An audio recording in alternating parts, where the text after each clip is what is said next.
Welcome to the Celsius Pewter Report Tailgate Show presented by Age Rejuvenation. We're live at the Walk-Ons in Wesley Chapel. I'm Scott Reynolds from Pewter Report. Alongside me is JC Allen from Pewter Report, and we've got a big show before a big game. This should be a big blowout, JC. Bucs versus Steelers at 1 o'clock.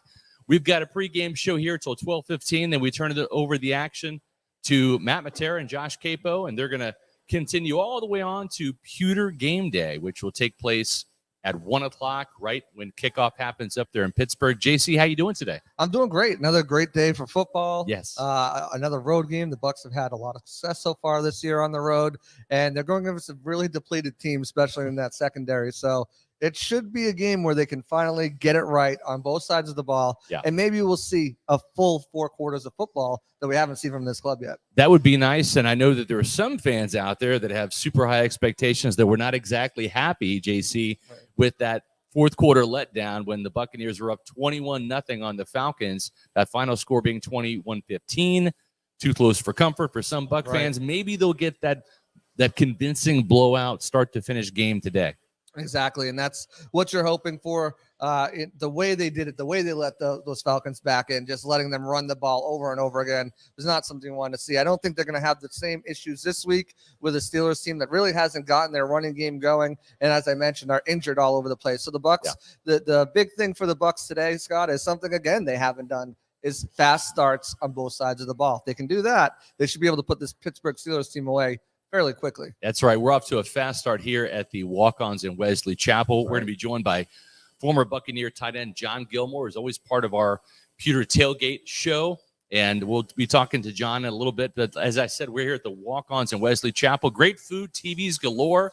This place just opened at 11 o'clock, so if you're looking for a place to come watch the game, make it here or make it the Walk-Ons in Midtown. We'll be there next week for the Bucs at Panthers game, same time, 11 o'clock. For the Pewter Tailgate show, and then 1 o'clock for Pewter Game Day. But this is the spot, man. They got some great game day specials. Miller Lite pints for $3.99, 22-ounce pours for $5.49. Blue Moon pints are $5. You can get those big 22-ounce pours for $7. Look at that chicken sandwich. That's just delicious. The food here is amazing. So make sure that you stay tuned for Pewter Game Day. That's coming up at 1 o'clock. When the Bucs play the Steelers. So we'll be here till 12:15, JC. Let's get into where things stand now with the Bucs injury report. The Buccaneers do have some players that are, some big name guys that are on that list, but not nearly as many as the Pittsburgh Steelers have. And there was one late addition to the injury report on Saturday, and that would be Shaq Barrett. Right, yeah, Shaq Barrett dealing with an illness. We saw this illness kind of run through the locker room earlier in the week. Nacho was feeling it, and then Carl Nassib was feeling it. Now it appears Shaq Barrett is feeling it. The good news is these have been 24-hour type illnesses. He was added late, mid to early yesterday. So hopefully it's something that he can get over with and be able to suit up and go on the football field. But honestly, Scott, I don't know if they're necessarily going to need him. The way that Nassib and the way that Nelson have been playing in that rotational role. Plus they have Jannard Avery, who started 12 games last season for the Eagles. So I think even if he can't go, they're covered in that situation. But the Bucs did rule out a few players. I mean, as soon as Monday, we found out that Logan Ryan wasn't going to be playing. He was going to miss another week dealing with that undisclosed foot injury. And also, and I'll stop you real quick on there. The good news is we've seen Logan Ryan walk around the locker room, right? So that's good. We've seen Akeem Hicks wheel around the locker room because he has that plantar fasciitis injury where he has to essentially be off that foot for it to heal. So with Logan Ryan walking around the locker room without a boot, that's an encouraging sign. Maybe he comes back sooner rather than later. Yeah, it's probably one of those precautionary things. Remember, guys, same thing with Julio Jones, who's doubtful for this game, dealing with that knee injury. the name of the game is December, Yeah. late November, and into the playoffs. You want to let your guys, especially your veteran, your older guys, give them the chance to heal up. If you feel like you can win the game, if you feel like you can manage a week without those players, then that's what you're going to do. You're going to let them rest up. So as I mentioned, Logan Ryan walking around the locker room, very good sign. Probably, I would say he'll probably be back next week. We'll definitely find that out as the week progresses next week. Hakeem Hicks is out with that foot injury as well. I think that's a situation where I always pegged him around Carolina. If he can come back around Carolina, that's an added plus. But if not, I mean, they'll utilize him on that quick turnaround Thursday night game against the Ravens. So a few other guys who are out. It's going to be Sean Murphy-Bunting, who stepped in last 2 weeks actually, when Carlton Davis went down with a shoulder stinger and then a hip injury. He's out with a quad. Speaking to him post game, he said he felt something pop. He was due to get an MRI this week. Fortunately, the results are not favorable, as he's going to be out for this game. We're not sure how long that's going to extend to. And another big member of that secondary too is in question as a game time status, with Mike Edwards dealing with a sprained elbow. I talked to him the other day in the locker room, and he said it hurts, it's sore, but it's something that he might be able to play through. So that's a big name to watch. Right. If not, they did elevate two members of the secondary in an Anthony Chesley and a Nolan Turner, who was surprised and impressed a lot of people in training camp, just in case they needed extra bodies at the position. Yeah, and for the Steelers, right, it's a litany of injuries. Right now, they are without their top three corners. That's not good if you're going up against the likes of Mike Evans and Chris Godwin and Brashad Perriman, who will be back this week for today's game. Cam Sutton is out. Akilo Witherspoon is out. Levi Wallace is out. And I think the biggest name in that secondary is the safety. Is Minka Fitzpatrick, their playmaking safety. He's out for this game as well. And of course, there's no TJ Watt. That's no news because he's been out for a couple weeks with the pectoral injury, also had a knee scope done. So really, when you look at the playmakers on the Pittsburgh defense, it's really down to 33-year-old Cam Hayward. And we'll talk about him and his matchup against Luke Gedeke later in the show. But for the Steelers, they've also had a couple of other players that are banged up as well, JC. Yeah, I mean, DeMarvin Leal just got put on IR there. I think he was their second or third round draft pick. Big defensive end. What was that, Oklahoma, right? Texas A&M. Texas A&M, yeah. So they're out. One of their players on the defensive line that's been a bright spot for them this young season. And also, perhaps the bigger injury is Pat Freiermuth, their tight end. He's been really effective so far early on the season. He's out with a concussion, and his backup, who it looks like he's trending to play, Zach Gentry, did not participate on Wednesday's practice, and it got back to practice, but he's still, he's not 100% there as well. So there's definitely some injuries all along that side. Larry Ogunjobi is dealing with a back injury as well. So multiple injuries along that defensive front, and of course in that secondary, and even Terrell Edmonds, who will be making his return at the other safety spot, is coming off a concussion. Not 100%, exactly. Right. So, and that's going to be one of our matchups to watch as well today. So as we've said before, the Pewter Report Tailgate Show is sponsored by Celsius. Folks, if you've not tried Celsius yet, you've probably heard about it on the Pewter Report Tailgate Show. You've probably heard about it on the Pewter Report podcast. Make today the day that you can try a Celsius. Go to Celsius.com, click on the store locator, and type in your address, and you'll find out all of these health and fitness stores, these convenience stores, bodegas, as Matt Matera would call them, up there in New York, grocery stores, etc., where you can grab a couple cans, try them. Heck, you could even come down here. We just saw Beatrice walk in with, she's our Celsius girl, with some free cans of Celsius. So yet another reason to come down to the walk-ons here at Wesley Chapel, get some free Celsius. And it's the essential energy that you need to power your active life every day. The best thing about Celsius, of course, we're talking 7 essential vitamins, no sugar, and no preservatives. And the thing is, when you don't have sugar, JC, that means no sugar crash. So you're getting all the energy that you want and need, whether it's to get up in the morning, it's replace coffee for me, or whether it's before your workout. You can see the assortment of flavors there. You've got orange, you've got watermelon, Tropical Vibe, Peach Vibe. And, of course, JC, the ones we're rocking right now, which is the brand new one, the Arctic Vibe. This is the newest flavor of Celsius. It's one of the best. They also sell these Vibe packs in the variety packs. So you can get Peach, Tropical, and Vibe all together. Celsius, the official energy drink of Pewter Report. As I mentioned at the top of the show, we'll be joined by former Bucs tight end John Gilmore for his analysis. So right now we're going to bring on John, and we're going to talk about this game and kind of get his perspective a little bit on what happened in last week's game. John, were you disappointed like some Buccaneer fans were when they gave up that 21-0 lead and they got a little tighter there? Or do you look at this as the Buccaneers needed a win to get off the 2-game losing streak they were at, and a win is a win, and this is the NFL, and you'll take it? How do you look at last week's game? Yeah, I think you hit the nail on the head, man. A win is a win, and first of all, nice to have you back. Yeah. Missed you the past couple of weeks. Yeah. But, yeah, a win is a win, and as you know, man, late in the game, you're up 21-0. You're going to play it a little bit more conservative. You know, Atlanta took advantage of that, but all in all, man, when you look at that tape last week, not just on the defensive side of the ball, but on the offensive side of the ball, I was very impressed with what they did in the first half, especially that second quarter. You look at those drives, they had 2 13-play drives going into halftime. Right. Ate up about 10 minutes of the clock there in the second quarter. And when I put that back on tape, Scott, just seeing the way that Tom Brady was able to just move the ball around, spread it around to different people, it was really special to watch. John, you've been a part of some good Bears teams, even that Buccaneer team with Raheem Morris and even John Gruden, right? You had a couple winning seasons here in Tampa. When you go up against a team, in your experience, like the Pittsburgh Steelers, who are coming off of an absolute shellacking, 38-3 at the hands of the Buffalo Bills, nothing went right.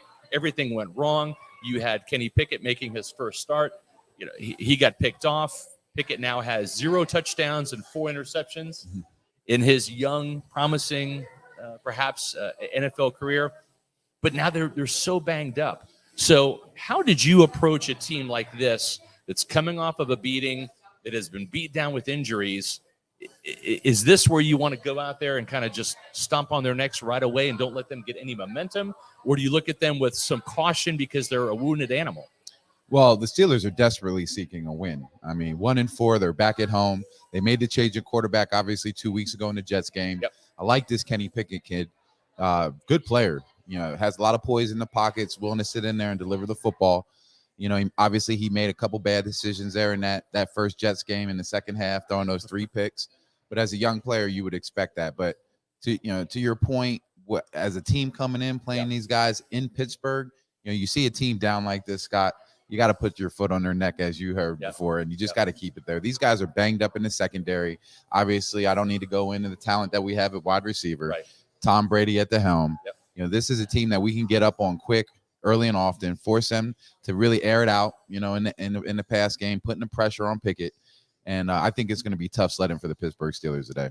Yeah, I really do too. We're going to bring J.C. Allen back on here to talk about when the Bucs have the ball on offense and what we can expect from this matchup. Pittsburgh, Tampa Bay. This is going to be, I think, a really interesting game because they just don't have much talent, healthy talent, on the defensive side of the ball right now. Yeah, I would agree. Those guys are banged up, as we just mentioned, in the secondary. It sounds like they're a little injured there along the defensive front. T.J. Watt went out in week 1. They can't seem to get much pressure on that quarterback, J.C. Last week, Josh Allen played the lights out, dropped back 31 times, and they barely even touched this guy. Yeah. I mean, it's all going to be up to Brady and the offensive line to really control how this Pittsburgh pass rush comes out. They still have a few good players on that team that can get to them, and one of them is certainly Mr. Cam Hayward, who Brady talked about this week, saying he's one of the best players he's ever gone up against. A lot of praise on him. We always know Brady's going to throw praise on most of these guys, but that's a really high praise for him. So it's going to be really another tough, difficult matchup for Luke Gedeke going up against. I feel like this guy hasn't had a break, and I don't see one coming soon for him.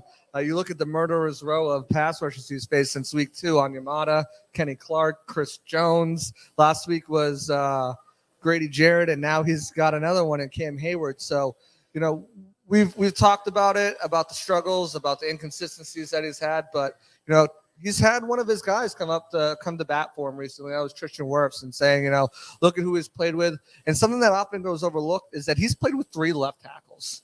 I mean, 3 left tackles, that's incredibly hard to do. So, it's not always been a pretty situation. Let's face it, it hasn't really always been a pretty situation. But, somehow they've managed to get the job done. That's where my focus is going to be on. If this offense is going to have success, which I think they can, given the injuries on the other side, it's how does this offensive line hold up? Yeah, look, they did a heck of a job last week. They kept Brady clean, no sacks on the board. Looking back at that tape, I thought Luke Gedeke did a great job versus Grady Jarrett. He keeps drawing the short straw, but to be honest, JC, I don't really see him giving up. It's not perfect yet, but it's not like he's out there. He's not a liability. So we've been winning games with him. He's been holding it down versus some stiff competition in the inside, and I think he's been stepping up to the plate and handling his business. Yeah, there's definitely some plays he'd like to have back, starting with that first play of the game last week, and then the second game of the play of the game. But as I've noticed and as I mentioned, as the game goes on, he seems to settle down and settle in a lot more. And that's been a really encouraging point. You look at the left side, right side, there's nothing to worry about there. There's nothing to worry about really in Shaq Mason. I do want to see them use, because, even though the injuries in the second field, Byron's still going to try to run the ball a lot. Right. I'd love to see Shaq pull him some more. I think he does amazing work when he's out in front and in space. And Robert Hainsey has been really, really bright spot for this team, especially along that offensive line with 3 new starters. So, it's going to be a challenge for them this week. Not having Larry Ogunjobi 100%, not having DeMarvin Leal there as well, kind of depletes that defensive line and that pass rush a little bit more. But I think with Brady's ability to manipulate coverage, which he's going to do a lot against some of these younger guys, his ability to get the ball off quick, I don't think it's going to be as big as an issue as some people might think it could be this week. But, you're going to have to transition from that pass blocking to that run blocking. And as I said, even though they're down to their 5th, 6th, 7th string cornerbacks for elevating guys off the practice squad, Byron's still going to try to run the ball. The question has been, since that Cowboys game, what's going on with that run game? Are they going to be able to get it back on track this week, you think? Well, first of all, I think Byron Leftwich did a bang-up job versus the Atlanta Falcons last week. We just got done talking to Scott Reynolds about what we saw there in the first half. Those 2 13-play drives, JC, were a thing of magic. They were nice. And then they came out of halftime and strung together another 11-play drive. So they really built momentum there in the second quarter. They built on it again coming out of halftime and really just separated themselves, scoring both times in those 13-play drives, coming out again, scoring again, going up 21-0 quick.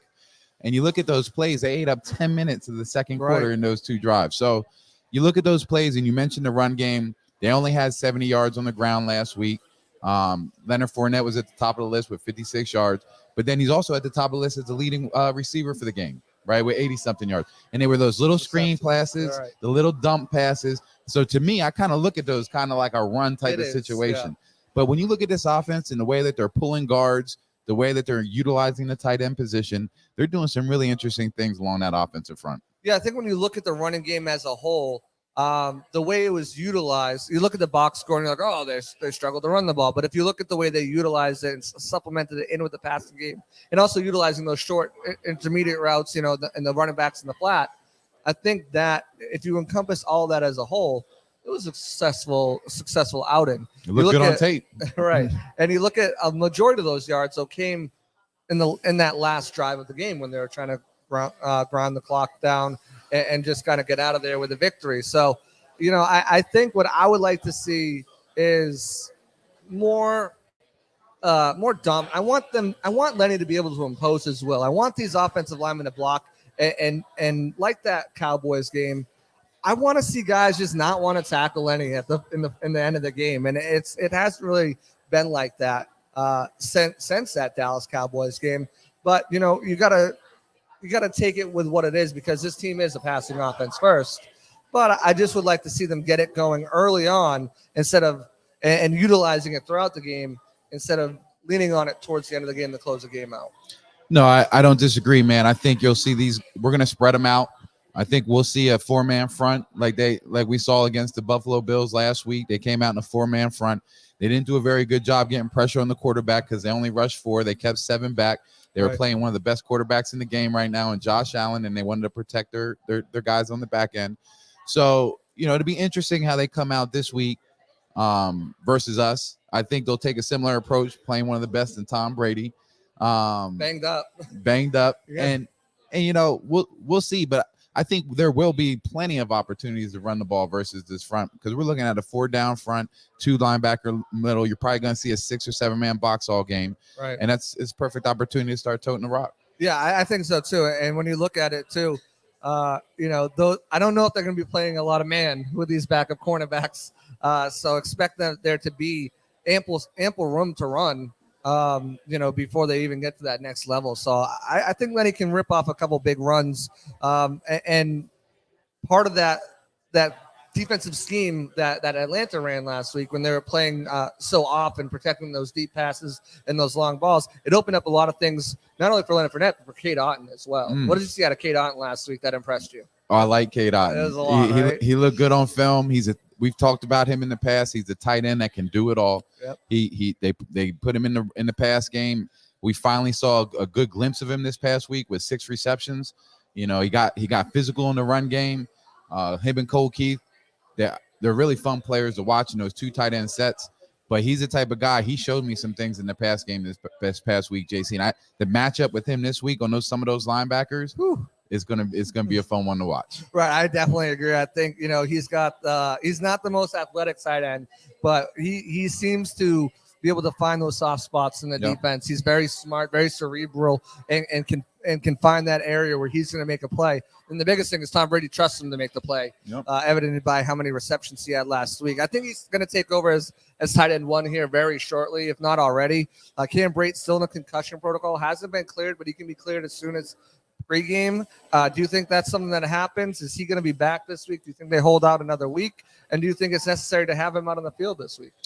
I don't think it's necessary, to be honest. And if he needs another week, I think this is a great week to give him that week. Right. Obviously, Rudolph got involved last week. He had a play that I know he wished he had back in that drop. Oh yeah, It wasn't the easiest catch, but it's one he should have made. But I think with the 3 tight ends that we had last week, we can go to bat with them again this week and give Cameron Brate another week to get that head right.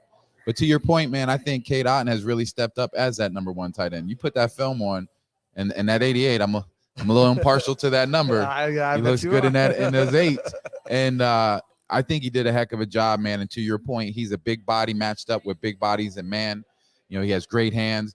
And you made a great note there that they could get in a lot of zone today, just given the injuries in their secondary, and he's a guy that's going to find those voids. Absolutely. And the thing is, with Cam Brate, obviously we want him to be 100% to go, but if he can't go, and we just talked about it, and Cade Otton has another performance, is that detrimental for him in this starting lineup?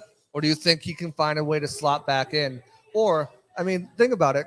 Cam for the last 2 years has been that second guy off the bench. Right. Is that going to be his role going forward once he comes back from this concussion?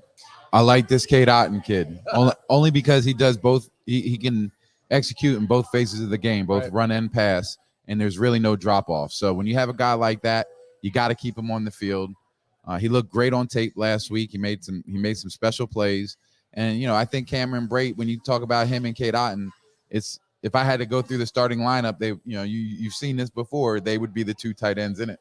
Right, exactly. Yeah, I agree. And then you sprinkle Cole Keith in a variety of ways. But, Cam Brate, for everything that he does and how hard he's worked to round out his blocking game, it just has never really materialized. And he's more of a receiving tight end. And that's what he's going to give you, is more looks as a receiver than necessarily a guy who's going to get his hands dirty in the blocking game and be effective. He's going to do it. He's got the willingness. Just the effectiveness hasn't been there. But, as receivers go, the Bucs are getting some guys back. There's some guys starting to get healthy, and the biggest 2, Mike Evans and Chris Godwin on the outside. But Rashad Perriman makes his way back after missing last week.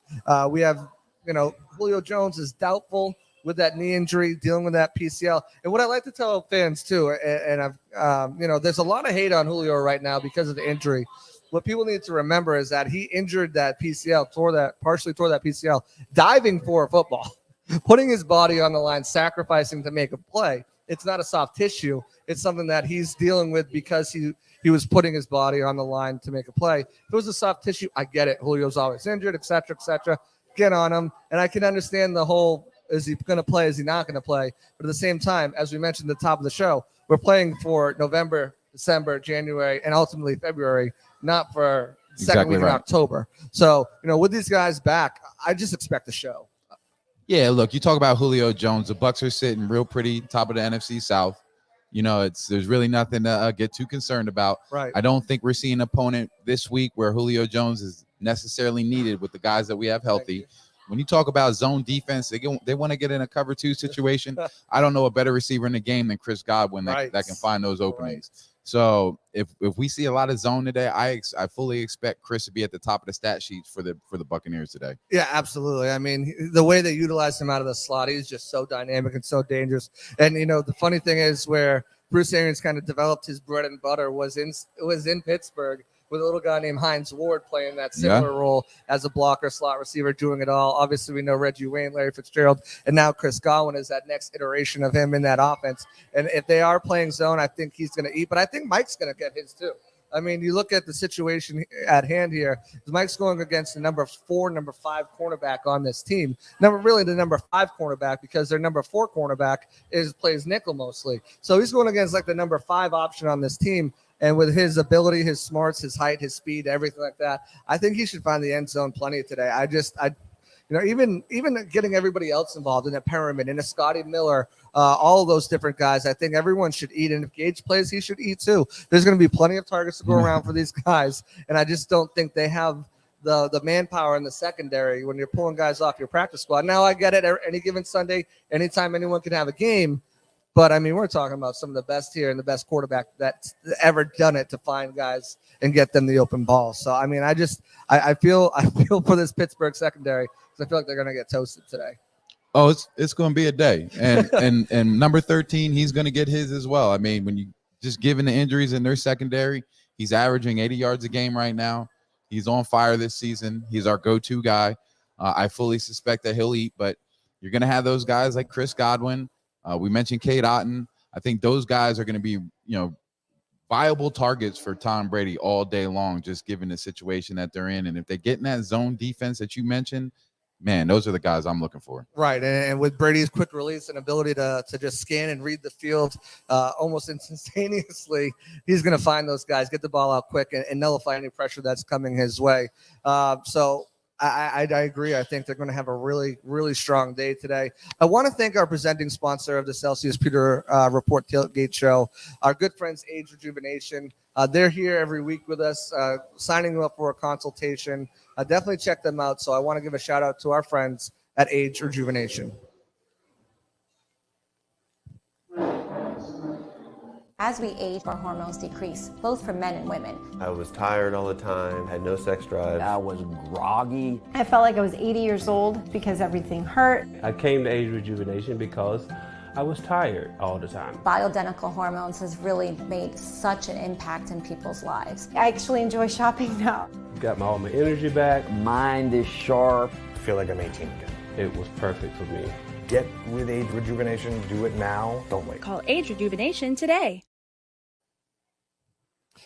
Guys, if you want to feel better, go to Age Rejuvenation. Lose weight, feel great, have better sex. You might have seen Age Rejuvenation as the title sponsor of my new SR's Fab 5 column this week on PewterReport.com. Well, you also know they're the presenting sponsor of the Pewter Report Tailgate Show live at Walk-Ons every single week. Thankfully, I don't have any issues in the bedroom, but I did turn 50 this year, and energy's been a problem for me.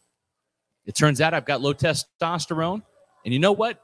I'm just like most men in their 40s, 50s, 60s, 70s, and 80s. It's just nature, fellas. It's just what happens over time. Low testosterone affects everything from weight loss to energy to stamina, but now there's a way to fight it, and that's what I'm doing. And my good friend, my guy, John Gilmore, we're doing it with testosterone therapy at Age Rejuvenation. I've got more energy. John's got more energy. So visit agerejuvenation.com. Do what we did. We got 5 Tampa Bay area locations to serve you. Lose weight, feel great with Age Rejuvenation. And I'm back here talking to to John Gilmore. And John, you got me kind of, the download, the information about age rejuvenation and what it's done for you. You told me your story, and I'm older than you. You're 44? 43. 43. Okay, Yeah. sorry, I didn't mean to age you. You're good. And I'm 50. And so for me, I'm ahead of the game, right, in terms of the fogginess, the tiredness, the fatigue. But I'm telling you, when I started my journey at age rejuvenation back in August, and it takes a couple weeks to kick in, just like you said, it's not instant. It's going to take a couple weeks to get in your system. And now here we are in October, and I feel great. I felt great in September. It feels like it's building, and I'm feeling even better in October than I did in September. Yeah, no, you're starting to peak is what they say. And, I can hear the pep in your step. Yeah. You sound good. You look good. You feel good. So, you saw the slide up there. It said, I feel like I can play another 10 years in NFL, Scott. Don't know if I can physically do that, but I do feel that way. Yeah. I feel like I still have some juice left in the tank, and I didn't feel that way last year. I found age rejuvenation. I didn't know quite what I was getting into. I wasn't educated on testosterone therapy, but I did my due diligence. They do a great job of educating you on the benefits of testosterone and hormone therapy. And man, let me tell you, Scott, it's been a game changer for me. That that head fog that you mentioned is no longer there. The clarity of thinking is back. Sustained energy throughout the day. I'm not hitting that 2:00 wall anymore. That's right. In fact, Scott, I actually knew there was a problem when I was sitting at a red light one day. True story. Sitting at a red light one day, and I started nodding off. And I looked in traffic at a red light, and I looked at my clock, and it said like 1:55. I said, "There's that 2:00 crash." Yep. And then I found age rejuvenation. Man, it's been a game changer for me. Yeah, and so my wife Ashley is also now a client at Age Right on. Rejuvenation because they do hormone replacement therapy for women too. It's not just for men. So guys, if you're out there and you're, in our age bracket, and what they've even told me to pass along to our readers, listeners, and viewers is they're seeing lower testosterone numbers now in people in their 30s. Right. So this is something that's happening earlier and earlier in men's lives because of poor diet, lack of exercise, those types of things that sap and maybe it's within your DNA, right? The things that sap your testosterone. So I wish I would have done this years ago because I feel the difference now. And all we're asking you to do is visit agerejuvenation.com and click on, they've got a free hormone replacement therapy, a kind of intake questionnaire, set up an appointment, you get a free consultation. And what really wowed me, John, was when I got the labs done. Nothing against my primary care doctor, but at the same time, I go in there and they say, yeah, your labs look good. You need to work on this and this and whatever. When I got the lab report from Age Rejuvenation, it was the most thorough, in-depth, line by line. They explained everything to me.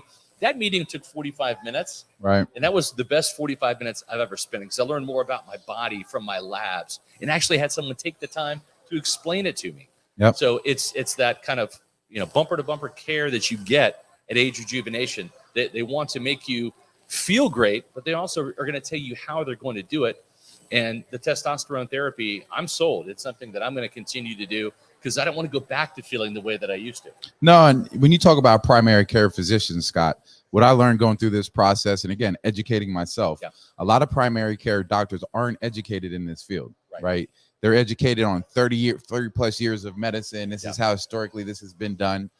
So a lot of primary care physicians will recommend that you stay away from hormone replacement therapy, but there's a new way of doing things, right? And unless you're educated in that realm, you really can't advise somebody. So a lot of primary care physicians just aren't. All those little initials that they get behind their name for getting accreditations and this, that, and the other, if they don't have those, a lot of them just don't know what they're talking about. That's right.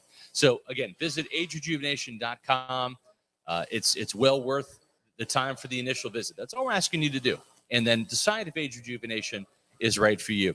We're going to bring JC Allen back in to finish up with John looking at this Bucs Steelers game. Let's take a look, JC, at when the Buccaneers have, or I should say when the Steelers have the ball and the Bucs are on defense. Exactly how the Buccaneers are going to go ahead and take care of Pittsburgh and what they're going to be doing on that side of the ball.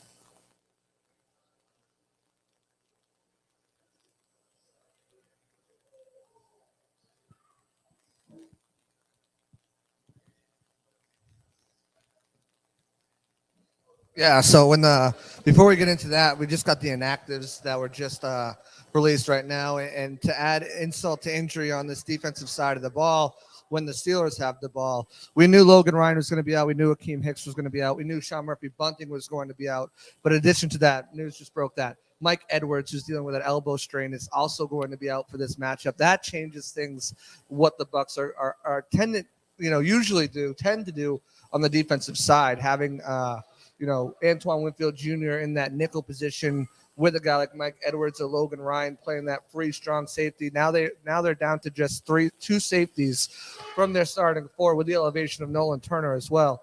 That's going to play into a big part of this matchup, and to see how Todd Bowles overcomes that and what he does to make up for that big loss is going to be interesting. No, this is interesting news. And unfortunately, Magic Mike Edwards has been a big part of this defense so far this year. They've been playing him all over the field in different spots, linebacker, safety, matching him up man to man, and not have him in the lineup is a big deal. And as a coach, JC, when you're missing a guy like that and you're down in numbers, then you start kind of contemplating, how am I going to utilize the guys that I do have, knowing that I don't have depth? Right. Antoine Winfield Jr., he's a guy that we've seen him. I think he may be the second. He has 2 sacks on the season. And Devin White's leading the team in sacks with 3. So he's a guy they're going to bring off the edge. He's a physical player. There was a player last week. He set the edge, JC, and scooped up that running back Huntley. Oh, yeah. Woo, buddy. I was just like, Antoine Winfield Jr., that's just a special player. And you got to ask yourself, are you going to put him in certain situations and risk getting him hurt, knowing that you're down in depth? Right. And you saw Mike Edwards last week as well, got a nice sack too.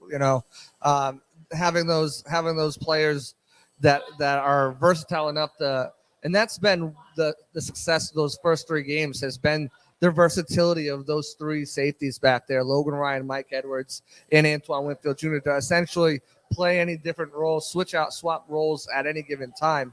Other guys who are inactive, real quick, are Kyle Trask, Julio Jones, and Kyle Rudolph. So Mitch Cambray is going to make his return this week. But I think when you look at Mike Edwards' loss, it's not just in the passing game, it's not just in coverage, it's also against the run. He's been one of the top safeties on this team in the league against the run this season so far. You look at what he's done the last 3 games, specifically the 2 games prior to last week, led the team in tackles in both of those. His run support has been huge, and they're going to miss that this week against Najee Harris potentially, who hasn't really broken out yet, but still losing those type of players definitely hurts the defense. Oh, no question. Definitely hurts the defense. I still think we're in pretty good shape. You'd like to have all your guys in the mix, but we got this young quarterback in Kenny Pickett. I'm very anxious to watch this young man play. He's fun to watch on tape. He sits in the pocket, delivers the football. Tough kid. He gets after it, man. I didn't think the Buffalo Bills did a great job of applying enough pressure to him last week. They've only given up 10 sacks on the season. Right. So they've been doing a good job of protecting him. And, I think the key to this one is we got to get this guy off kilter, man. We got to make him uncomfortable early and often so that he makes mistakes. Obviously, he has 4 interceptions in just 2 games, and he only has 1 start. He came in the second half of the Jets game and threw up 3 picks. So right. as a young quarterback, he's going to make those mistakes. Yeah, and 2 of those interceptions came on pressure as well. So his numbers against pressure have been up and down. He's got the 2 interceptions. He also has a scramble for a first down and over 150 yards passing. A few of those are first downs as well. So the pressure's been hit or miss. Obviously, the 2 interceptions are the things you circle, and that's what you're trying to do. But, it all starts with it all starts with stopping the run first, because that's something that they're going to be trying to do is get their number 1 draft pick from last year, their feature back, one of the most explosive players on that offense, going. And quite frankly, it hasn't been. Last week, 20 rushing yards. He only has 220 yards on the season. Hasn't eclipsed 100 at all this season. But the Bucs, they've been struggling. They've given up 150 yards last week. Of course, 61 of it was to Mariota. But still, that's something where they've struggled. They've struggled early in games, even when they've been able to correct it and calm down in the second half. We didn't see that as much last week. Without Akeem Hicks, without a guy like Mike Edwards, who is a pivotal role in run support, are they going to be able to shut this team down, even though the Steelers' offensive line hasn't been the best in run blocking this season? Well, if I'm the offensive coordinator for the Steelers, I got to take a shot at running the ball just based on those stats and giving my rookie quarterback a shot. Right. just kind of coming in with a balanced game plan, not to put too much pressure on him to beat us in the air. 100%. So you have to establish some type of run game, or at least attempt it. The Bucs have shown weakness in the run game this year, unfortunately. Last week, as you mentioned, the Falcons went for 151 yards, and 60-something that was Mariota. Right. So it'll be interesting to see. And I don't know. This kid looks like he's a guy that can move, right? He looks like he's a guy that when he feels the pressure and he can scramble and get out a little bit. Haven't seen much of it on tape, but he looks like he could be that type of player. So we got to figure out a way to contain him as well. But if I'm the Pittsburgh Steelers, I definitely have to establish some type of presence in the run game, even though Najee Harris really hasn't put that on tape yet this year. Right. I mean, if you're going to do it, I mean, the Bucs just have to get back to basics, right? I mean, if you're the Steelers, you look at the matchup, you look at everything, you're like, we got to try it, right? We got to see if we can get it going, even though we've struggled to all season. But, the Bucs, they've got to get back to basics. Technique and fundamental have been two of these issues that have surrounded them. They just haven't been playing smart run defense. And whether it's been containing on the edge, whether it's been just, not maintaining gap integrity and letting guys blow you up, that's something they've struggled with. Vita Vea and the supporting cast around him. So I think they can get back to it. Like I said, I think this is a game where the Bucs can get right and play 4 quarters on both sides of the ball and really kind of shut this team down to an extent. I mean, there's going to be plays where, things might fall apart, especially with some of the injuries the Bucs are dealing with. But for the most part, I don't expect a 100-plus game, rushing yards from the Steelers as a whole. I expect them to be able to limit that. And one way they're going to do that, obviously, is by getting to an early lead and then forcing the Pittsburgh Steelers to throw, which, as you just mentioned, Kenny Pickett should be running for his life all game. No, I think you hit the nail on the head. The Bucs. I see the Bucs getting off to a fast start today, which will put the Pittsburgh Steelers behind early, forcing them to go to the air and put that pressure on Kenny Pickett. I'd like to see these guys got exciting wide receivers as well. We haven't talked much about them. Dante Johnson, number 18, the young man out of Georgia, George Pickens, their second round draft pick. Pickens, he's a guy that in preseason, man, I saw a lot of footage on this kid in preseason during training camp coming out, and it was like, he's a freak. Right. This guy's a freak. And I know they haven't been doing a great job getting him the football. They put a point of emphasis to do that last week. You saw that in the Bills game, but prior to that, they just weren't doing a good job getting him involved. And I suspect that he's going to be a big part of their game plan this week, just from a matchup standpoint, because he's a problem. Number 14, George Pickens, he's a guy to watch. Yeah, I mean, he's definitely a very physical wide receiver at the line of scrimmage. Isn't afraid to get his hands dirty in the blocking game at all as well. But and that's one thing to look for too, is when Kenny Pickens, when they start to bring that rush, because they're going to bring it. And Shaq Barrett, who is dealing with an illness, he's going to play today. So the Bucs are at full strength on the outside linebacker situation. 5 sacks last week. They're going to bring that pressure. It's going to make these wide receivers that they have, which is one of their strengths, and we'll dive into those guys in a minute when we talk about the Bucs pass coverage. They're going to have their head on a swivel because the ball's going to be coming quick. The pressure's going to be there quick. For his 6 quarters that he started, Pickens has only been sacked 6 times, and as you mentioned, he does have that ability to scramble. You look back to his days at Pitt, he can make some plays out of nothing. But I just, the Bucs are going to bring the pressure from everywhere. They're going to bring it from the edges. They're going to bring it from the interior. They might bring it from the corner spots. And I think that if you're Kenny Pickett, you can't be looking for the long passes. You got to be looking for that short intermediate game. And I think George Pickens is going to be a big part of that as well.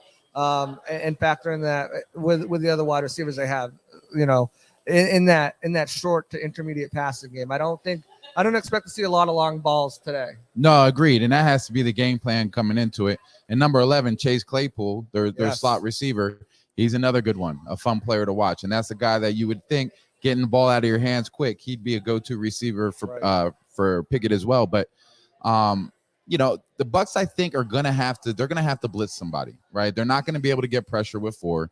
I think this Steeler offensive line looks pretty good on tape. I think they'll hold up well versus our defensive front. So we'll have to get creative in the blitz, which there's nobody more creative than Todd Bowles. Right. But, at the end, that goes without saying. So they're going to bring the blitz, and I think they can disguise it and bring and offer some wrinkles that this Kenny Pickett kid's going to be struggling with, and he won't be able to pick up. Yeah, I definitely. I mean, there's no one better than Todd Bowles when it comes to being creative. As far as disguises and blitz and concepts to really confuse quarterbacks, let alone a rookie quarterback. Now the Bucs have struggled throughout their time with rookie quarterbacks. However, Bowles has been really good figuring them out. There's one little caveat about a rookie quarterback. I feel like, especially one in the situation that Pickett is in. They benched Mitch Trubisky. They're going with Pickett. This doesn't seem like a team that's going to snap out of this funk and break that, extend that streak of playoff. As Rob Gronkowski's on the screen up here at Fox Studios. Wonder if he'll be back this season. But he's not a guy who I necessarily think has to worry about getting benched for Trubisky. So he's going to be able to take some chances. He's going to be able to make some throws that we might not have seen from veteran quarterbacks like Aaron Rodgers and Patrick Mahomes, and kind of just to take away from the Bucs. No risk it, no biscuit. And I think that's where this Bucs secondary is going to have to play very smart football and not get confused with what's going on, and make sure that they're on their P's and Q's when it comes to these passes that they might be like, and when it's certain, like, what the heck, and be able to make the play on the ball, make the break on the ball. So those can quickly turn into 50-yard gains and set up situation where, the Steelers are now in scoring position. So this pass coverage has been really good, but missing two of their top guys, two of their starters in the secondary is going to test them really, really early. And I think Nolan Turner is most likely going to step into a big role this week, especially if they want to keep Antoine Winfield Jr. at the nickel, because remember, the only guy they had that played in the nickel was Sean Murphy-Bunting. Right. Everybody else on that roster is outside cornerbacks. Steve Delaney's done it a little bit, but he's been a standout special teamer for you. So if they want to keep Antoine Winfield in the nickel, you're looking at Nolan Turner at free safety and Keanu Neal at strong safety. And this young man is going to get a lot of reps. So got to play smart football. Look, they're back at home. They're desperately searching for a win to open up that playbook a little bit with this young man. I wouldn't be surprised by that. And to your point, I don't believe he's on a short leash. I think after pulling Mitch Trubisky, they basically said, this is who we're going with. This is the future at our quarterback position. To Trubisky's credit, I think he handled that situation like the pro that he is. Yep. And he's supporting this young man. So yeah, for them to open up the playbook and let this guy air it out a little bit and take some shots, wouldn't be surprised by that at all. No. And with Nolan Turner stepping in, this is the guy who I was really high on once they drafted him. Kid out of Clemson, went undrafted. They gave him about a $15,000 signing bonus, and he performed really well in preseason. 2 starts, 7 tackles, 3 on special teams. And, I talked to him earlier this week, and he said, if my number's called, I'm going to be ready. It'd be really cool to get this opportunity to play in my first NFL game. And one of the things he's been doing to stay ready is, even when he's not in the game, in practice taking reps, or in the game taking reps, he's taking those mental reps. And he's trying to stay as prepared as he can to stay ahead of the game plan, so that if his number does get called, he's ready to step in there and hopefully with a little drop-off. Versatile kid, can play both safety spots. So I think they'll be in a solid position. But still, if we're talking about where Kenny Pickett can attack, where can he look to try to make some plays, it's in that safety room, where Keanu Neal's not the athlete he once was after multiple ACL tears, and Troy Warner's a young rookie. So that's going to be a situation if Kenny Pickett's going to try to take those deep shots, take those plays. I look at the safety group for him to target, especially if Antoine's in the nickel. Got to attack the middle of the field. And, Pat Freiermuth, the tight end, number 88, right, he's out today, which is a big loss for them as well. But I like number 81, Zach Gentry. You put on the tape, that's an athletic tight end that can get down the field, and he has great hands. So wouldn't be surprised if he's a big target for Pickett today. Yeah, I agree. Especially with those guys out in the middle, that's where you can target. Yep. And I expect Levante David to have his assignments probably jacked up a little bit more on those tight ends, to make sure that when they do go out in pass catching routes, that he's covering them and giving some support to Keanu Neal or Nolan Turner for sure. But you definitely need to make sure that you're protecting the back end of the field, and you don't want to allow Pickett to start picking that area apart and down the middle. No, you start doing that, that's going to be a problem for the Bucs. But again, I think this kid's going to have his hands filled today, with the type of pressure he's going to be feeling. I'd be shocked If Todd Bowles comes out and plays this one conservative early in the game, this is the type of opportunity to really apply that pressure to a young quarterback that has shown on tape that he's pulled the trigger and made those mistakes. And you want to get up on these guys early, gain the momentum, and just get them behind quick and just really force things in the pass game on their side of the ball. Right. And I think from there on, man, it's just really the Bucs game to lose. Right. I expect Bowles to bring the pressure quickly. I expect the Steelers to need to leave more guys in to help protect their asset in Kenny Pickett. And if you want to protect your assets, the best place you can go to is Immunity Financial.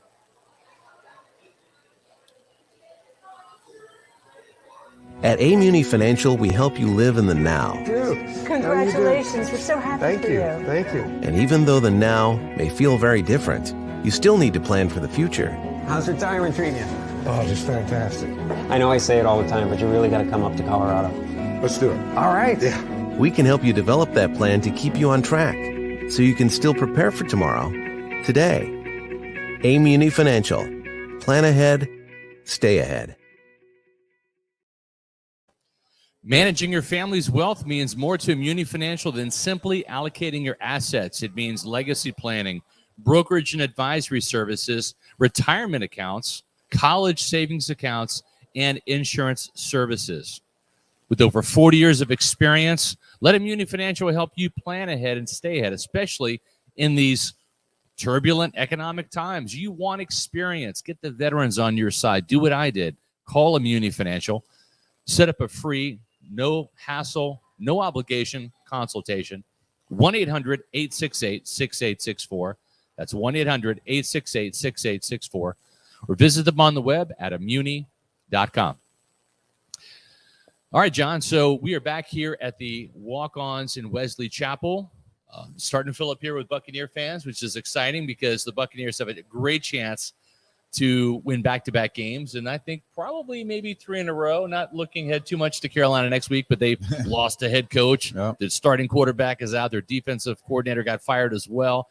So this I think is that sandwich game between an Atlanta Falcons win and a Carolina Panthers win. I think the Buccaneers get the win today. But let's look at some key matchups about this game and really kind of dive into the Buccaneers when they're having the offense that I think is going to probably hit 30 points today against the defense. Let's look at some of these matchups here. The first one is quarterback Tom Brady versus Terrell Edmunds, the safety.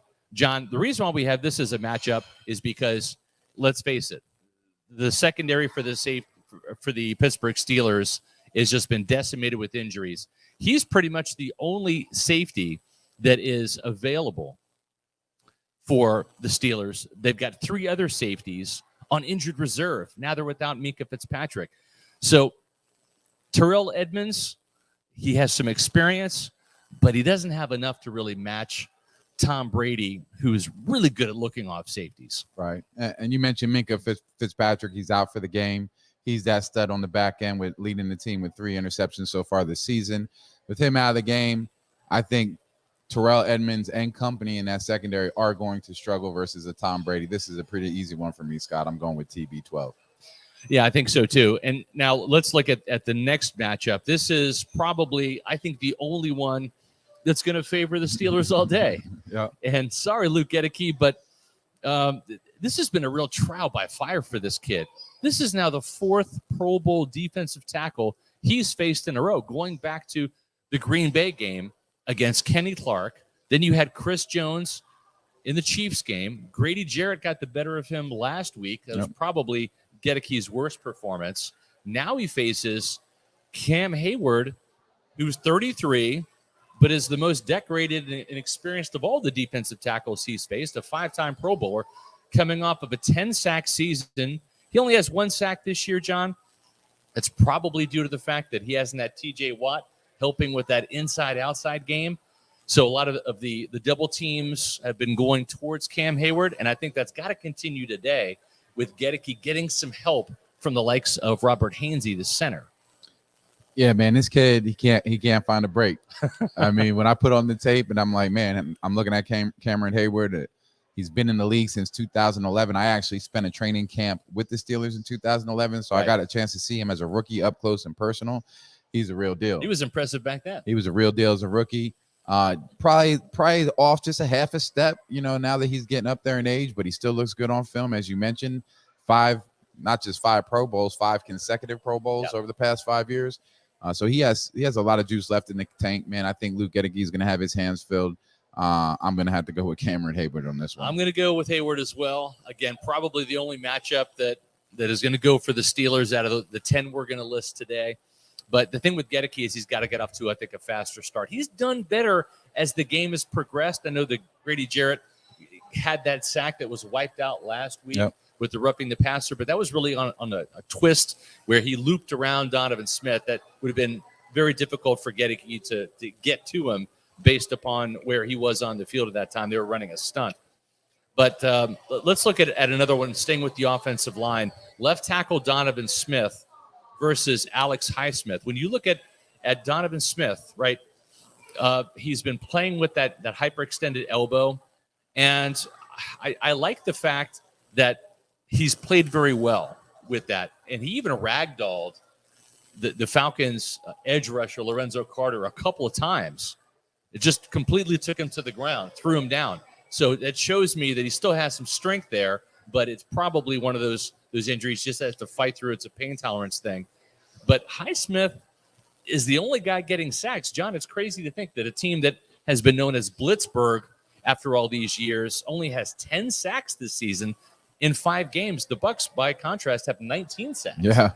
But Highsmith has 5.5 of those. He's really been the only guy that can get to the quarterback without them having T.J. Watt in the lineup. Yeah, no, he has those 5.5 sacks, and you'll see him on tape. He plays both sides of the ball. They'll switch him from left and right. Just speaking on Donovan Smith real quick, coming off that injury, I like what I saw out of Donovan last week. He played physical in the run game. He held it down in the pass game.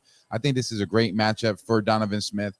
This guy, Highsmith, he's just not that explosive, fast, twitch guy off the line of scrimmage. Right. He's more of a big physical guy, which I think Donovan Smith puts that on tape, and he's licking his lips like, I got this all day long. Exactly. I think that's his favorable matchup, those type of guys, those type of blitzers.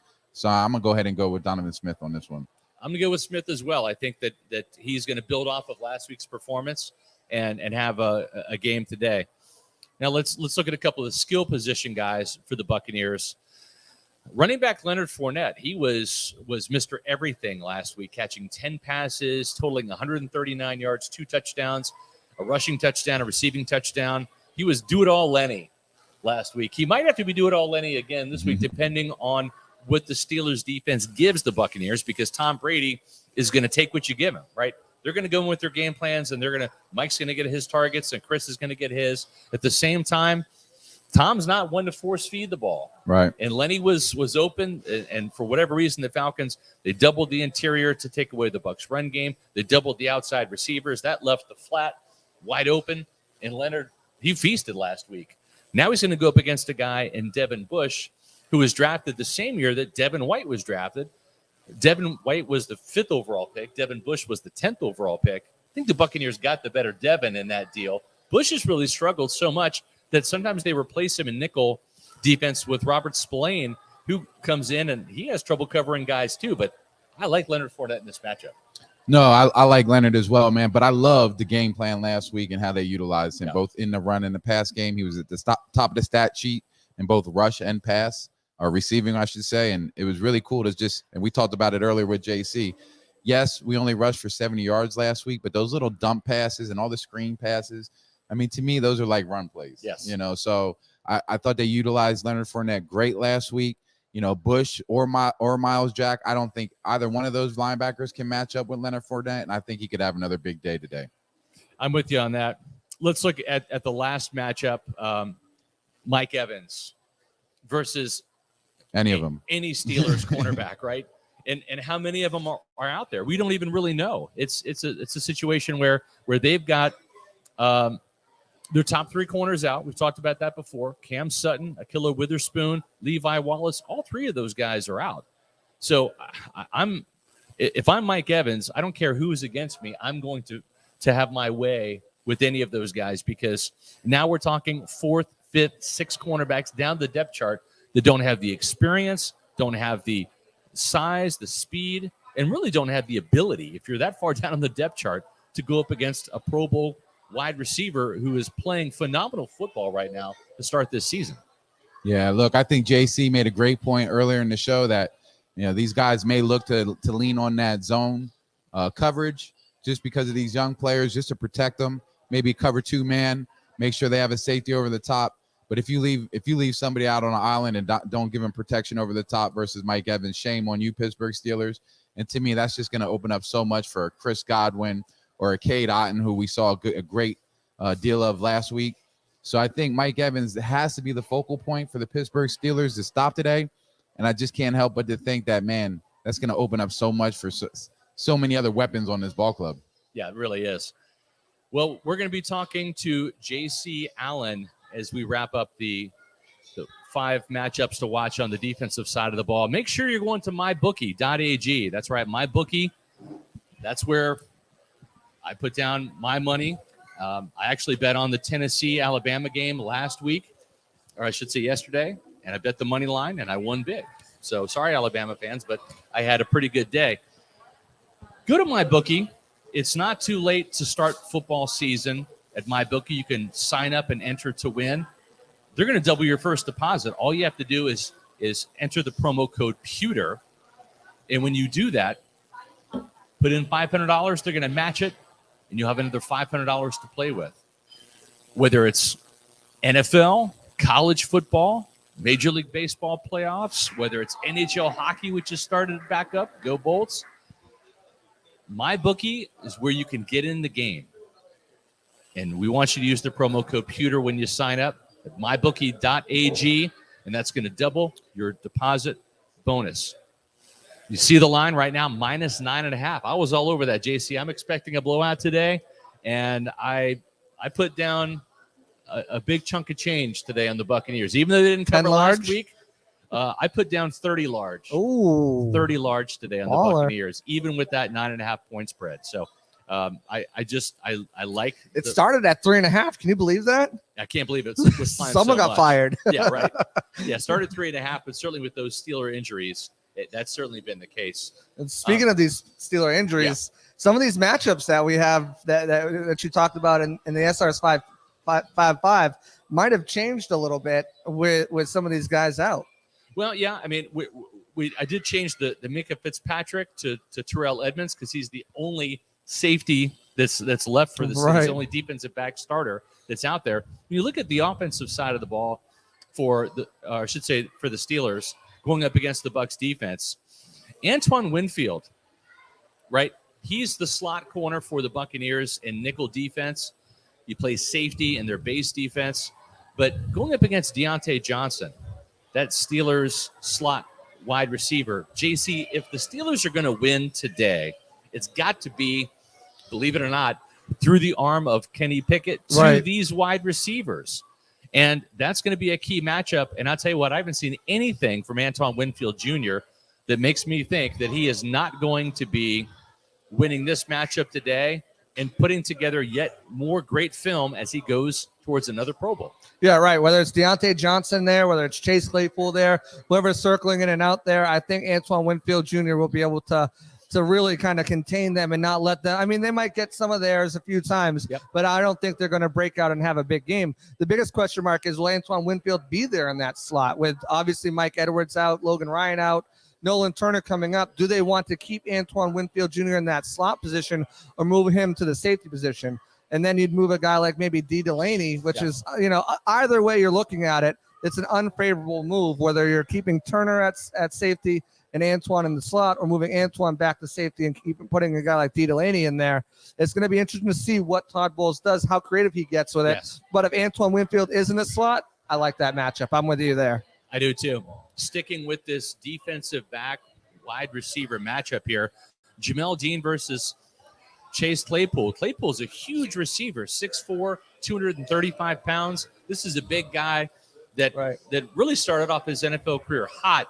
He has not performed well this season. No. Maybe it's not having Ben Roethlisberger out there. Maybe it's not developing any rapport or chemistry with Mitch Trubisky early and Kenny Pickett now. But they're going to have to lean on Chase Claypool because really the drivers in the passing game have been Deontay Johnson, catching the ball in the slot when he's not dropping it. Right. And George Pickens, the rookie. But I think we're going to see Jamel Dean continue to rise to the occasion. As great as Carlton Davis is, he's got a hip injury a little bit. He's a little banged up. Jamel Dean's actually been the best cover corner this year for the Buccaneers. In football almost. I mean, he's ranked per PFF up there as one of the top 5 cornerbacks in football. He's been playing lights out, and I think you're right. I think missing a guy like Ben Roethlisberger has hurt Chase Claypool. Ben Roethlisberger had the quickest release time out of all quarterbacks in the NFL last year, and a lot of those came on those short to intermediate routes that Claypool was gaining yardage on. So without him, he's struggled. Can he turn it around? Can he pick it again? He's only played 6 quarters. This will be his first game.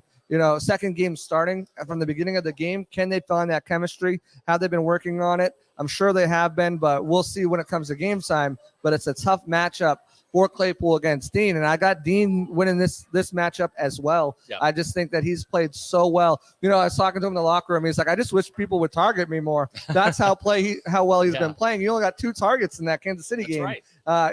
So he's been playing so well that teams aren't even targeting him over there. So I like the matchup with Dean, whoever he's on, because he's been playing such lights out football. Definitely earning a contract extension. And the Steelers, they're going to play, Claypool against Dean, and they'll play him against Davis, and they'll play Pickens against both corners too. But by and large, George Pickens, the rookie, the 2nd-round pick out of Georgia, boy, is he a physical presence. Oh, yes. Not just in those contested catch situations, winning some jump balls. JC, this guy, he moves people off the line of scrimmage. He does. He will sneak in a forearm shiver and literally knock the cornerback open. He's not a burner, but that's a way to create some separation. Yes, it when is. the corner is on his butt and you're a wide receiver and you have a free release at the line of scrimmage. But he's been a guy that's shown the ability to make some dynamic catches. He's not been the most mature player dating back to his days at Georgia. Right. We'll see what happens today. But again, these 3 matchups, three cornerbacks, 3 wide receivers. The Steelers are going to win today, and it's going to be interesting to see Kenny Pickett. He played his college football at, I'm still going to call it Heinz Field, in Pittsburgh. Acrisure Stadium. Acrisure Stadium, whatever. He'll be playing on his home turf today. We'll see if that has a difference in the passing game.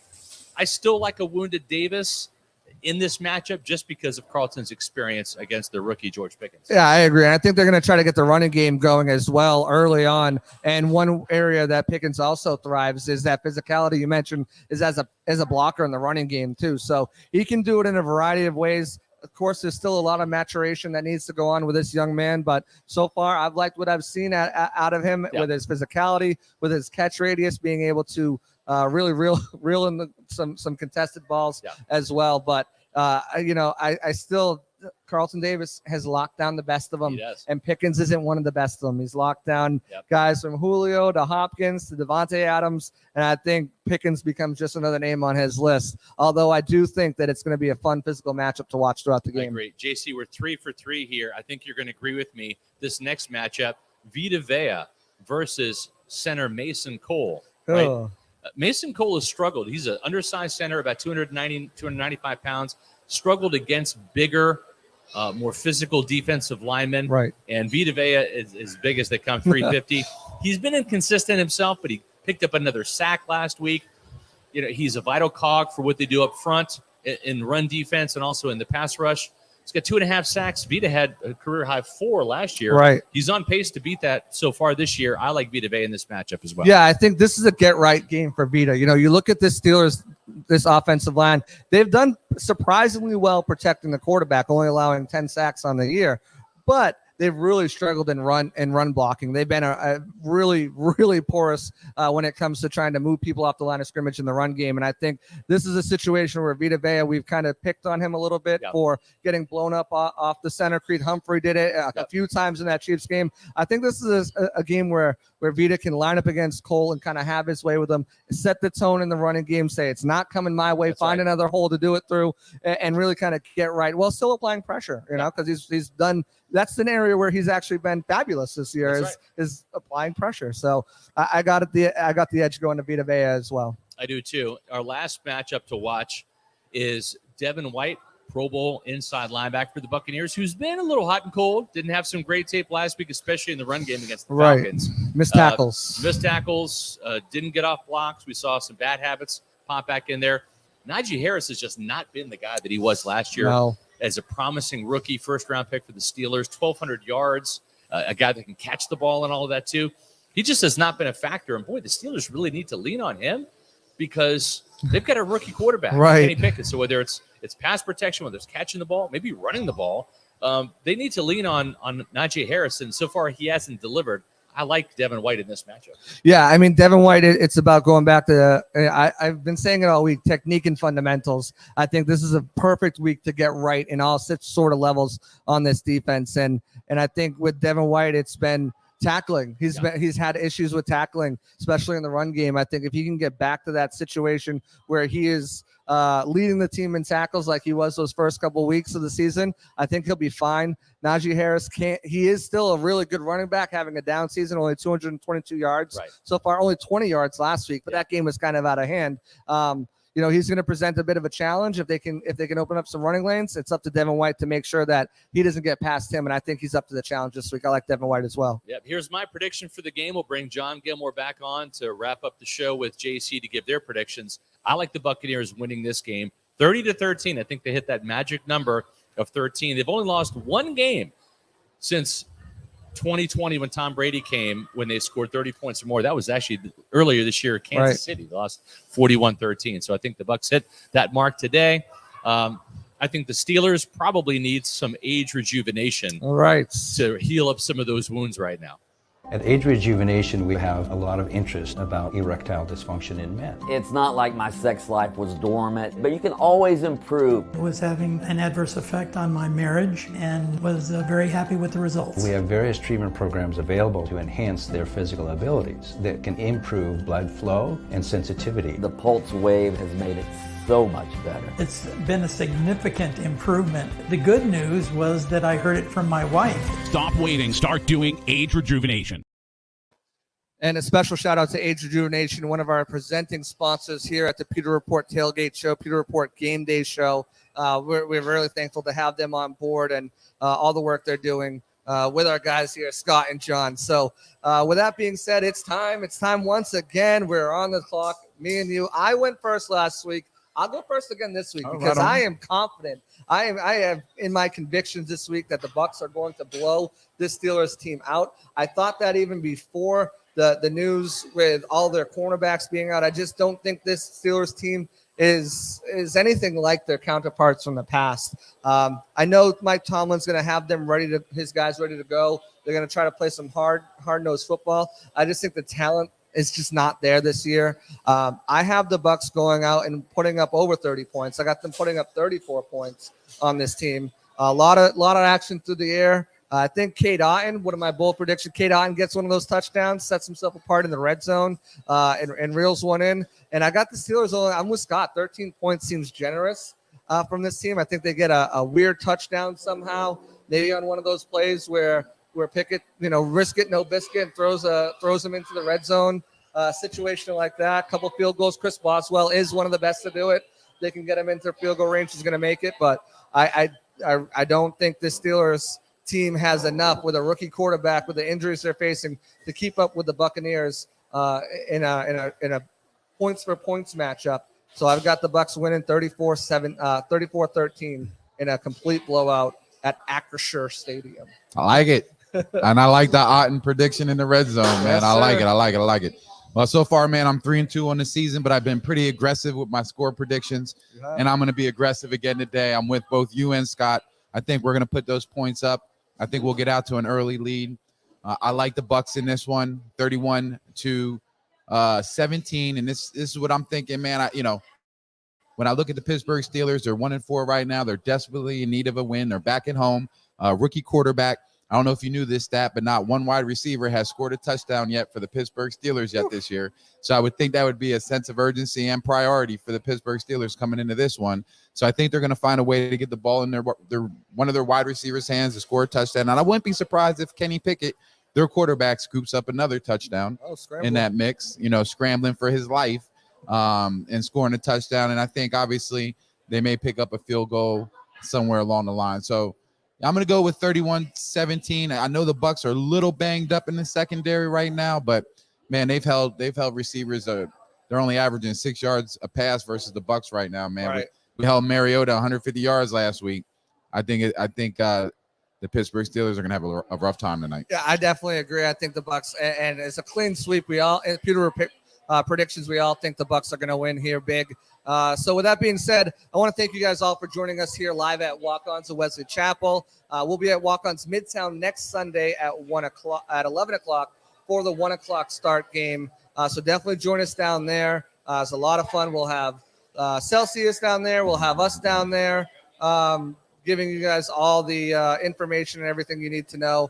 But now let's continue the Celsius Pewter Report Tailgate Show presented by Age Rejuvenation with Pewter Report's Matt Matera and Josh Queipo to bring you all the way up to Pewter Game Day. We're out of here. Welcome, Pewter Report readers, viewers, and listeners to a continuation of the Celsius Pewter Report Tailgate Show presented by Age Rejuvenation. It was live at Walk-Ons in Wesley Chapel. It is now coming to you live from our lovely homes here in Tampa and Atlanta. I am your host, Matt Matera. Join with me is my very good friend, and I mean that dearly. I enjoy every single time I have a conversation with this man. It is Josh Queipo. Josh, first off, I don't really know how to do the segue when we're still on the tailgate show. When we get to the game day show, it's different. It's the game day show, but we're still on the tailgate show.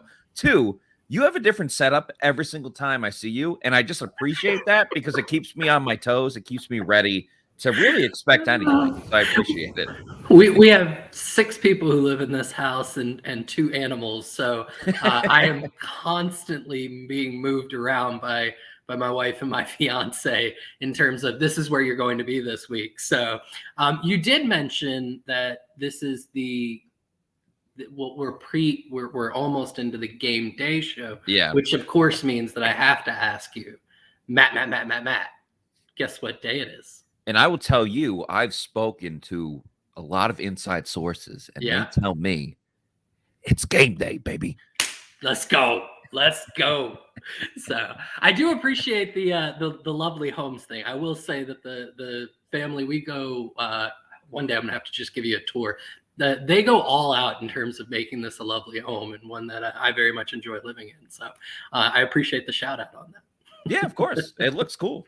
I haven't been there, but I see the background and it looks pretty cool. Let's get into today's matchup. Bucs versus Steelers. Bucs hitting the road for the first time in a long time. It's been about a month since they've really had a road game. They've taken care of business so far when they are on the road. And we did a podcast on Thursday, myself and JC, and the main topic of that podcast was, is this going to be a blowout? I think we're all of the consensus that the Bucs should win this game. I think it's a matter of, do the Bucs play a complete game, which I think we're all looking for as well. I wrote it in our Pewter preview and predictions.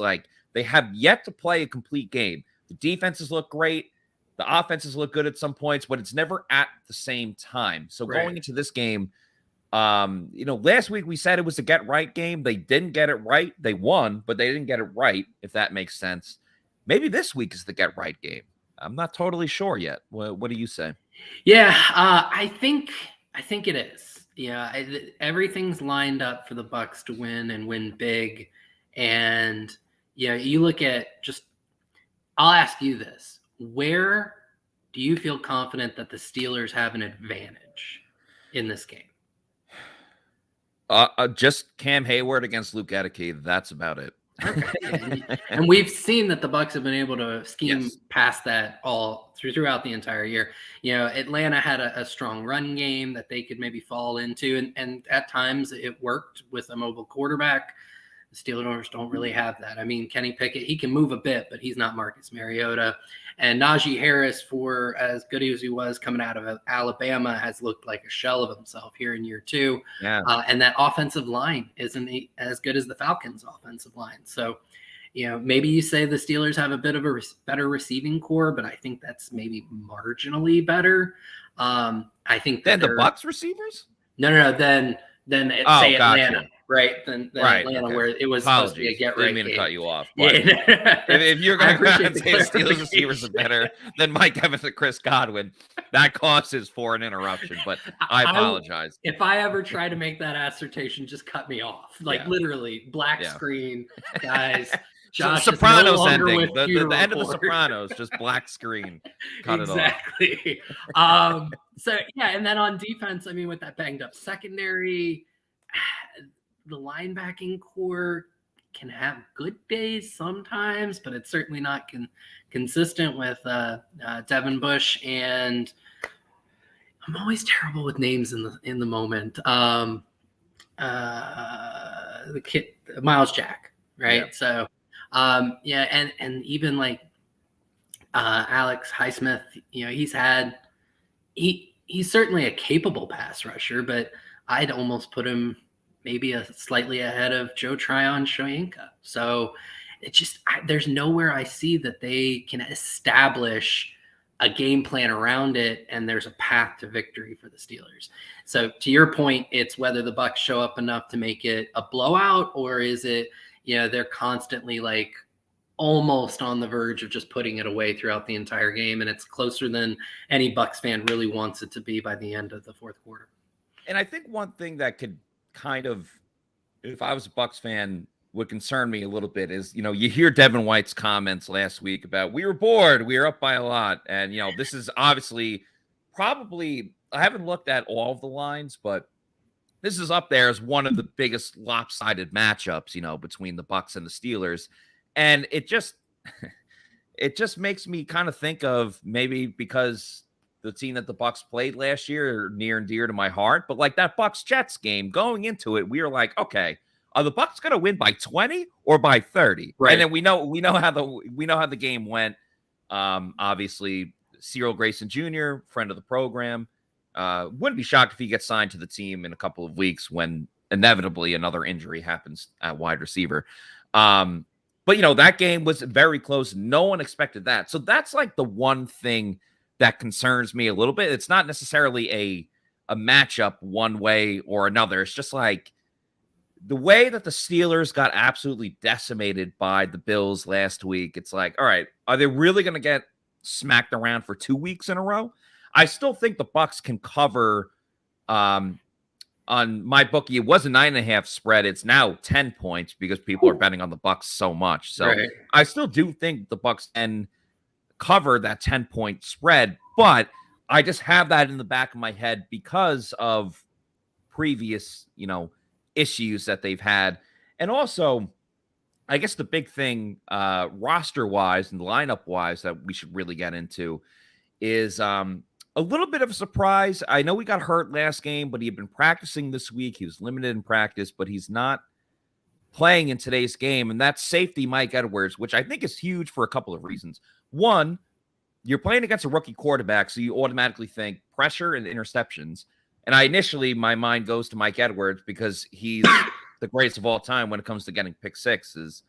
But on top of that, now the Bucs have to decide what they want to do with nickel corner because, they put Antoine Winfield Jr. there.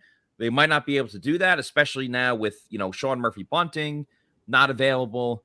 Does Antoine Winfield Jr. just play your typical safety position? Does Nolan Turner get action? I guess if there's any team you're going to give a rookie their first ever, time of play, it would be against the Steelers when you're supposed to win. But how do you look at that lineup? And what do you think? Yeah, I'd love to see Antoine Winfield stay in the slot, and you give Turner the opportunities up top. And I think it's interesting where the Bucs poured most of their resources in creating depth this offseason. It seems like fate is like, watch this. It's like the wide receiver. All right, we're gonna take out Evans. I almost spit out my water there. Sorry. We're going to take out Evans with a suspension, give Godwin all sorts of lower body stuff. Watch Julio, go down for a while, and Russell Gage has to work with a nagging hamstring injury. Oh, you loaded up in the secondary? Okay, well, we're going to take out Logan Ryan, Mike Edwards, and Sean Murphy-Bunting in the same week. It's amazing to me how fate would have it. But I do think that the Bucs still can assert themselves on the Pittsburgh passing game. And I'd like to see Nolan Turner get a lot of reps up as the high safety, and you leave Antoine Winfield Jr. in the slot. He really has the most experience there. The next most experienced player most likely would be D. Delaney in the slot. And I don't mind. Yeah, I don't mind D getting out there. I think that he can handle his own against Chase Claypool. Claypool is mainly the Steelers' slot receiver. And I think Delaney can hold his own. Do I think Claypool will probably grab a few balls? Sure. Do I think that they'll be able to establish their offense through him?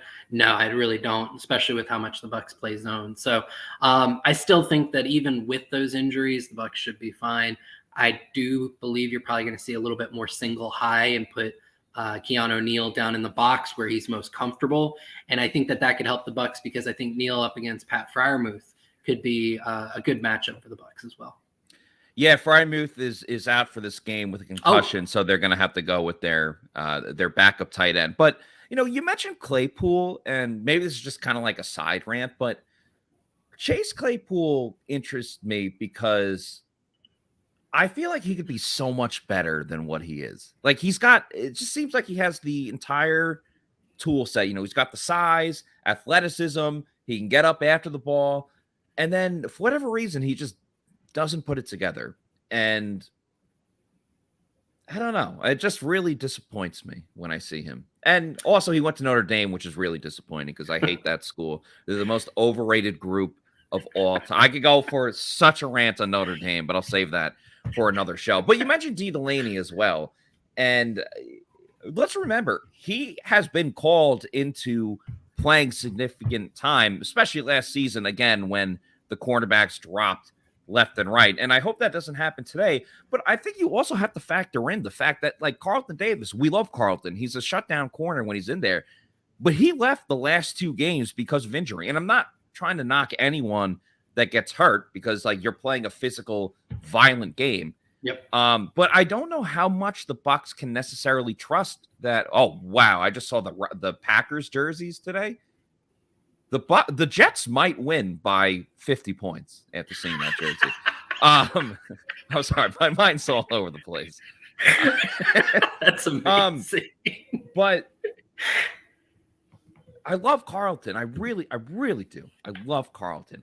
But I don't know how much you can trust him to play like a full game. He got hurt the last 2 games. I feel like you're just kind of waiting for him to inevitably get a really serious injury that is going to cost him to miss a lot of time. I don't know if that's just me, but that's kind of how I feel. I think that may be recency bias. I mean, he was pretty up until last year. I think he's been pretty healthy, right? He hasn't missed a ton for the of time. most part. He missed games last year. Obviously he had a serious injury where he was out for a while. He got hurt in that game against New England as well, which really kind of catapulted everything. And I hate to say it, but when you see a guy that gets injured last season and now he's getting hurt a little bit here and there, I'm just worried. That's all I'm saying. I don't want it to happen. I'm worried about it. I'm like I don't have kids, but I feel like I'm a parent watching my child in a T-ball game, and I just want them to do so well. Yeah, of course. I think if there was ever a game where Carlton were to miss some time and you now have to call on Zion McCollum to play outside corner, this is probably a decent one when you look at the overall schedule that the Bucs have to face. I'd certainly rather that now than against, say, the Rams or even like Carolina later. No, of course. In the season. If there's a game where McCollum's going to be called in, I guess this would probably be one of the better matchups for him. And then as a huge Zion McCollum like truther coming out of the draft, I definitely want to see him get some work and hopefully show the tools that I saw in him coming out of Sam Houston, although not in that way. You never want an injury. I don't care what team it is. You're never rooting for an injury. Yeah, and Zion played 13 snaps last game. I remember you and I were on the Pewter Report Game Day stream, and we were just like, "Wait, what? Zion McCollum's in the game?" And so, yeah, it was very fun to say that, see that, and say that too.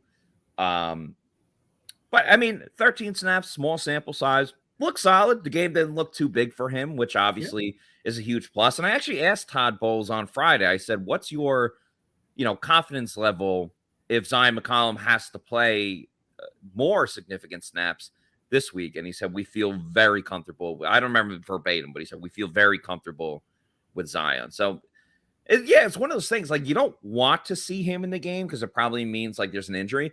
But I'm with you. I'm very optimistic. Like, I just want to see how he looks with like a legit NFL action more than 13 snaps or a couple of snaps in the fourth quarter. He's if it's intriguing 45-3 in the middle of the third quarter, let's do it. Let's bring him in. Absolutely. So I think I saw right as you and I were getting on, somebody had posted 69-0 was their score projection. I put that up earlier. Yeah. That's perfect opportunity to get McCollum some reps in an environment that you want him to get some reps in. So yeah, I'm all for that. So without question. Let's turn to the offensive side of the ball. We talked a lot about the defense so far, as Tom says, yeet. I don't know if I said that right.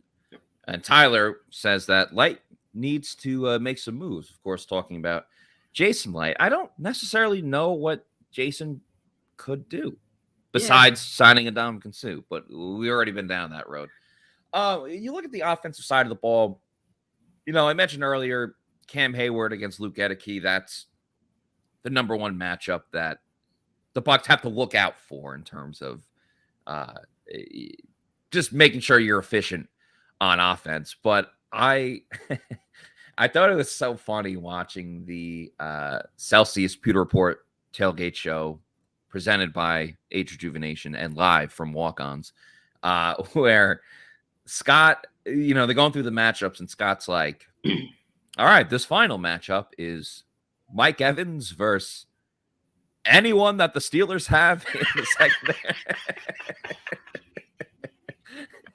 And it's like, it's so true. They're all absolutely injured. I guess really my question to you is, are we going to see a continuation of the, I'll just call it the Mike and Chris show, where it's Brady throwing to Mike Evans and Chris Godwin? Huge game for Mike Evans to pad the overall receiving yards for the entire season. We know outside of a Super Bowl, the end goal for Mike Evans is to continue his Hall of Fame record of most seasons starting with 1,000 yards. And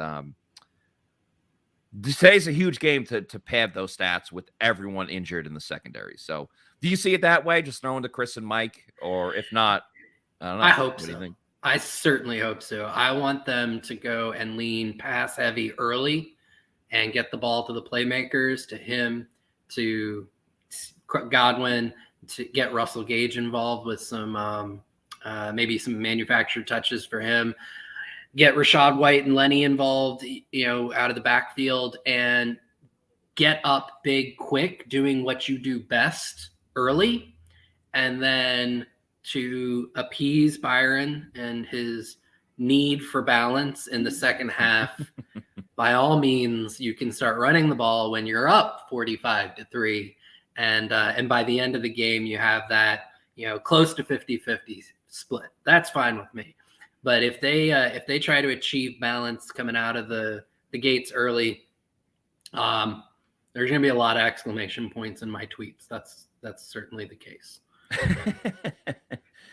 Yeah, I think the Bucs did such a good job last week of, at least for the most part, winning on first down. And I think that's been really the huge gripe with Byron Leftwich. There's a couple of things for sure, but one of them was just the predictability and always running the ball on first down when the Bucs weren't having success. If you're ripping off 10-yard runs every single time, sure, run it on first down, set yourself up for another first down or second and short.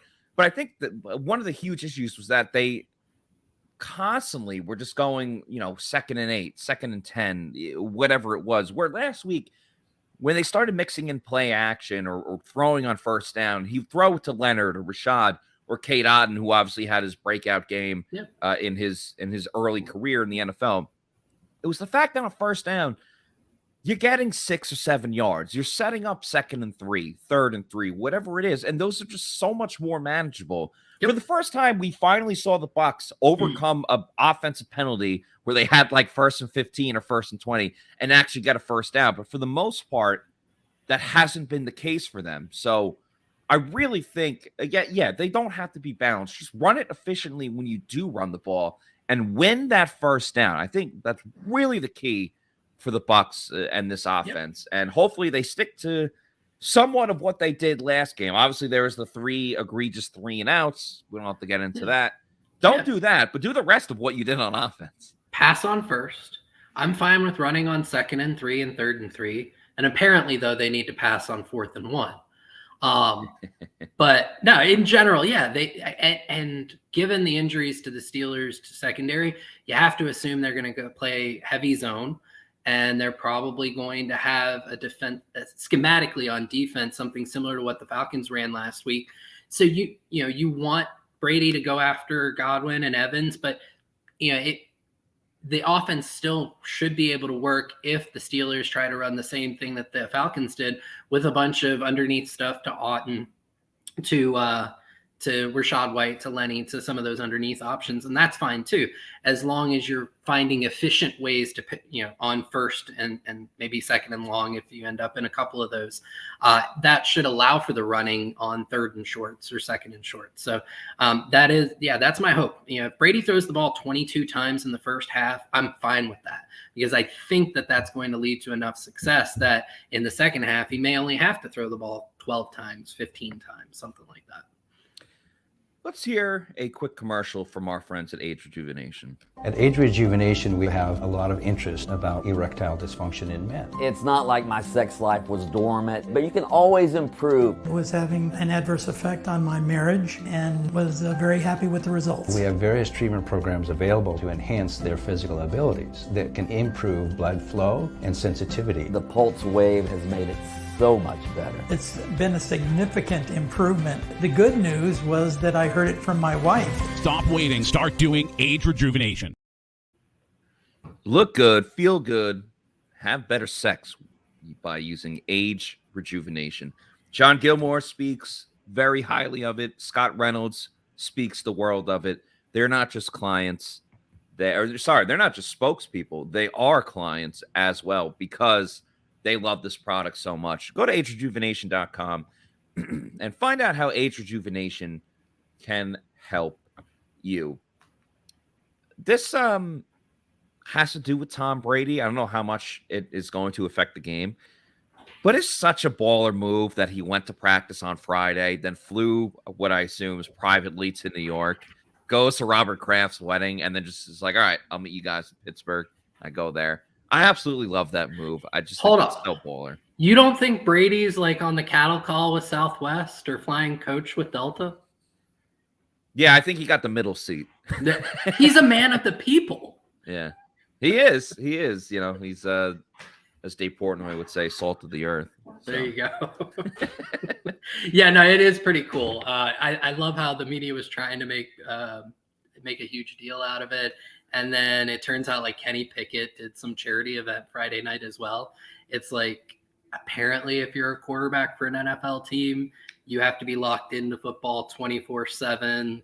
It's so 7 days a week. I mean, I don't It's so get stupid. it. And listen, I get it. It's Brady. He's highly publicized, but I'm not taking shots at other publications and things like that, but we didn't write a story when Tom and Giselle hired divorce lawyers. That's very not, proud of us for that. Yeah, that's not our MO, So that's all I'm gonna say. We talk about football. We're not into the.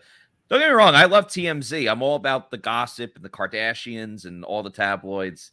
Love the Kardashians. I hope Courtney goes with Travis when Blink-182 is on tour when they come to Tampa. Shout out to Blink being back as well. But anyway, like, we're here to talk about football, not the gossip columns. Right. And on pewterreport.com. On the podcast, we can talk about just about anything, which is a lot of fun. But we want Brady to throw the ball a lot. Maybe not 52 times like he did last week or the week before. But I'm curious, like, how much of the ring finger, the shoulder injury, it has to play a part in this. You know, there has to be somewhat of a toll on his body, as much as, you know, the Brady brand and the TB12 method has prolonged his career. But I'm just like, you're in a weird spot when it's like, okay, you have to throw the ball more. We want the Bucs to throw the ball as much as possible. But Brady's also dealing with an injury, and he's not going to come out because, you know, as he says, it's football. Players get hurt. That's what it is. But is that something in the back of your head when you're thinking, like, all right, the Bucs are airing him out 50 times, like he's got that injury going on? Yes and no. I think for me, it makes me wonder, does it alter their scheming a little bit? You know, last week we saw he underthrew Scotty Miller on the deep shot to the end zone. Good point. You don't really see Brady underthrow receivers very often. So does that play into how much 9-8-9 they run, you know, in terms of how many go balls or deep posts or corners? Do they go for more intermediate stuff like digs and things like that, or out routes? So maybe there's a small effect in terms of game scripting and calling. I don't necessarily see it having a ton of effect in terms of volume of passes. But if there is a concern, all the more reason, I'm going to belabor this point, beat the horse to death. All the more reason, throw early, get up, and then you don't have to worry about the total volume by the end of the game. So. Interesting. Harvinder here says, did he underthrow Miller, ... or was Miller running the wrong route? I appreciate the comment, Harvinder. You're listening and watching like almost every show, so I appreciate that. But Scotty was just running straight down the field. It was a straight shot, so I don't necessarily know how Scotty could have potentially run the wrong route there. So yeah, both those deep shots to Scotty, it looked like it was a very premeditated go, basically 9 route, right? A fade, deep fade. On the first one against Casey Hayward, it went into the end zone. They both read it the same. I don't even think it was an option route. I think it was just a straight fade. And Brady did underthrow it. On the second one, it was actually a pretty solid throw, and Miller ended up catching it. He was just forced out of bounds. I was looking at it after the fact, and I think I even wrote up about it on one of my articles this week. The only thing on that route that probably could have made it better and probably would have led to the catch was when Scotty was lined up closer to the line of scrimmage. He wasn't way out deep or way out wide by the line, by the sidelines. And when he started his fade, D. Alford he's a bigger corner than Scotty, but then again, almost every corner is bigger than Scotty because it's just a small dude. He was able to body Scotty Miller close to the line of scrimmage as he released. And that forced Scotty to get wider than he probably needed to be or wanted to be, which brought the sideline into play and became a part of the reason why the ball ended up being, or he ended up being forced out of bounds. So, but in terms of running the wrong route, I didn't see that. I didn't see any other routes that he could have possibly been running on those. And for where Brady put the ball, it was uncharacteristic of Brady, not something I necessarily foresee happening going forward outside of maybe the shoulder or the ring finger affecting him. Just not something you really see from him very often. By the way, did you get a haircut recently? About an hour and a half ago. I thought so. You look really good. You look good. Yeah.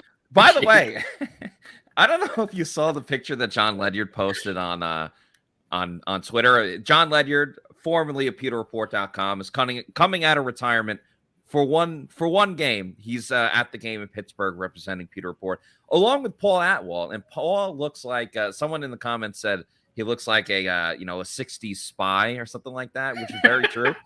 Also, and I love John, and I know I have no reason to say this with the way that I look. But John looks like he just woke up. Like, I don't know if he had a bad night of sleep. He looks like absolute shit. And I'm only saying that because I love John and I would say that to his face. But he does not look good. I have not seen the picture, but now I want to. Like, I'm trying to scroll through at this point. Yeah. Oh, that's awesome.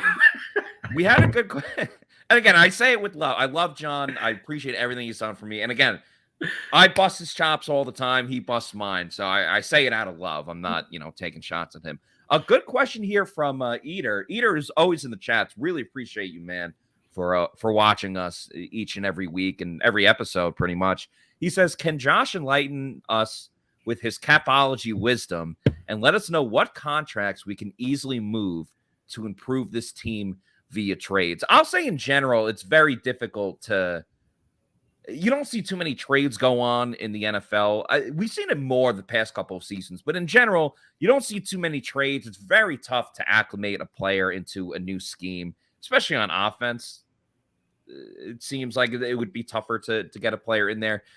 But at the same time, you're usually not moving huge contracts in the middle of the season because you kind of set yourself ahead for, your plans for the salary cap in general. But if you want to take a stab at this question, go ahead. A lot of it would depend on who they're getting. The only team that's really looking at potentially have anything close to a fire sale would be the Panthers. They're in division, so very unlikely that you're going to see the Bucs pull off a trade for any of their assets. TB12 Goatman says, come on, tell me CMC, Christian McCaffrey is coming here. That's not going to happen. They would never trade in the division. Yeah. Especially a player of that caliber. And I don't remember who I saw it, so I can't say the how much I trust the source, but I did see on Twitter this morning the Panthers are looking for multiple first-round picks, which is not going to happen when Christian McCaffrey's owed over $12 million per year going forward with his injury history and everything like that. It's just not going to happen.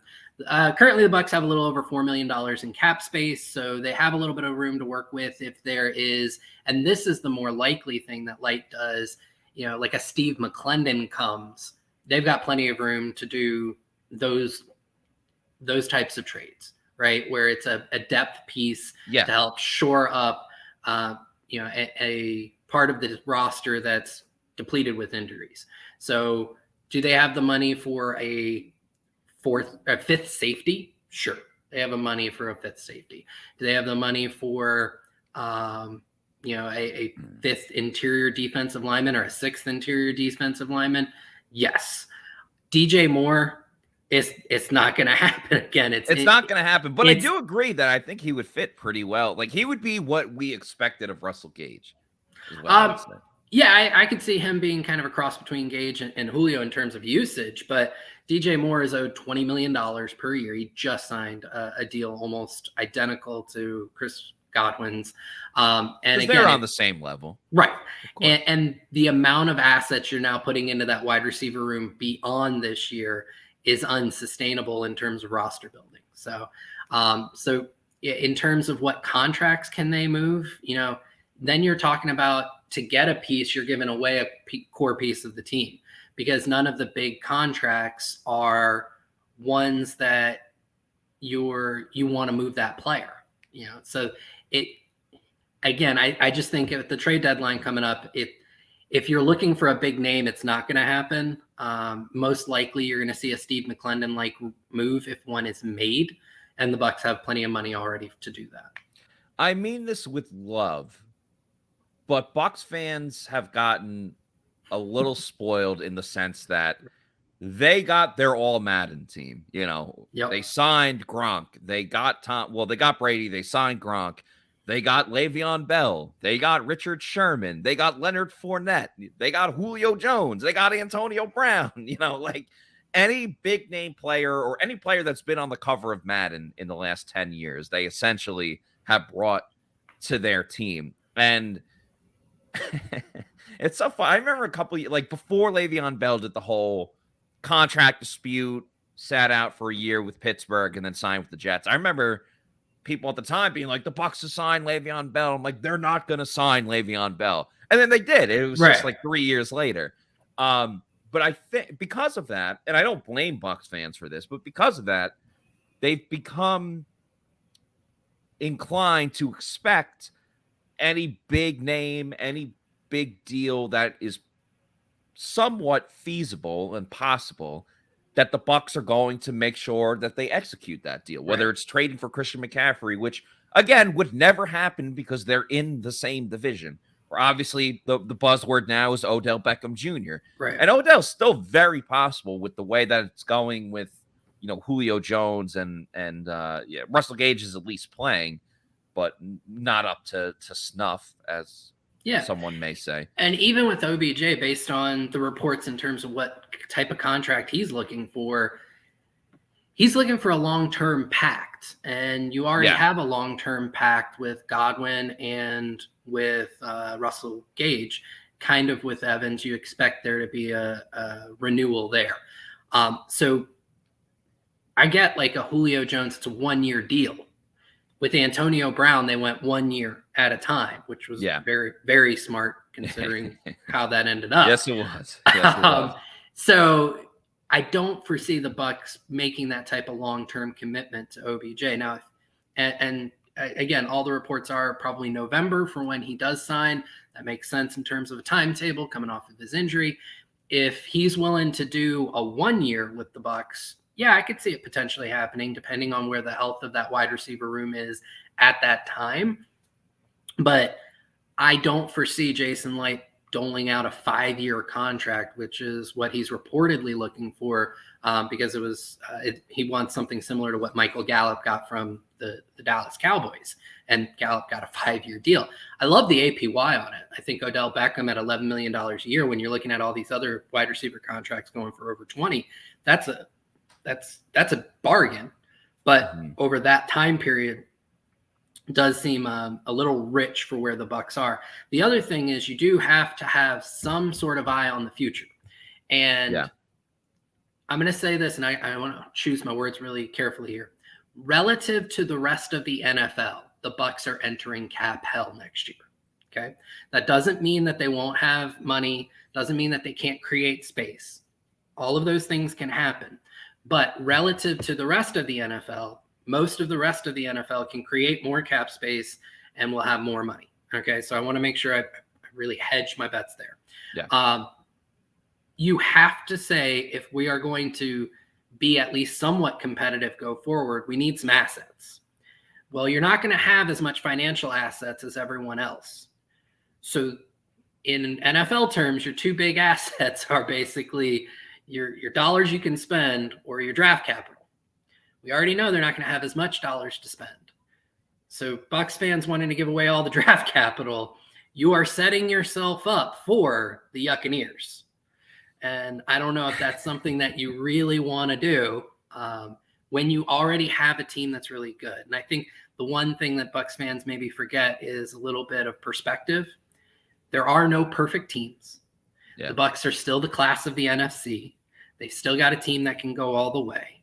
And you start looking at some of these other NFC teams, the 49ers defense is, they're getting injured. They're going to have 49ers in general just get injured. Right. It just seems to be a thing for them. And they still have Jimmy Garoppolo at the helm. The Rams are a mess, right? The Packers have more trouble scoring points than the Bucs do.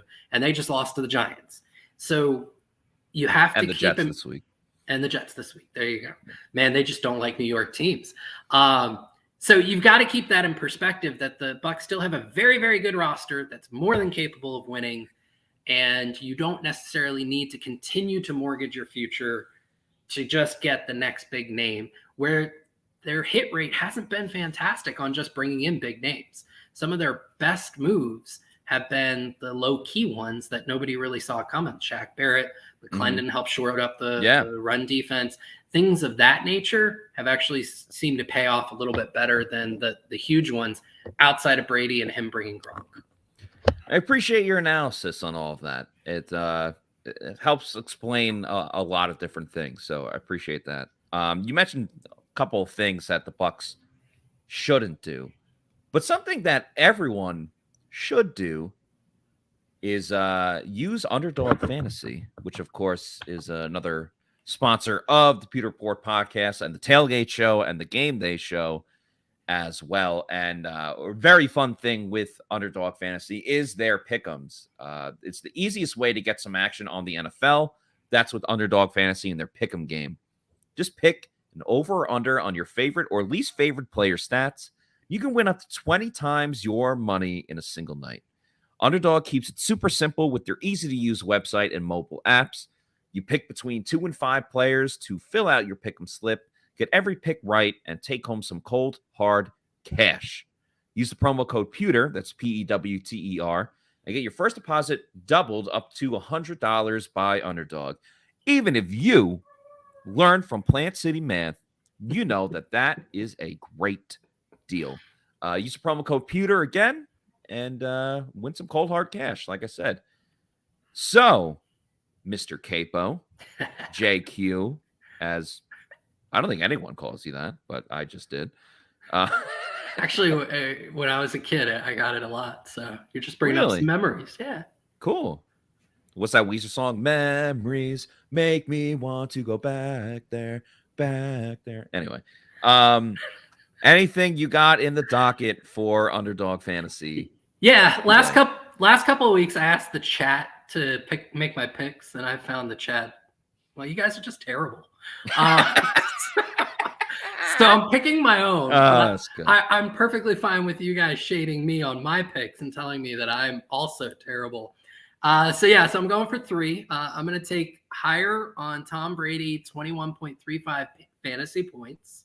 I think he throws at least 3 touchdowns today. That's going to get him 12 of it right there. I'm taking higher on Rachaad White, 35.5 rushing and receiving yards, so combined. I like that. And then I'm taking the under on Kenny Pickett, 16.5 rushing yards. I don't think he scrambles for that much today. I don't think he's Mariota.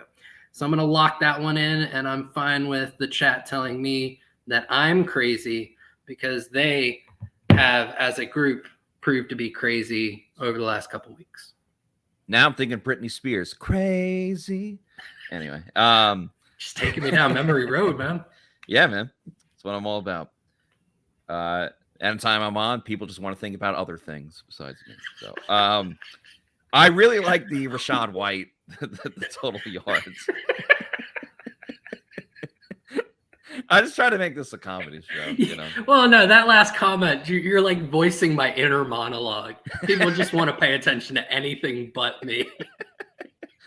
I really like the Rachaad White, the over total yards, 35.5. Again, like if it's a blowout, Rachaad White's going to get a lot of, opportunities. So I'm definitely going to take the higher on that one. Let's see what else I got there. Ryan Suckup, 1.5 field goals made. I kind of like that because the Bucs have sort of struggled in the red zone. They've been able to move the ball. So yeah, I'm going to take that. And come on, they usually have Kenny Pickett or like quarterbacks in general to throw an interception. Yeah, I don't see that right now, but I would definitely take that. I'm going to take the under in passing yards for Kenny Pickett. It's at 240.5. Josh, we have 3 minutes until the game kicks off, which, of course, that will be the Pewter Report Game Day show presented by Celsius, where the fantastic Casey Hudson will be joining us, joining myself for the game. Very excited for that. But since we have now 2 minutes to kick off, give me your prediction for the game. All right. I put this in the Pewter chat. We all went with the Bucs to win big. We did. I want to say in our Pewter predictions, everyone had the Steelers with 13 points, except Bailey Adams. He went out on a giant limb and went with the Steelers having 14 points. What a maniac. Right. So I put in our private chat thread, I said, well, now I'm convinced that the Steelers win by 40, just because we were all like the Bucs win big. I will stick with my original. I have the Bucs winning. I want to say it was 27-13. I think they score on 5 drives. Typically, an offense has 10 drives in a game. So that's a 50% score rate. I see 3 touchdowns, 2 field goals, and an easy win where hopefully Brady can rest his shoulder in the 4th quarter. Do we get Blaine Gabbert? I know Scott Reynolds is praying for it, I'm sure, to the football gods. I think it's possible. Yeah, I think if they're up 27-13, 5 minutes left. Yeah, I could see a Blaine Gabbert draft. I hope this is a Blaine game. I had the Bucs winning, as you mentioned. Everyone at Pewter Report did. I think I had them winning 28-13. I just, Todd Bowles against a rookie quarterback. He's done great against them. I think this is a perfect opportunity for the Bucs to keep their offense trending in the right direction. So I think, you got to beat up on the bad teams. The Bucs haven't played a complete game yet. So I think this is, you're just waiting because the Bucs have it in them to play that complete game and just knock the crap out of a team. And I think that it's going to be this week. You had 27-13. You and I had the exact same prediction. I was so excited about it. Cool. Good stuff. Yeah. Good stuff. I absolutely love it. Josh, I appreciate you being on the show. Maybe if you're available, jump on at halftime. That would be fun. Give your thoughts then. If you're not available, that's all right. Awesome. Thought about it. I'm in. That's what Andy Dwyer says in the office. Appreciate you, all of your insight and analysis. And we'll see you at halftime. Thanks for coming on. See you, bud. And we are about to start the Pewter Game Day show. Bucs versus Steelers about to get going. So let's play that intro.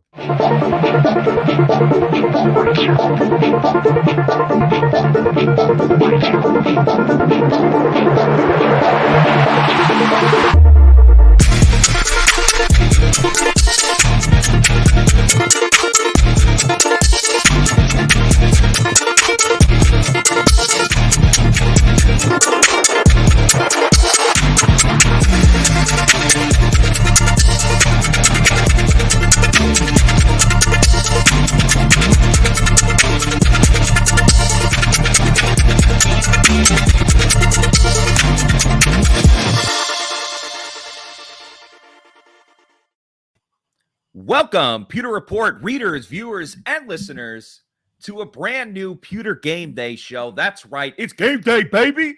Bucs versus Steelers. Very exciting because it seems like it's a game where the Bucs should win with no ifs, ands, or buts about anything. They should just dominate this team. Doesn't always happen, though, but that's why they play the game. We don't know exactly what is going to happen. I'm your host, Matt Matera. Appreciate everyone watching and listening to this. Joined with me is the GOAT of graphics, one of the best people at pewterreport.com. Made that intro as well. The very talented and extremely busy Casey Hudson. Casey, thank you so much for joining me today. Appreciate it. And how you doing? What's up, Maddie? I'm getting my voice back from yesterday, barely. That was a nice long day of tequila, college football, and all the food. So if my voice goes in and out, bear with me, but I can't complain. It's a Sunday. The Bucs are projected to have a big win. And as long as my PTSD of the Commandees game last season doesn't rear its ugly head, then I am really excited to have a great Sunday. Yeah, hopefully it's a lovely Sunday. Hopefully the Bucs win. Maybe the Jets beat the Packers, which would be good for the Bucs as well. For those that don't know, Casey was one of the judges of the I don't even know what you call it, the tailgate, the Fan Fest tailgate. Tailgate Taste Fest. Yeah, Tailgate Taste Fest. Very, very fun. Casey was a judge along with Pat and Aaron from the Pat and Aaron show on WDAE, a couple other judges as well. Very fun event at Curtis Hickson Park, which I attended as well. Yeah, really awesome time. So when they're here next year, definitely go to it. Definitely check it out. Yeah. What ended up winning? Do you know? I have no idea. I should probably check, see if my I didn't mean to put you on the spot there. I see if my scoring panned out at all. Yeah. What I learned about myself is that I definitely have room to be more decisive. And that I still am not the biggest fan of hot dogs. All right, fair enough. There you go. Learning lesson. Life's about learning and growing. Exactly. Bucs are getting the ball first. The initial kickoff went into the end zone for a touchback. They run it here on first down, a short run to Leonard Fournette, who gets about 1.5 yards, which just sparked my mind. We have to sync up our TVs, Casey. I was just about to say, per usual, I'm not there yet, but okay. I just paused it where it's showing the graphics of the players. So it says play caller Byron Leftwich and then Leonard, Mike, Chris. So let me know when you're on that, and then I will hit Almost play there. on my remote. Hulu Live is tragic, y'all. This is just they gotta get with the times. By the way, knowing that you have Hulu, and I know you're a footy fan. Oh yeah. There's that show, Welcome to Wrexham. I don't know if I may have mentioned this yesterday, but no. Welcome to Wrexham. It's with so Ryan Reynolds and Rob McElhenney from It's Always Sunny. They bought a team in Wales that they're called Wrexham, and they're in like the fifth, like the lowest tier possible. But obviously, those are two huge names, and like they bought the team, they're invested in like all the stuff, and they're trying to make them better. And it's an awesome show. I would recommend that. Did you get to the graphics yet? Not the individual players. What player are you on? Oh, it has all of them. It says Leonard, Mike, Chris, Russell, Cam. Oh, press play. Okay, cool. I feel like you're probably ahead of me now. Now, unfortunately, all you missed was Godwin dropped the ball. Oh, geez. Okay, yeah. I am going to fast forward now. Just a little forward motion. All right, incompletion. 3rd and 9 coming up for Tampa Bay. Are they showing the graphics of the Steelers on the bottom? Yep. I see Malik Reed, Devin Bush, Miles Jack, Alex Highsmith, which reminds me of High Tower, which reminds me of Bucs House of the Dragon. Yeah. Okay. I gotta get on House of the Dragon. Oh, you haven't watched it yet. I'm disappointed in myself. I'm so disappointed. Brady in shotgun here. Leonard Fournette to his right. He drops back, looking, throws it over the middle. Oh, it's low and incomplete. Bucs go 3 and out. A very disappointing beginning to that game, or to this game, I guess I should say. Which they have no business doing that versus the Steelers, number one. Number two, did they not learn their 3 and out lesson last week versus the Falcons? And while they didn't hand off the ball to Lenny 500 times to begin with, where's Mike Evans? Yeah, I'm not. It's the first drive, so I'm not going to freak out about that just yet. But yeah, even last game, like it took a little bit for Mike to get going, where it feels like maybe they should kind of get it, more involved even earlier. This is a bad kick, bad kick by Jake Camarda. Oh man, goes to the freaking. Oh, he's been having some weird moments. Yeah. Oh, Josh Queipo is going to be losing his mind on that one. The punch god. Casey, I was talking about on the Game Day show. I was saying that, everyone's expecting a blowout and all of that good stuff. But I'm having flashbacks to that Bucs Jets game where, again, the Bucs were supposed to win by a million.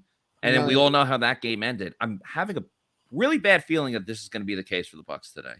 See, I completely not that I forgot about that game because the last 15 seconds was mind-blowing and your reaction was the best reaction we've seen in sports. I appreciate it. My PTSD comes from the Commandees game. I just remember sitting on pregame with John Ledyard and being like, we just can't really think of like any other statistical breakdown here to evaluate besides the fact that the Bucs are just going to win that way today. Right. Like, what do we talk about now? Yeah. I don't know. Exactly. So that's where I'm just a nervous wreck because I was like, okay, this feels a little bit too familiar aside from the fact that I did not have like a hard, there's no way that the Steelers are going to win point of view. And Kenny Pickett's moving the ball right now. Yeah, first down for the Steelers. Pickett completed 2 passes, one to Pickens on first down, and then now to who was it? Deontay Johnson on second down. So Steelers already have more first downs than the Bucs, and you cannot ask for a worse performance. The casualty behind that. Already off to a bad start. I think they have to feed off of like defense sometimes. Like sometimes when defense gets things going, offense can come back and do something. Yeah. This is gross. Yikes. Chase Claypool now went to Notre Dame. I hate that school, but he gets a first down. A fellow Irish. What's that? I said a fellow Irish. Yeah. Fighting Irish. Fighting.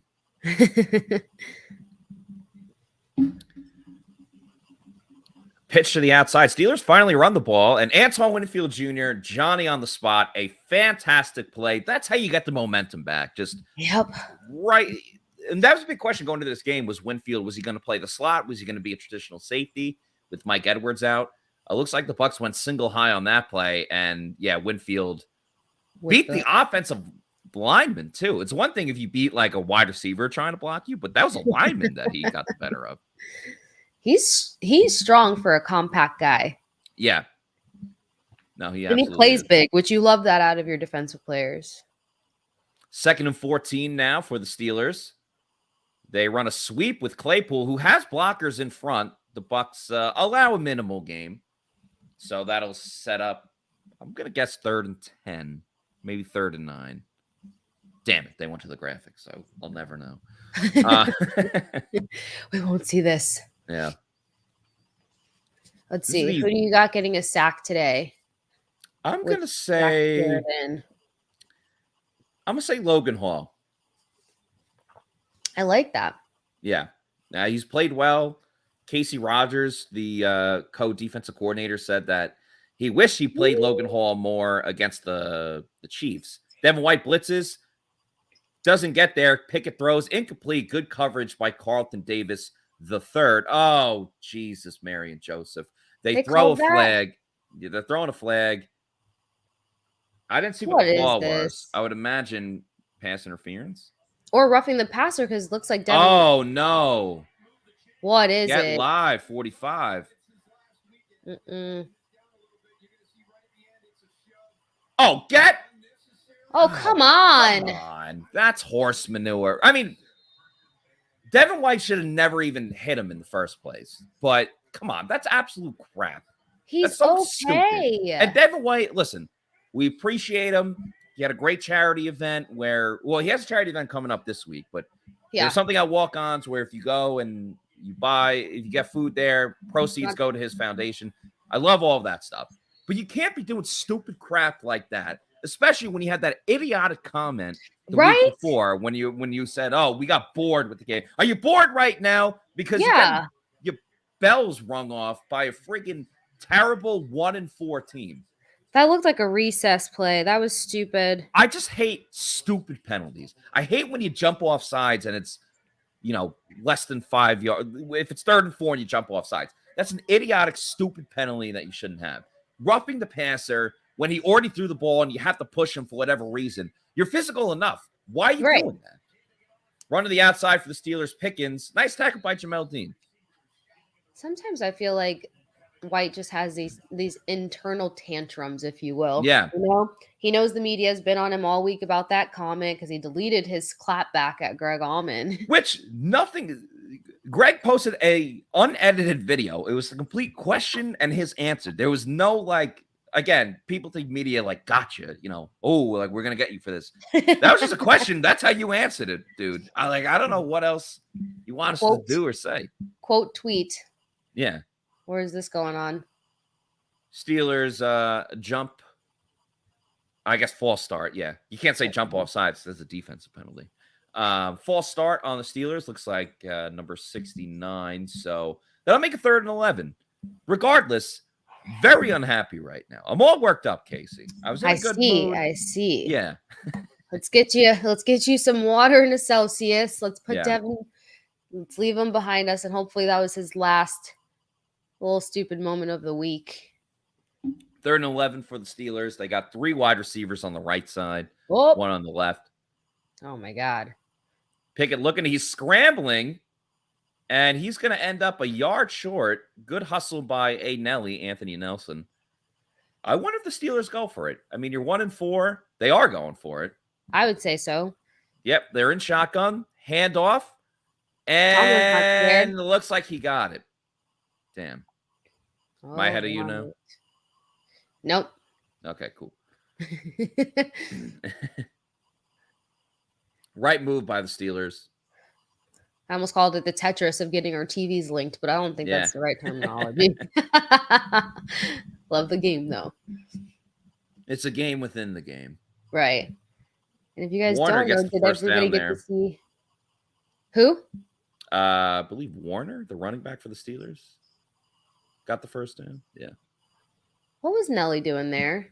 Playing tag? Yeah. Take a look into his right. Here. It is caught. Wow. Johnson really had to get up for that one. It's about a 4-yard gain. We'll make it 2nd and goal with 8:20 to go in the first quarter. Really abysmal for the Bucs. 3 and out. Steelers moving the ball down the field. A stupid roughing the passer penalty that would have got them off the field. And I don't even know if they kick a field goal at that point. And they don't get a 4th down stop.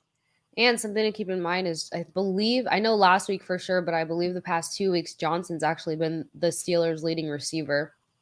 Yeah, he's their most talented guy, but he has a lot of drops, which is really bad. So, as John Ledyard said, they kind of go as he goes. If he gets some drops, then they're screwed. If he makes a catch, then they do well. Throw to Najee Harris. He is wide ass open. Like, could not be more open.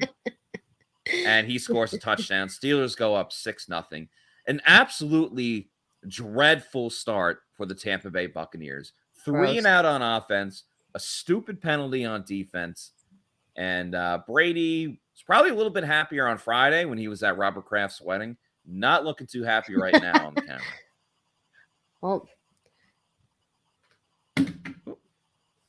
I wonder, we haven't gotten a tantrum out of Brady in weeks. Ever since the last double tablet smash. Yeah. Oh, it'll come today. Yeah. I'm like, against the Steelers, I feel like we're about to see it all over again. 7-0 Pittsburgh over Tampa Bay. As we go to commercial break, 7:38 to go in the first quarter. I am tweeting out that I am angry. Not saying those exact words. All I had for the Twitter at the moment was gross start for the Bucs. That works. I said absolutely dreadful start. Listen, not everything's perfect. We're gonna get to some fan comments in just a moment. The Bucs need to wake up. Maybe it's that early start on the road. They need a little pep in their step. So the Bucs could really use some Celsius right now, which of course is the presenting sponsor of the Pewter Report Tailgate show. 7 essential vitamins. You got to make sure if you're drinking a Celsius energy drink, if you're drinking any energy drink, it's got to be Celsius because it's a healthier energy drink than some of the other competitors out there. Gives you that essential energy to get you through a workout. If you have a long, busy work day, if you're judging a food contest, whatever it is, make sure you're drinking Celsius energy drinks. Love all the flavors. You see the Arctic peach and tropical vibes there. They got, sparkling watermelon, orange, grapefruit, strawberry lemonade, the cola flavor. Scott's a huge fan of that one. And if you don't want to go out and search in the wild for a Celsius energy drink, which you should, you can go on their store locator on Celsius.com, find out where there's a Celsius near you. You can also have it sent straight to your door by going to Amazon. I'd recommend getting the variety pack because variety is the spice of life, as they say. You save money by buying it on Amazon. And again, you have it sent straight to your door. You'd have it set up every 2-3 weeks, whatever it is. That's Celsius Energy Drinks, #Celsius Live Fit. Let's get to some of the comments here. I'm sure Bucs fans are riled up at the moment. Tom says, Jesus. Don't blame me for that. Only Bucs fan says, funny name. I like that. Only Bucs fan. A rookie went in a 7-minute drive against us. That's very true. Gross. Robert, a.k.a. Navilis, says typical first quarter for this team. Thank you for that comment. Robert, Navilis. please explain the Navilis part. Yes. Too. Yeah, please let us know. Very interested. Zach says defense is dookie water and it's pissing me off. Not bad cat says if you put a good comment, we will put it on put it on the screen. Has to be family friendly though, Who's Outback's actual team? I'm very curious because I recognized the name. He's not a Bucs fan, that's for sure. Outback Cat? Yeah, no way. Outback Cat, let us know. But he said that's embarrassing. He also said they're not making the playoffs. I don't think that's true. Yeah. Center Field says, glad to see nothing has changed the past 3 weeks. Coaches unprepared from the go. That's heartbreaking. Tom says Dookie. Tom says Big Dookie. Shout out Green Day. Great album, Dookie. Bucs have 1st and 10. Only Bucs fan says run on 1st down. Obviously, alluding to this nice play from Leonard Fournette. Cuts it up the middle to the left side and gets a 1st down. Gets to that 2nd level, which was very important. All right, lower shoulder, Lenny. Okay, I think somehow I got behind you by like 7 seconds. Okay, I will pause for a brief moment. Pause. 1 Mississippi, 2 Mississippi, 3 Mississippi, 4 Mississippi, 5. There you go.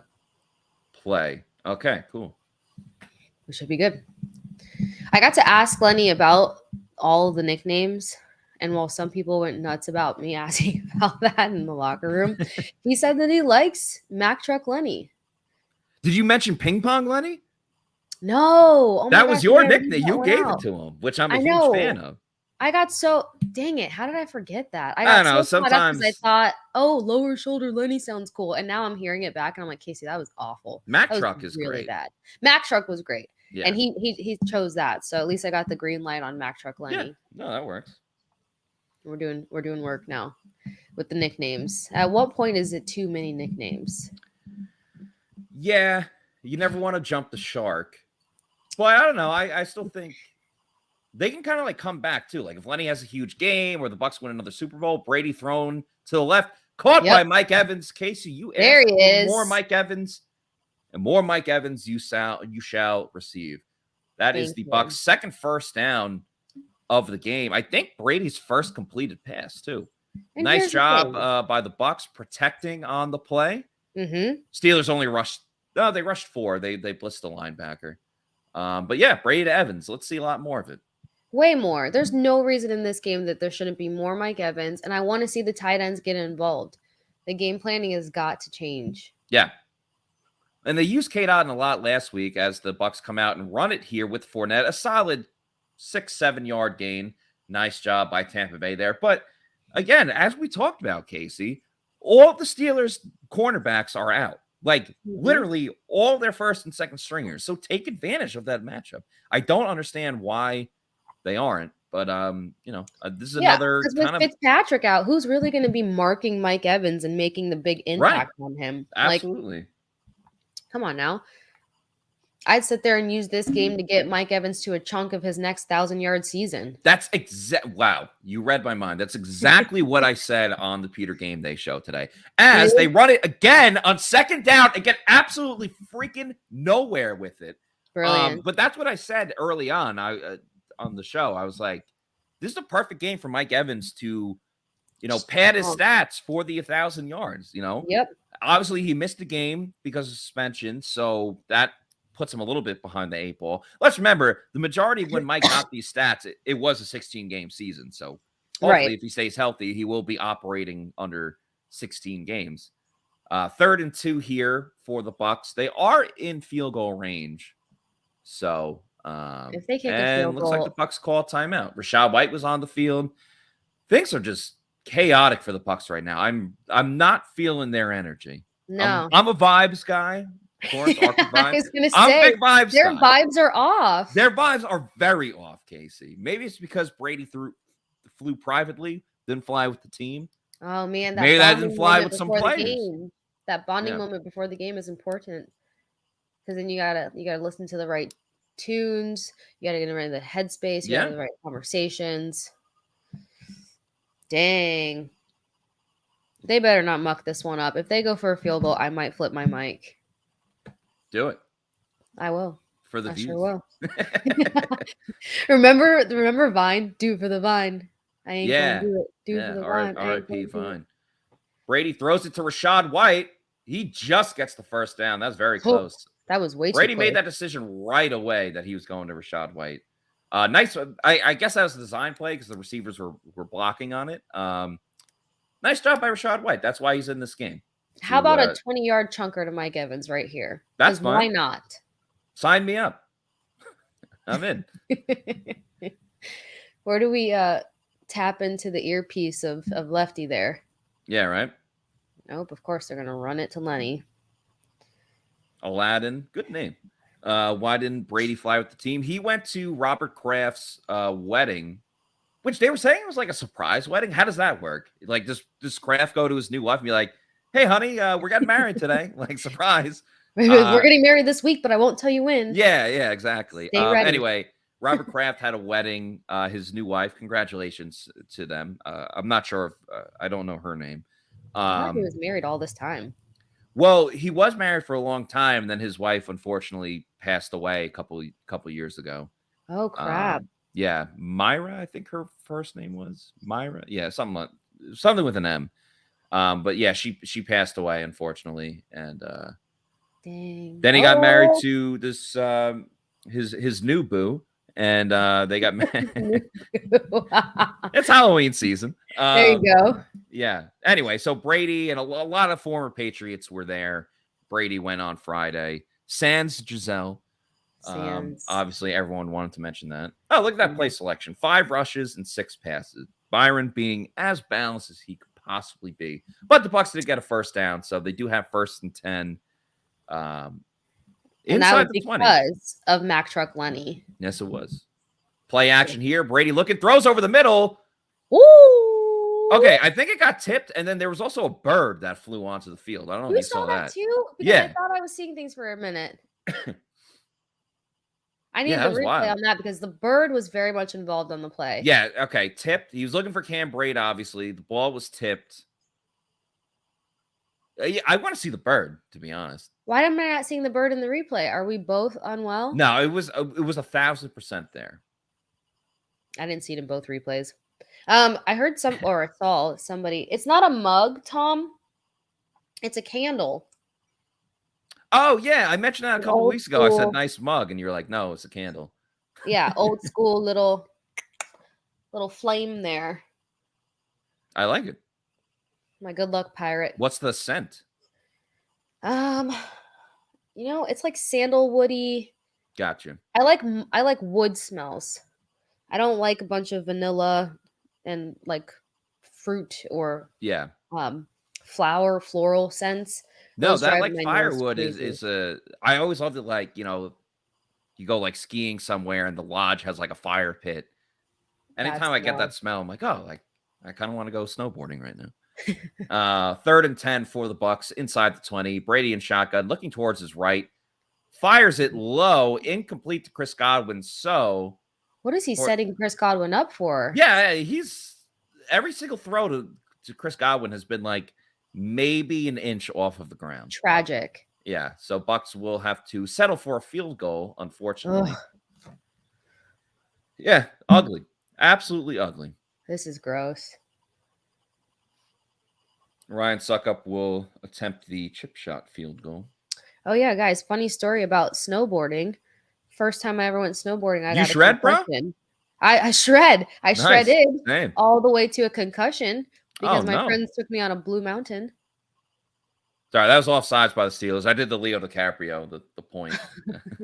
He saw my face, so I was like, Wait, so you got a concussion the first time you ever snowboarded? yeah, because people told me it's just like skateboarding. Don't worry about it. Just go on the blue mountain. And then I rolled down half the mountain, losing like my goggles, my beanie, just articles of case all the way down this mountain. I finally got it towards the end there because my friends wouldn't let Heel me call toe? Snow Patrol. Heel toe? Yeah, That's what you got to do, heel toe. just started making the S.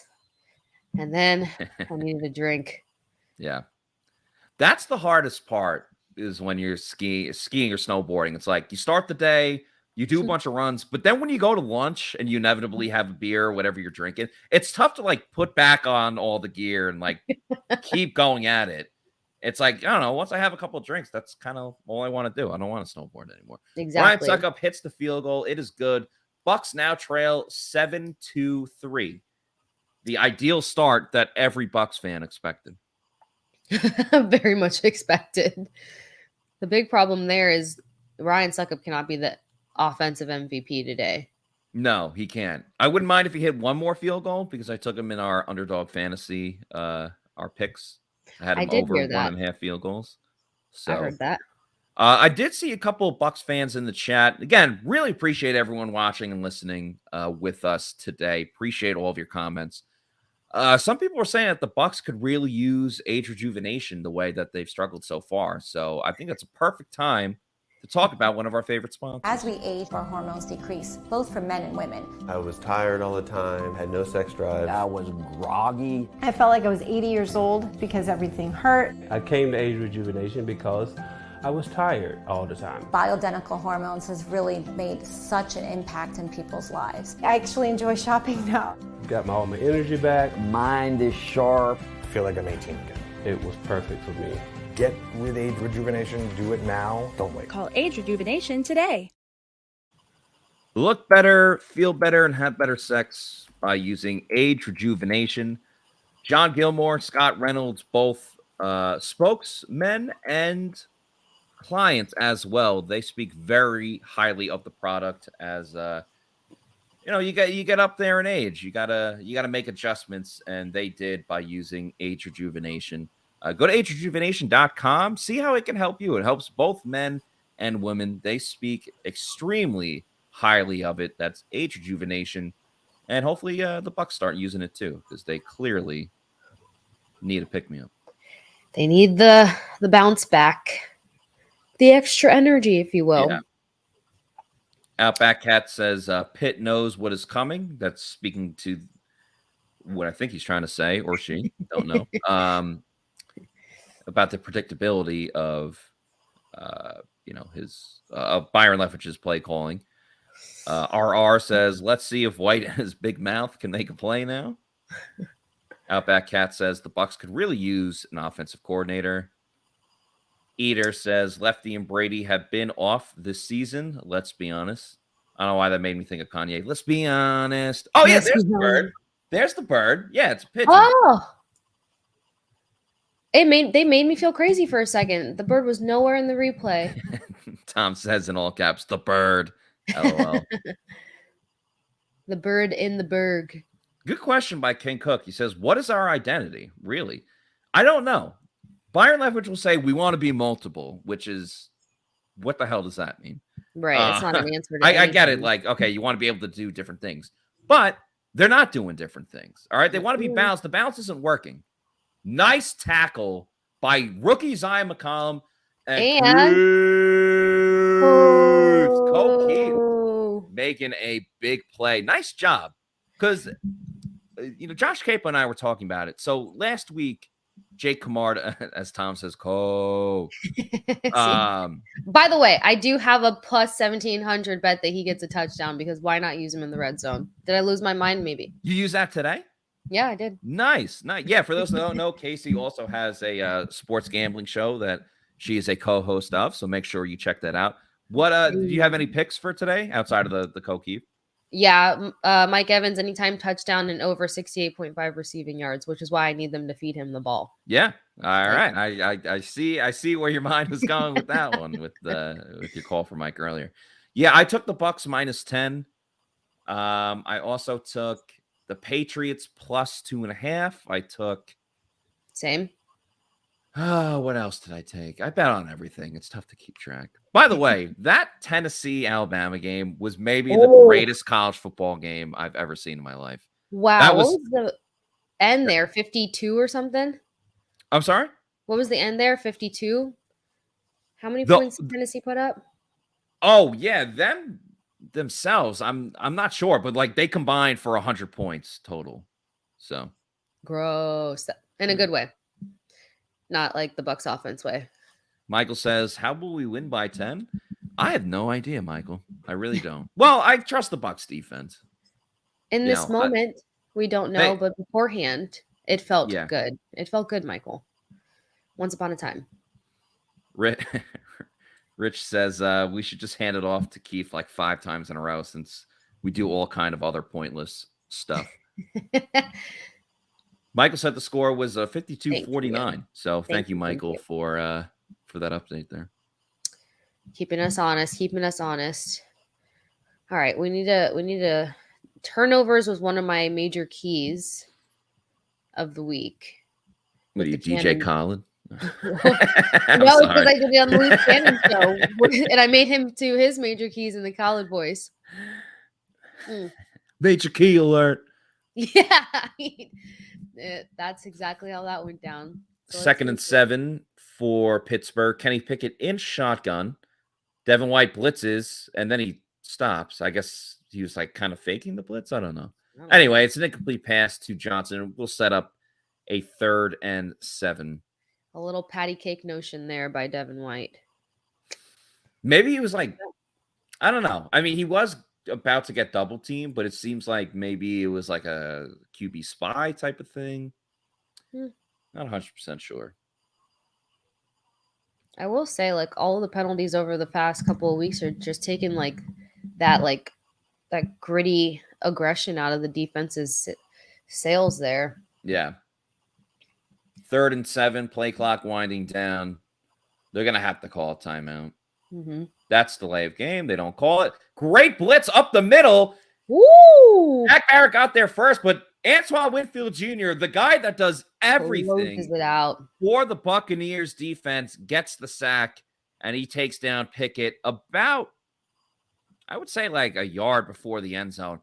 Well-timed blitz. Very nice job. Yeah, Shaq was right in there. Pickett avoids that, but Antoine Winfield Jr. Cleans it up, which obviously a great thing because it gets the ball back to the Bucs offense.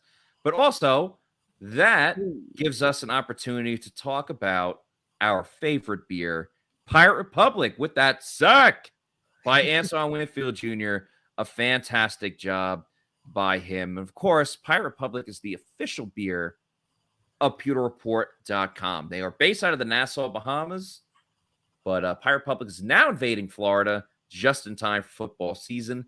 Beer brings people together to celebrate life. That means celebrating life in the spirit of the original Pirate Code, and that's a sense of belonging. Pirate Republic is a community of people living life on their terms. Their drinks are available in retailers like Total Wine and more, Lucan's Liquors, Party Liquors, and select ABC liquor stores, as Jalen Darden makes the catch right around the 45 and gets a yard upfield. ABC Liquors, and they are in the greater Tampa Bay area and expanding across the state of Florida. Live life on your terms and drink like a pirate with Pirate Republic beer. Show you guys the type of beers they have in a second. Long John Pilsner, my personal favorite. They also have the Take No Quarter IPA and the Golden Haze Piracy Belgian Wit. Huge fan of all of them. Again, Long John Pilsner, my personal favorite, but you can do no wrong by having a Pirate Republic beer as the Bucs get set to get it moving right around midfield. They're at the 45. As Rich says, damn it, I forgot we had Darden. Raging Brisket also says Darden sucks so bad. He's been fine this year, all right? He's not falling. He's not stumbling. The D word's been fine? Yeah. Well, what has he done wrong? What has he done right?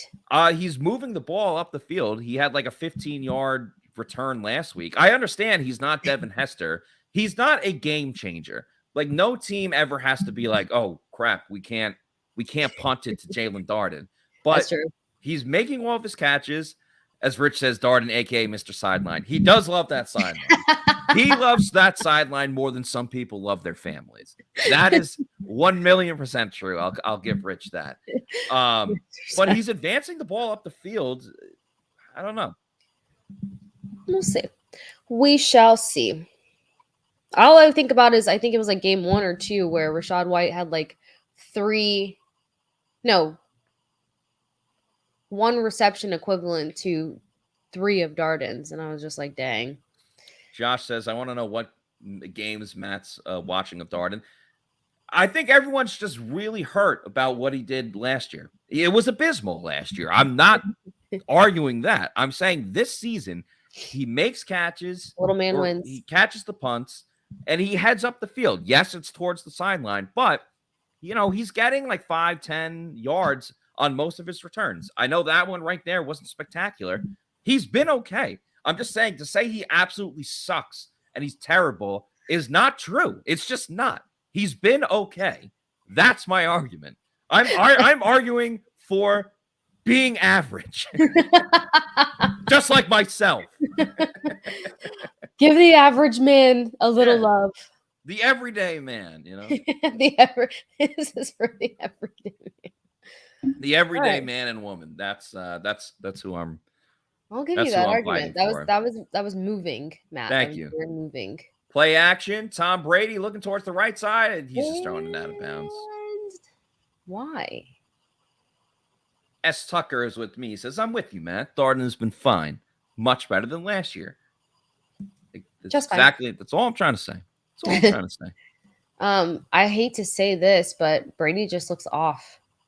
Well, that one I think he was purposely throwing out of bounds. But yeah, no, to your point, outside of that, very low throws, has not looked good. Maybe hung over from the Kraft wedding. I don't know. How does one bounce back from avocado tequila? Yeah, that's true. And the Bucs have a false start penalty. Lovely. I can just picture John Ledyard in the press box right now, ripping his hair out. Losing it. Here's the thing, though. If Pittsburgh ends up pulling this off, Ledyard's not allowed to go to another game against the Bucs. Yeah. You could argue that, there's the big thing. Trevor left. John came in. Bucs won a Super Bowl. Brady throws over the middle. It's finally caught by Chris Godwin. Woo! And he gets spun like a whirling dervish. But it's a first down for Tampa Bay as they are in business. How is this still the first quarter? I feel like it's been 2 hours. I love the subtle point, though. Godwin's that dude. Yeah. Yeah, wow. He really got spun there. If it was a quarterback, that would have been a 15-yard penalty, and the player would have been ejected. At that point, just set him up in the red zone. Bucs going 2 running backs here, Rashad and Lenny. Okay. They hand it off to Rashad White. He bounces, cuts, and gets a very nice, about 8-yard gain. Well like done. The shuffle kid. I'll give a golf clap for Rashad White there. Nicely done, Rashad. Was that average or was that? It was better than Jalen Darden's punt returns. I'll give you that. There you go. Great comparison. Oh, my gosh. Yeah, that was wild. The Falcons, Niners. Yeah. Handoff again, this time to ping pong Mac Truck Lenny. And he gets a first down for the Bucs. Okay. That will do it for the first quarter. Tampa Bay trails 7-3, but they are moving the football. It takes a little bit of time for the Bucs to get going. Mm-hmm. But eventually they get it going. I know. It sucks to think that, like, why does it feel like a big ask to play, 3.5, 4 quarters of football? Right. Yeah. It's like, why can't you do this from the beginning of the game? Why do you need to get smacked in the mouth before you finally get it going? By the way, that book underneath your candle, the supermarket, is that like the coupon book with like all of the No, that actually you would be a fan of this. Logic, the rapper. Yeah. Wrote a book. I've used him on the Peter Port podcast. Oh, that's his book? That's his book, Supermarket. It's kind of like dark. It's kind of weird, but interesting. Yeah. It's about like murder in a grocery store, but not. So it's not like an autobiography. No. No, we just get a preview into the deep dark mind of Logic as if his lyrics were not known. He retired from rapping, right? I guess so. And now he's being an author. He's remaking Arthur, the Aardvark, that show. He could. He's doing a live action. He's doing a live action because that's what they all do now. Interesting. For all of the horror authors. Why is that word so hard for me today? Yeah, it is not the easiest. Horror authors jobs. There we go. But yeah, guys, check it out. It was a part of my book club before the hurricane. You're in a book club. I'm in 2 book clubs. No kidding. My mom's in a book club as well, but as she admits, they usually just get together and drink wine. They don't really read the book. The thing about that is one of the book clubs, they pair wine with the book. So yeah, that's really I like that. I like that. Yeah, I do like reading. I haven't read a book in a little while though. I was reading I have one, it was on like Shaq and Kobe, like when they were on the Lakers together. That was really good. I have a book called Talking Goats. It's like, the podcast with Brady, the guy that interviews him. What's his name? Jim Gray. So he's got a book called Talking Goats where he interviews like Brady, I think like Michael Jordan, a couple other guys. I can only read like autobiographies and stuff like that. I did love The Great Gatsby. I do have that book as well. I'll get into that. I also want to get Steve-O's new book. Big Steve-O guy, because I'm a jackass myself. So I loved that stuff growing up, though. yeah. Oh, it's the best. All right, 1st and 10 for the Bucs as we start the second quarter. They run play action. Brady looking, throws it short to Mike Evans, who makes the catch and heads up the field. A nice 10-yard gain for Mike Evans as he pads those stats. Brady has 50 yards passing right now, and most of them have gone to Mike Evans. So I want to say Evans probably has around 30 yards right now. I was just about to check it. You got to love the way that Evans just reels in some of these passes. Yeah. Though. No, Brady like rocketed that one. Yeah. Thank you, wow, Mike the Evans. Falcons are 14-0 on the 49ers. Who would have thought? Who would have? Brady hands off to Leonard Fournette. Poor blocking up front. Fournette lunges ahead for 1 yard. Have not loved the run blocking by the Bucs so far. No. And that was the first glimpse of flip-flop Lundy. They've had 2 solid runs. It was the first run of the game to Leonard. It was the second play overall, but the first run of the game. By the way, you were right on the money about Mike Evans. 2 receptions, 30 yards. There you go. Nice. It's got a nice, 150 day for Mike Evans. I know. 151. Because I think that's a tequila or something. Brady throws over the middle. Caught by Chris Godwin. That will set up the Bucs for 1st and goal. Finally. Oh, no. That was Russell Gage. My apologies. And Brady's yelling at something. Or maybe he said good job. Anyway, Russell Gage makes the catch. Nicely done by Russell Gage. I would love to find out what's really going on with Gage and why he's been on such a reduced rep count, if you will, snap count. Yeah. Because we were so hype about these guys. Yes, we were. Yeah, I think that injury is really bothering him. Brady hands it off to Fournette. He heads up the middle, going very, very close to the goal line. I don't think he got in as the Steelers player punches out the ball after he was on the ground. After he was on the ground. But yeah, this will be 2nd and goal. I don't think we'll see the Tom Brady QB sneak, especially on 2nd down. I guess 45 is just not it for the QB sneak, huh? I wonder how much that injured finger has to play into it. Very good point. Brady, hands off. Oh, my God. That play never had a prayer. Wow. Never had a prayer. But you know what this does set up, Casey?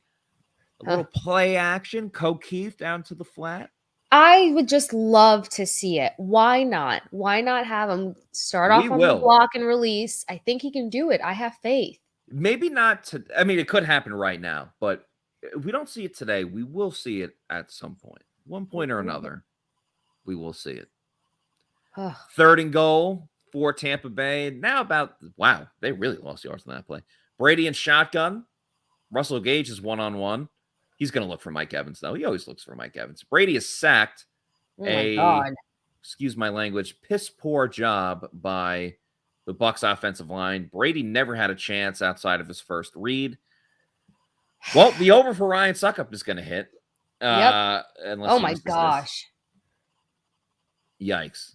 They sent 4.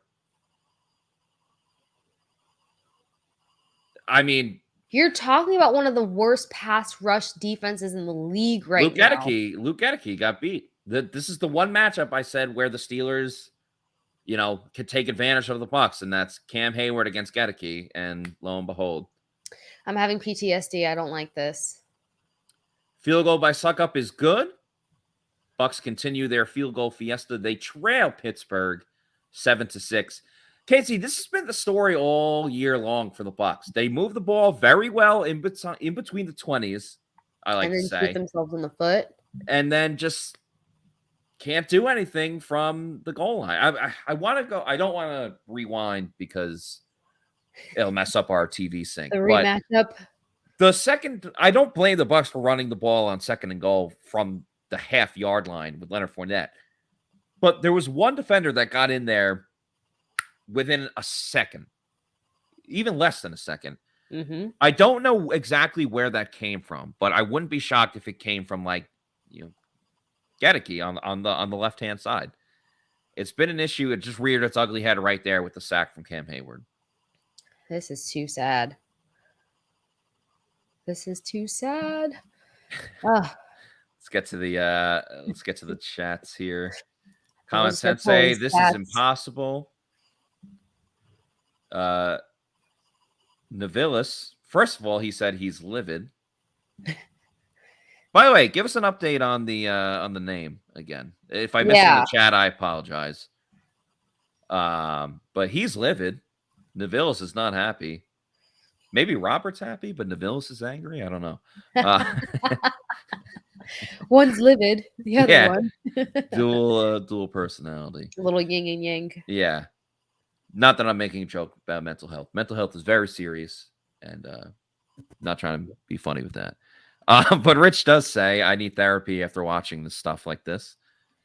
King Cook, why do we keep running to the left? Just run it to the right side with the eye emojis. Interesting note there. They haven't run it to the right too much, but they got a guy named Tristan Wirfs on that side who's pretty freaking good. Maybe and remember us doing in-game for the Cowboys game, and they were running to the left, not getting anywhere, but eventually wore down that left side, and that's what ended up making the most progress that day.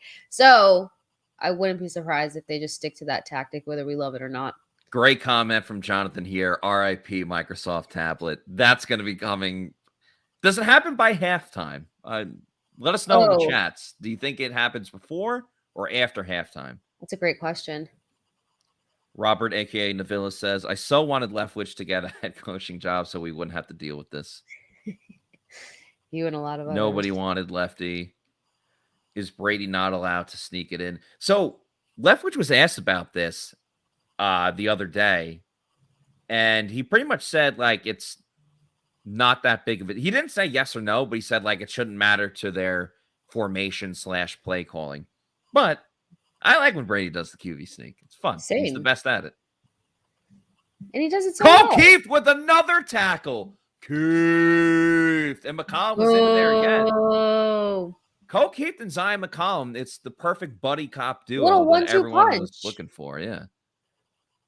Actually, that's tweet worthy. There you go.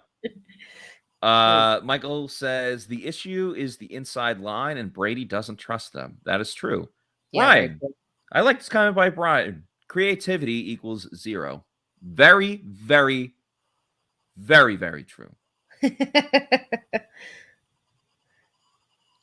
Pickett scrambling. Why does he have that ability? Man. The good Lord blessed him with 2 mobile legs. That's why he's got that. You can just feel free to tell me to shut up. I appreciate it. Outback hack. Sorry, Steelers kicking Bucs asses. I don't know. I just thought that was funny. Outback, why do you hate them so much? Yeah, well, what's your problem, Outback? Let it out. Well, yeah. We like to talk here. We're here. Rich says put Keith at guard. Don't hate that. Najee Harris cuts it to the right side. Huge gash in the Bucs defense, and they're about at the 40-yard line. Nobody can run the ball. The run stopping woes continues for Tampa Bay. Shaq Barrett got blocked inside. They got a hat on Levante David. Devin White. I don't really blame Devin because they didn't run it to his side. Look at that. A little creativity with the Steelers. Doesn't go for a big gain. And that was an odd jump. Where was he jumping to? Yeah. That was like when you play, like if you're playing Madden and you hit the button like too early. So they like hurdle in general. Yeah. That's the little. Very weird. I'm like, why were you jumping and diving to the sideline? He was feeling it. Sometimes these guys just need a hoop out there. Mark says, at some point, please ask about the sneak. Well, he was just asked about it last week. Bring in Gabbard if you have to.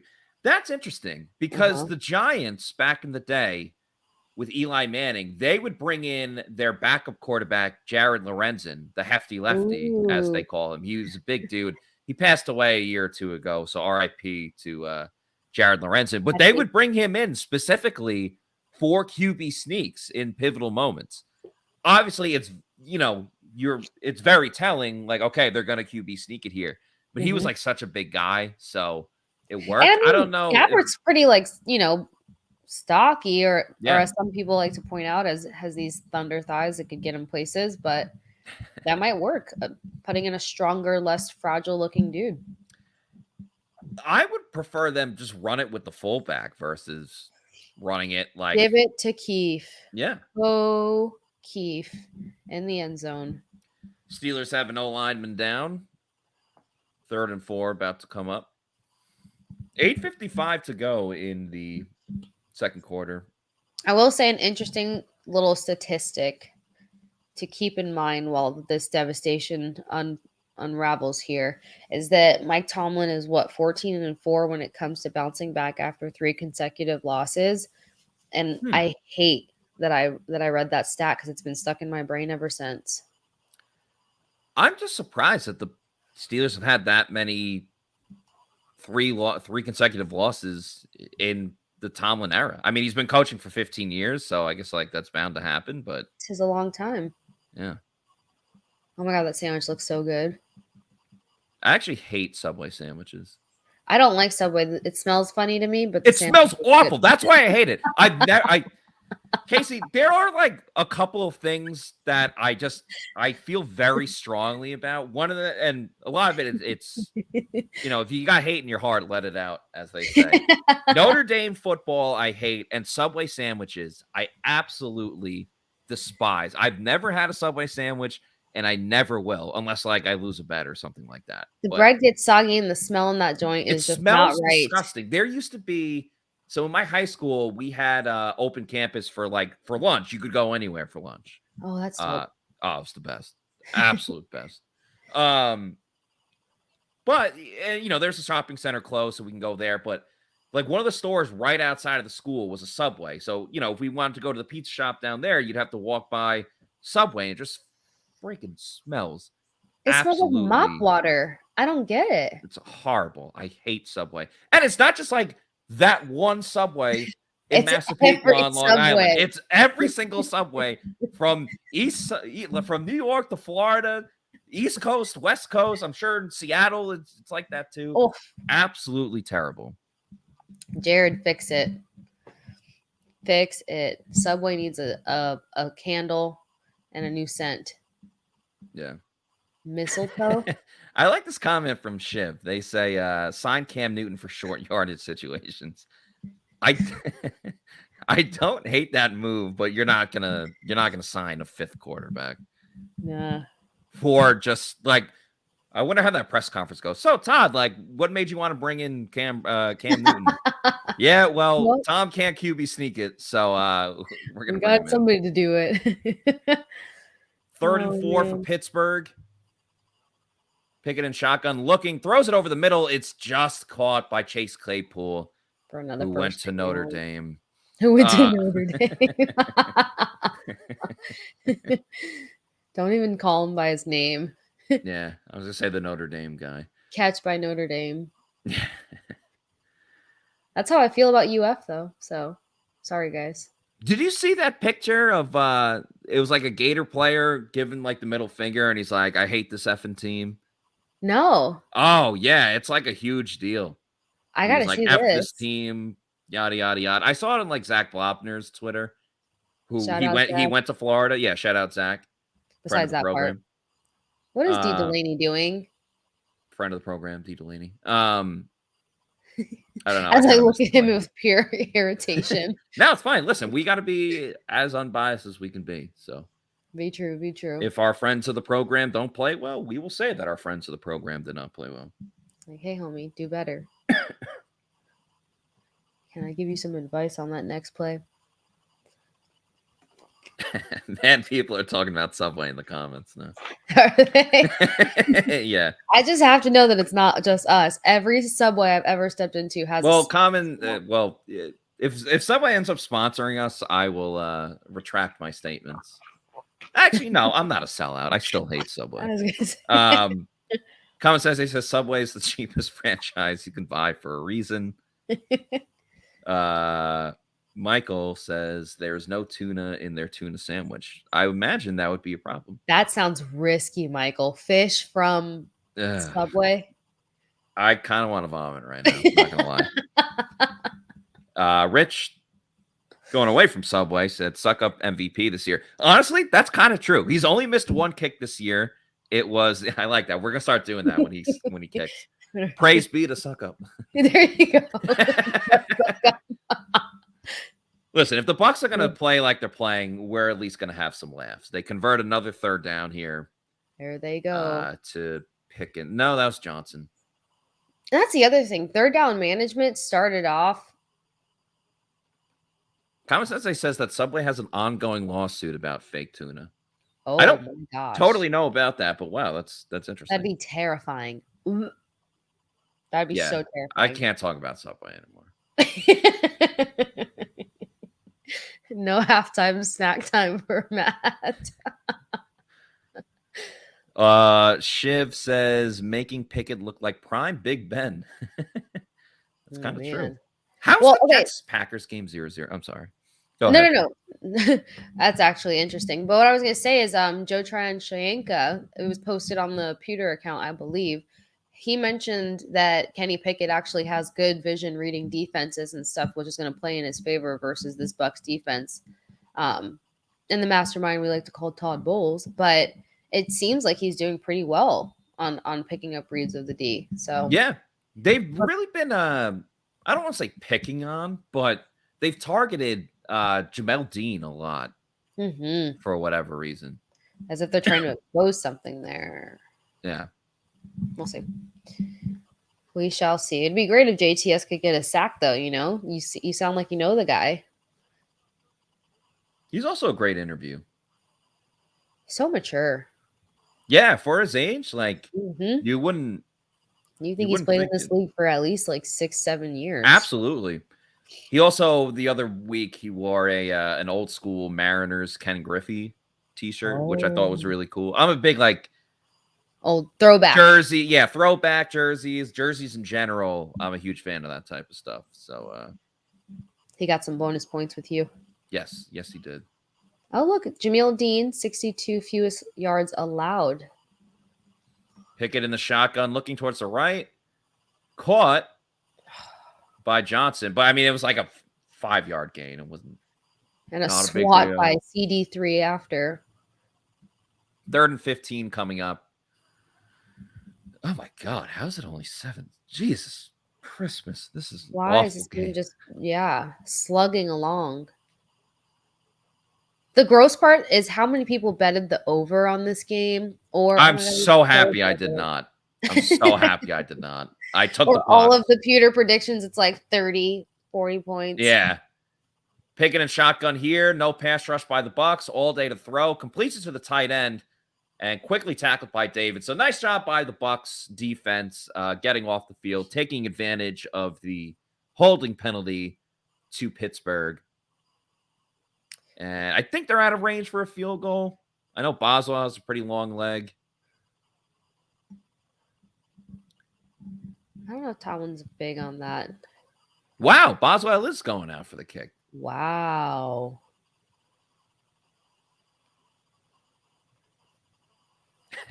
If they get this, I'll literally puke. Or is it going to be a trick play?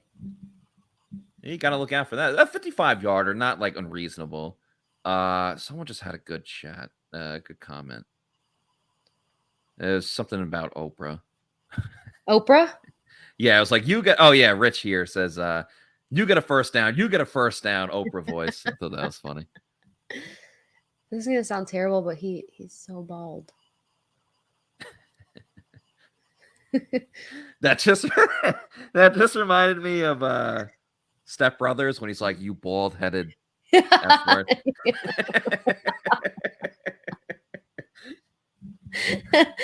That is so true.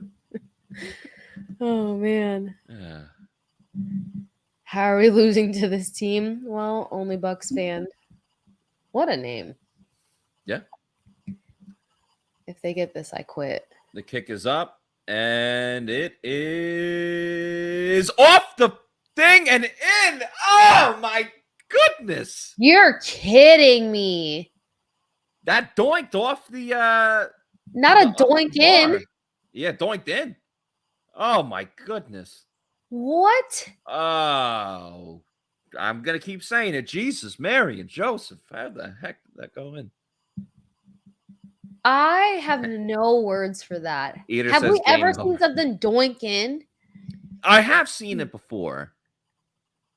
It just hurts when it's the team you're watching. How do you spell doink? D-O-I-N-K. Right? Because there used to be a clown that was a wrestler, Doink the Clown. That's terrifying. Yeah. It is absolutely terrifying. Oh, wow. The fear that just eradicated through my body. Doink Jonathan the clown. says we need to sign Mike Glennon for the fourth quarter comeback. Yeah, I think Bucs fans know better than me. I wasn't even covering the team at this time. Scott was, because Scott's been around for 100 years. And I think that was like the one game that the Bucs won was against the Steelers. Oh, I remember watching that game because one of my best friends, he went to a school called Duquesne, which gets confused for Duquesne. But Duquesne is in Pittsburgh. It's in like downtown Pittsburgh. So the Bucs had no chance of winning that game, and they won. And like the Steelers are like, in their prime with Ben Roethlisberger, all that stuff. Anyway, they were the and I just texted them after the game, like, "Go Bucs," whatever, because we're Jets fans anyway. So like this should not offend anybody. yeah, exactly. At the end of Yeah, it all. Jonathan says Glennon to Mike Evans for the game-winning touchdown. I think. Yeah, I'm pretty sure that's how it happened. What were the years of the steel curtain again? I think that was like Mean Joe Green. Okay. Yeah. Mm. And then there's that commercial where he gives the kid a Coke and he's like, "Thanks, Mean Joe Green." Oh, By the way, your favorite player, Jalen Darden. So he God. played at North Texas. The D word. The D word. Mm-hmm. The D word played at North Texas, which their team name is the Mean Green. They named their team the Mean Green because Joe Green played there. And he's Mean Joe Green. Another so they fun changed fact. their entire team name? Yeah, I don't know what they were before that, but yeah, That'd they be pretty very much interesting to changed their find team out. name because Mean Joe Green played for them. And then, and I've spoken to the D word about this, another famous alumni that played college football for North Texas State. They're either North Texas now and they were North Texas State, but anyway, famous college football alumni that played there, Stone Cold Steve Austin. So just a little fun fact for everyone watching this. You never know what you're going to learn on this show. You just learned that. So yeah, We need a rapid fun facts segment within it. yeah. All right, you want another fun fact? You know the song "I Will Survive" by Gloria Gaynor? Yeah. Fun random ass fact. My mom, one of her best friends, is the manager to Gloria Gaynor. So I've broken bread with this woman. I've had lunches, dinners. She still is like very, very popular. Like her running rate to have her play is like $100,000, which, all due respect to Gloria Gaynor, she's like a one-hit wonder, but she's like huge in Europe. And one year, my mom and her friend and Gloria Gaynor went to a friend of Gloria Gaynor's who was the Native American in the Village People, and my mom did the YMCA with someone in the Village People. So yeah, that's a wild random fun fact. Not as cool as being a band manager like your mom does. Like but my mom. Anyway, fun fact. I wasn't gonna bring that up. I was enjoying the I Will Survive lesson there. Yeah. You ever see the movie The Replacements? No. Oh. Is that with Keanu Neal? Not Keanu Reeves. Keanu Reeves, yeah, Thank who you. I mistake for Keanu Neal all Yeah. the time when I say him. Um, That's an awesome movie. I've seen part of it. While you will survive, I won't stop believing. That's so awesome, though. Journey, right? Journey, yeah. Yeah. I always appreciate Journey because I'm a huge Sopranos fan, and obviously they use "Don't Stop Believing" at the end scene of of The Sopranos, the best show of all time. But Bucs do not convert on 3rd and 2. This is disgusting. This is there's no other word for it. And Tom again, says, just more bad "Yo, passes to Luke is so Godwin. dookie." I Sorry, I feel didn't mean bad for to interrupt you. Oh no, Iron Bear says Luke's getting destroyed. Brian says Bucs don't even look like a 500 team. Michael Henderson says he can't block anyone. We have to find someone. Eater asks, when will Light make a move? I don't really think that's on Light. I think it's on Todd Bowles and the coaching staff to make that move. Hey, Scotty Miller making a play on special teams. Number one gunner. Scotty Miller.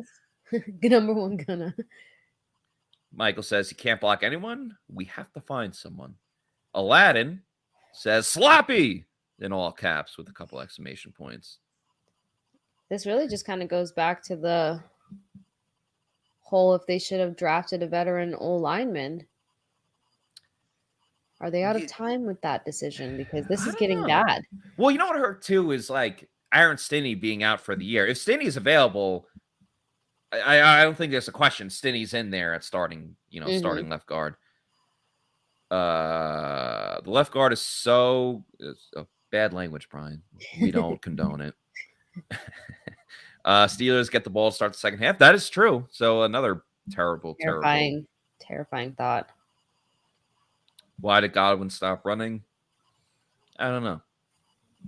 I wish I had a better answer. I don't know. Common sense say Brady hates Luke. LOL. Flash Gordon, we're excited about special teams. Well, there's not much to get excited about in this game, Flash. If that is your real name. Ryan says, tell me again how Luke is improving each week. I understand he's going against great defensive tackles, but Alex Kappa and Ali Marpet, both small schools as well, and stepped up more than he has. I mean, I'm not going to argue Ali Marpet versus Luke Gedeke, but it wasn't an overnight sensation. It took time to develop and things like that. Yeah, unfortunately, you got to go through some big woes first. Yeah. Eater says, if we lose, is anyone on the hot seat? Absolutely. Yeah. Without question. Byron Leftwich, number one. Number two, I mean, Brady's not on the hot seat. They're not going to, bench him. And Brady's been good this season, but he has not looked good today at all. And the frustrating part is we're not going to get an answer from him. He's just going to say it was poor execution when the game is over. And they got to do better, and that's just football. And they were a really good football team. Yeah. Brian says Brady looks old or hungover. Again, when you get older, the hangovers last a lot longer. Days. I've had a 2-day hangover before. As soon as I hit 30, it's about 2.5, 3 days. Byron is garbage on play calling. Byron has not done a good job. And what really frustrates me with Byron Leftwich, I get it.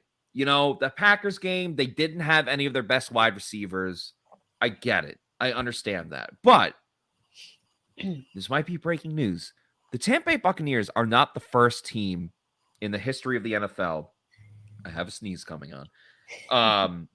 To play without their starters. The Steelers are doing it right now on defense with their corners.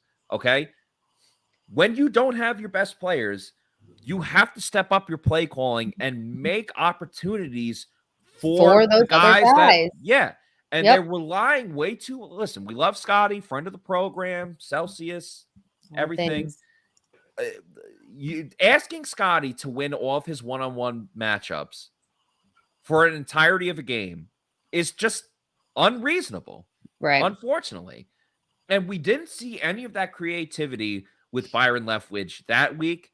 And sure, it gets cleaned up when Mike is back, when Chris Godwin's back. But it just, you have to see better things. Way better. And then you have to kind of figure out where to plug in the things that actually work. We've kind of seen Scotty on those swing around routes. I feel like he's done well with that almost every time that they've tried it. Rashad White, pass him the ball. This kid left college with 1,000 receiving yards. You know why the Bucs are going to score on this drive, Casey? Because they're about to be in a 2-minute drill. So Brady's going to be calling all the plays. And Leftwich won't be able to. You know what? I'm going to live bet the Bucs scoring on this drive. I'm a fan My of dad that. just texted me fun fact. Shout out to my dad watching the show. Someone else give you a shout out too. I guess the Jets are up 3-0. Yeah, appreciate that. I forgot who did that. I think it was Shaggy. Thank you, Shaggy. I appreciate that. Jalen Darden picks up the punt. Okay, not the best by Jalen Darden. The keyword added again. Yeah, common sense. I did want to get to this. He says, Matt, why are we developing a rookie guard protecting Brady? Tom Brady has played with rookie offensive linemen in the past, mostly with with New England, but he's played with offensive linemen, and the Bucs are going to put the best product out there, and so they felt Gedeke going into the season. Remember, it was a competition between Gedeke and Aaron Stinney, and listen, Stinney got hurt, so it that competition was done. Stinney, he's out for the rest of the season, unfortunately. Yeah. This is a game where you really wish you had Aaron Stinney in there as Tom Brady completes a pass to Cam Brate for about 8 yards, and that'll take it to the 2-minute warning. But at the same time, listen, you're in a win now mode, but you do have to develop young players, and Gedeke is hopefully the starting left guard for years and years to come. So, you didn't really have too many other options. Sure, you could throw in Brandon Walton, who can also play tackle, of course. Mm-hmm. The Bucs were limited with their options, so they went with Gedeke, and that's how it is. And I guess they want to give him the real-time reps to eventually, hopefully, get better.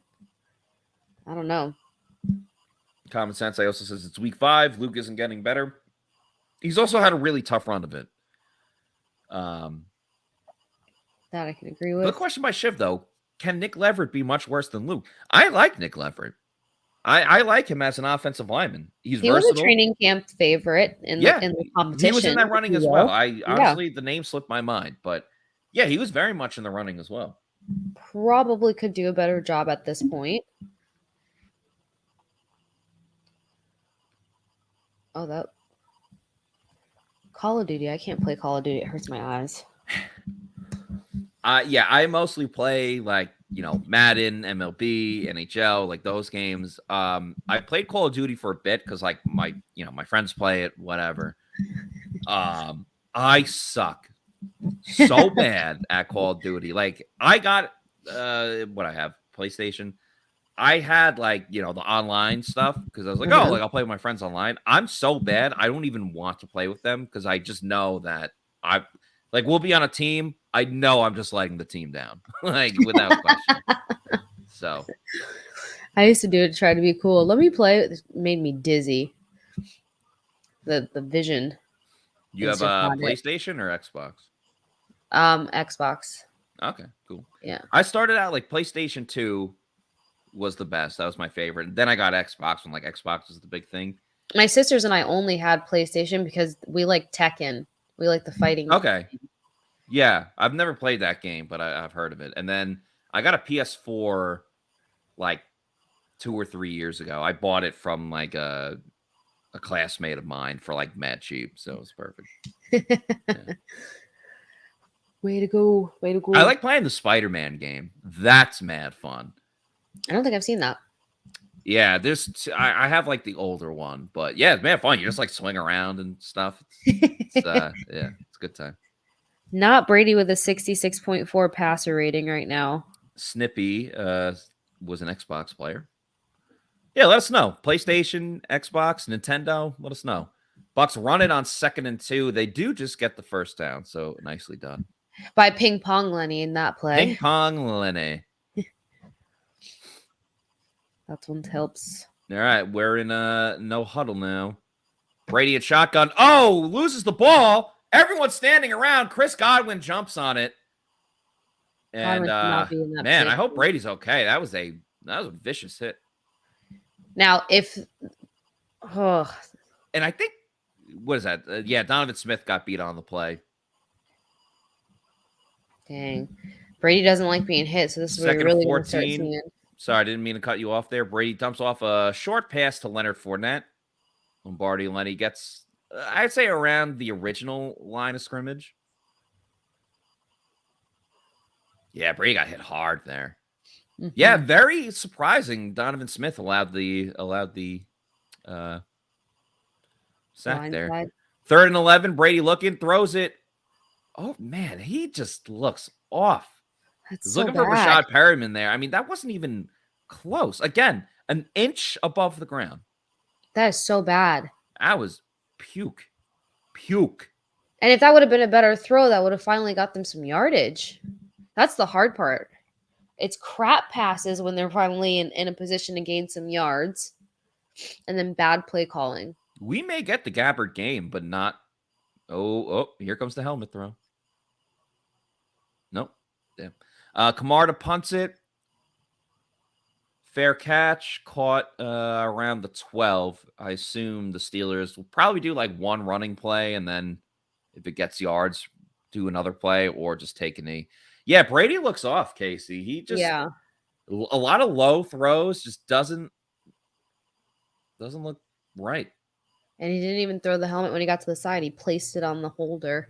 I would hate to be Luke Gedeke right now. Like, it's one thing to play bad, but when Tom Brady is like screaming at you, like that's even worse. That's so embarrassing. It's so embarrassing. Oh, he's screaming right now at the offensive line. Oh, crap. I love this. Oh, love 3 it. F-bombs. I wonder if Pickett that's rolling out to his left. Vita Vea in pursuit, and he just tosses it for dear life. That toss was interesting. I want to see what the total is for 3 and outs for the Bucs so far in comparison to first quarter or Yeah, first half last week. good observation. Yeah, it's been very similar to that Falcons nastiness. Except they found the end zone. They're showing the replay again of Brady screaming at the offensive line. Big Deezy Ballin, great name, by the way. He says, or she says, he should be yelling at himself, ... Yeah, that's probably true. Wow, Bull should be yelling at everybody. Yeah, I would like to see that, Casey, because Bowles is very even-keeled, very sarcastic. You never see him dry humor. You never really see him like fired up and yelling and stuff. Yeah. Like that. Like Bruce, you would see it all the time. Yeah. Very dry. That'd be really interesting. Casey, not to be confused with you, says Tom is screaming, "I'm 45 years old and I only want to stay in the pocket." All right, Outback, you're getting on Frank Fleming levels of just ridiculous and negative. Brady should just shut it down and retire now. Outback, you're ridiculous. Everybody's allowed to have a bad game. I appreciate you watching. Everybody's allowed a bad game. Michael, with maybe the comment of the day, Gedeke, Subway, Brady, Publix. That is fantastic. Puke and survival. One's good enough. Yeah, Hainsey looks like he felt that message. Yeah. And Bucs call their last timeout, forcing Pittsburgh to punt. Big moment for Jalen Darden. Can Darden come up big here? Yeah. Eater says, Brady deserves better. Get off your ass light. Gedeke was a whiff. Fix it. I'm not shutting the door on Gedeke. Jonathan says another chance to get MVP suck up in range. True. Why not? Friend of the program, Pat O'Connor, almost got the block there. Okay. Come on. Darden got on the roller skates there. And he threw a punch. Wow, Jalen Darden getting feisty. Why? Yeah, that wasn't so good. Bad. I spoke a big game for Jalen Darden, and then he does that to me. Come on, That's man. embarrassing. That is so embarrassing.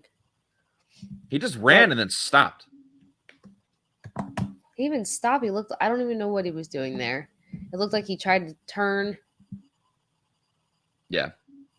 Pause. All right, so what is it? Like under 30 seconds, no timeouts, but they're like at midfield. So theoretically, one big play down the field gets them into field goal range for team MVP Ryan Succop. One chunk to Mike Evans and then MVP Ryan Succop.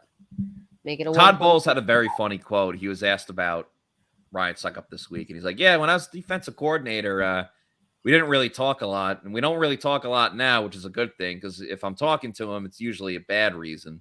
Brady over the middle, caught by Chris Godwin. Move it, move it, move it, move it. Spike the ball. 14, 13 seconds, 12, 11, 10 seconds. Brady spikes it with 10 seconds to go. Woo. Very curious if they will try to run another play, get a couple of yards. Obviously, you have to get out of bounds. Or if they just decide to kick it with Suckup here. And what do you need? What if we get a Scotty Miller moment and they throw it into the end zone? Hail Mary, Scotty. Yeah. I would live for it. Look, the same way that there's still people out there that support Darden by any means, I still support Scotty. Just catch the freaking ball. Ride or die. Ride or die. We also have a super chat from Ted, which we'll get to after this play. Brady and shotgun looking. He's got to get rid of it quick. Throwing deep. Out of bounds. They will settle for the field goal. Ted, thank you so much for the $5 super chat. He says, Brady, Evans, Godwin, Fournette, and some other talent are getting shut down by a defense with no Watt and a practice squad secondary. Sick of it. Absolutely. This is an abysmal performance by the Bucs offense. Say what you will about the defense. They allowed a touchdown on the first drive. If you have a defense where you're allowing 10 points per game, 12 points, 14, like in the Packers game, in today's day and age, the offense has to do better. You have to score more than your defense only allowing 10 to 14 points. Suckup lines up for a 54-yard field goal here. Not known for his leg a ton. The kick is up. It's accurate, but is it long enough? It is good. MVP of the season, Ryan Suckup. Praise be to Suckup. I think that's the most reaction I've seen out of Suckup ever. Yeah. He got hyped from 54 yards. Fantastic job by Ryan Suckup. Wow. And the Bucs trail 10-9. So, all is not lost. All is Jonathan, not you've been calling from the start. So shout out to you, Jonathan. MVP. There you go. Yeah. There you go. So that is where we stand at halftime.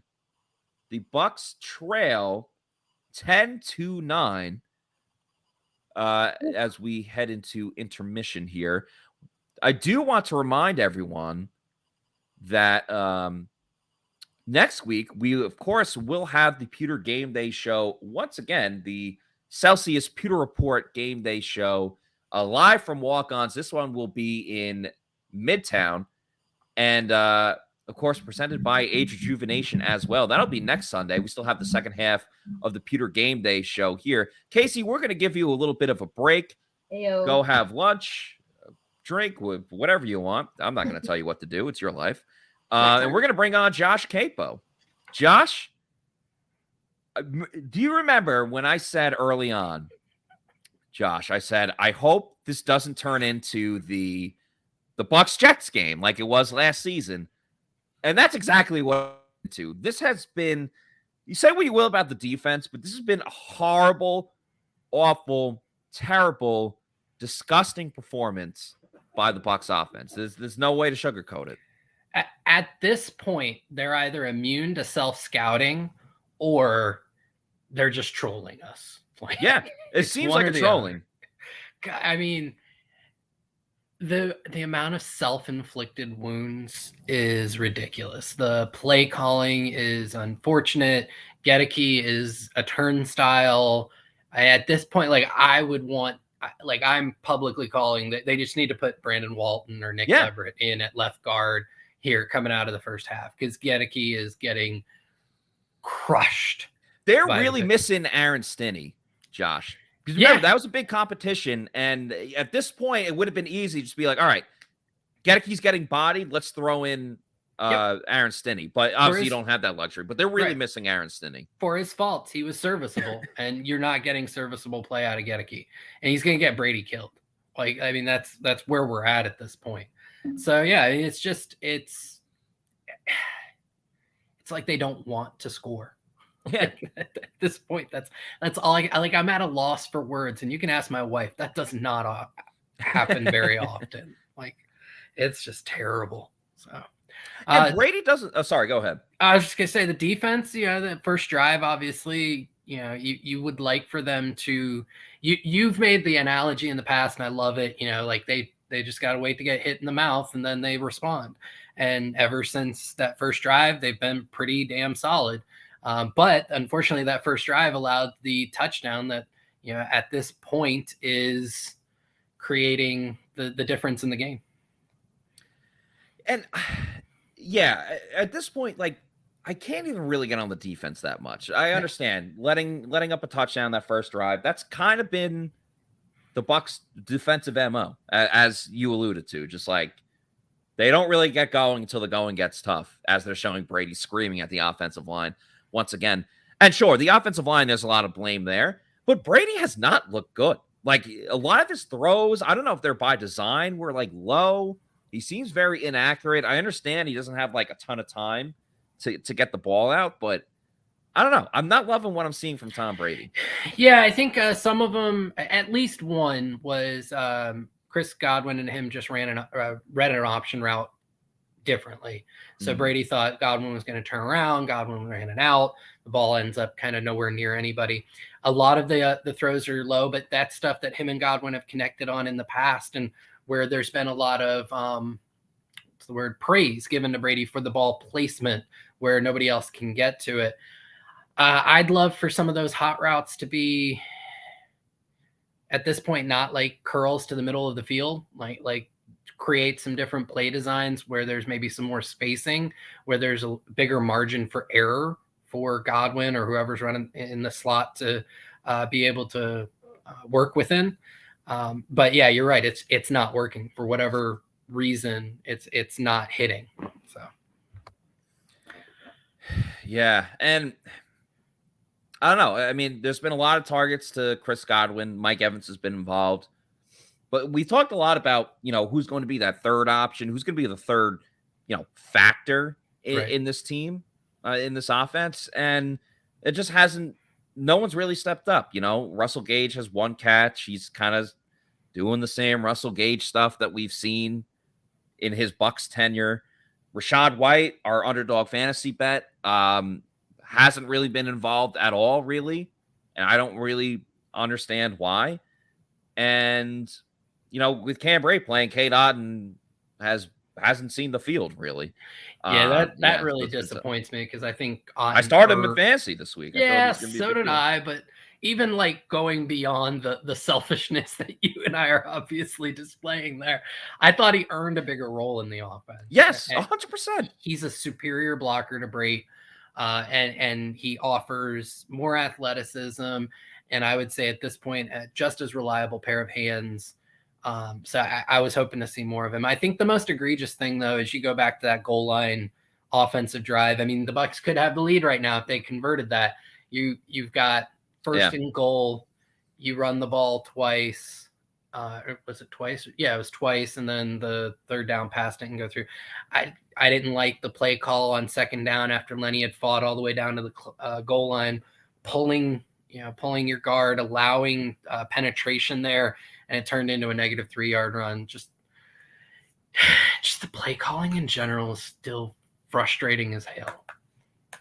I know. Again, playing against the Steelers defense that has third and fourth stringers in the secondary, the Bucs should be eating the Steelers alive, throwing the ball down the field. And we just haven't seen it. They're still running on first down. What feels like every single time. I know it hasn't been every single time, but it's been way too much. The run game isn't going. They did the same thing again, where they have one good run early in the game, where it's like their first run of the game to the left side with Leonard Fournette.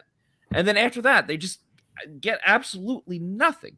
They had a nice run with Rachaad White in shotgun, but like you're not getting anything from the run game. And I don't understand why they're not. Well, there's no creativity whatsoever. And the good run, that wasn't even their first run of the game. Like they 3-and-outed the first drive, where they started with a bad run. And then they went right back to the well on the second one and they hit Lenny. And I think I tweeted about this last week. Like they get one good first down run and it's like Leftwich is like, see? Yeah, exactly. 6 more times, right? And I don't And you want to talk, like, he talks about balance, but like, what about game planning? Like, not only is this your, I never want to hear the word ball. multiple again, by the way. Sorry, I don't mean to cut you off, but I never want to hear that freaking word again. And like, you talk about balance, but you've got to also take into consideration, like, just what do we do well and what does the other team not do well? Like, if ever there was a call for let's not be balanced, because not only is this what we do well and all of our money is invested in these receivers, the other team's missing 80% of their secondary. They're using an inside linebacker as their nickel back. Like, that to me, like, if you want balance over the course of a year, because there's some teams that you go up against that are heavily, going to try and stop the pass. All right. I can understand the reasoning there, but this is just, this is just, I can sense the anger and frustration in your voice. I really can. I guess we should talk about the defense a little bit. Sure. I don't know. They're not really getting home against Pickett, I should say. I haven't really loved the pass rush. Devin White, a stupid roughing the passer penalty. I understand it was like a little push, but like, he already threw the ball. It's like, why are you hitting him in the first place? He was bored. What's up? He was bored. Yeah, he was bored. He was like, yeah, that's what I said earlier. It's like, yeah, you had the stupid comment last week. Like, are you busy now, Devin? Are you into it now? Because you're getting smacked by 1-4 team that looked lifeless a week ago. So I don't know. Again, they only allowed 10 points. I'm not really going to crap on the defense. Would like to see a little bit more in the pass rush, whether it's blitzing or in general. I don't know. They were inconsistent, but I think on the whole, the pass rush has been okay. I think Pickett's done a pretty good job of rolling out and creating outside of the pocket on some times where the pass rush got home. I'm not going to pick on them. I'm not going to pick on the defense at all. I think overall, outside of that first drive, they've been really solid. It's and credit where credit is due. I think Matt Canada is calling a pretty solid game for the Steelers. I think that's something that needs to be kind of put out there. They've had multiple end arounds or jet sweeps, things like that, things to keep the Bucs pass rush maybe to home a little bit more, just to read their keys and make sure they don't get burned up on some of those plays. I think they've been solid overall. I think special teams has been solid, and in a reversal of some of the conversations you and I have had, Camardo's looked great on his kickoffs. His punts have been solid. Ryan Suckup, 54-yarder. Who thought he had it in him? He's the MVP. He's the MVP of this team. And then the one special teamer I've been giving credit to, Jalen Darden.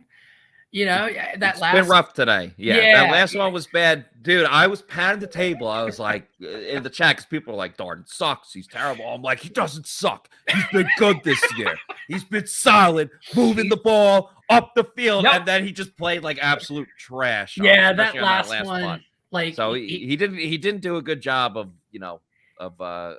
representing us. Yeah, that last one was especially rough because he got it middle of the field. There's no way he was going to be able to get to the sidelines, where we all know that's his safety net. And then when he saw he was getting pinched down on, he literally leaned backwards. And there you want him to try and kind of push forward, get a couple, 3 or 4 extra yards. Could have made Suckup's job a little bit easier in the grand scheme of things. So that was unfortunate, but glad to see Camarda bounce back and love the field goal from Suckup. He has definitely kept them in this game. Without question. Ryan Suckup's been the man. There's no other way to really say it. I can offer one silver lining. The Bucs have 3 scoring drives today, to the Steelers 2 scoring drives. So you hope in the second half they advance that. They continue to score on more drives than the Steelers. Hopefully a few of those do become touchdowns versus field goals, and they walk away by the end of the game. That would be ideal. Yeah, you got to turn those field goals into touchdowns. It's been the same story. How's your underdog fantasy team doing? Not sure. Sorry about that. I was finishing up grasping for those straws there. Deeply. Let me see. Rashad White, More than 35.5 rushing and receiving yards. He's at 11, so not doing so well there. Tom Brady, 21.35 fantasy points. I had the over on that one. He's at 4.4. And I need Kenny Pickett to rush for 0 more yards because he is half a yard away from hitting the over. Well, from pushing. I guess he's 1 yard away from hitting the over when I took the under. So I'm just as bad as the chat. Yeah, I had Rachaad White as well with the higher, so hopefully he pops off in the second half. Kenny Pickett lower than 240.5 passing yards. He's at 62, so I feel pretty good about that one. Doing good. And Ryan Suckup already hit the over with 1.5 field goals. There you go, bud. That's a high yeah. five. All right, Josh, thank you so much for for joining us here as the Steelers take the kickoff. Bounce it right up the field. Jesus, Mary, and Joseph. Zion McCollum in pursuit. Carlton Davis as well. Jamel Dean makes the tackle, and the Steelers will start with the ball inside the 20. Hey, Josh, thanks for joining us. Appreciate it. We're about to bring on Casey Hudson. Casey, we're right back into it, and it's already terrible. Bad start. Bad start. This is, I don't know what else to say besides abysmal. That's going to be my keyword today. I just can't believe that they're a shoo-in to almost lose this game. Yeah, unless there's like a pick six here, you're already going to be down. What, 13-9 now? Yeah. Oh man, Jamel Dean almost punched that ball out. I thought it came out for a second. Good Lord. They have got to pick off Pickett. Yeah, which they haven't done. They've made him look pretty good. Pickett thrown to Johnson, caught. D. Delaney escorts him out of bounds. Come on. What's terrifying is how much you're seeing of how key Mike Edwards is. I mean, he's never been underestimated yet this season, but this secondary, besides Carlton Davis on some shutdown plays, is not getting it done. And they're the ones out with almost all of their secondary starters. Yeah, exactly. This is just really frustrating. I'm not having a good time. Well, I'm enjoying talking to you, but I'm not having a good time watching the Bucs. Right. I was like, dang, no, I'm kidding. Picking in shotgun here, rolls to his right, looking, throws, nobody home. Thank God. I'll set up a 3rd and 4. So I guess the Steelers can still get a first down here without having to score a touchdown.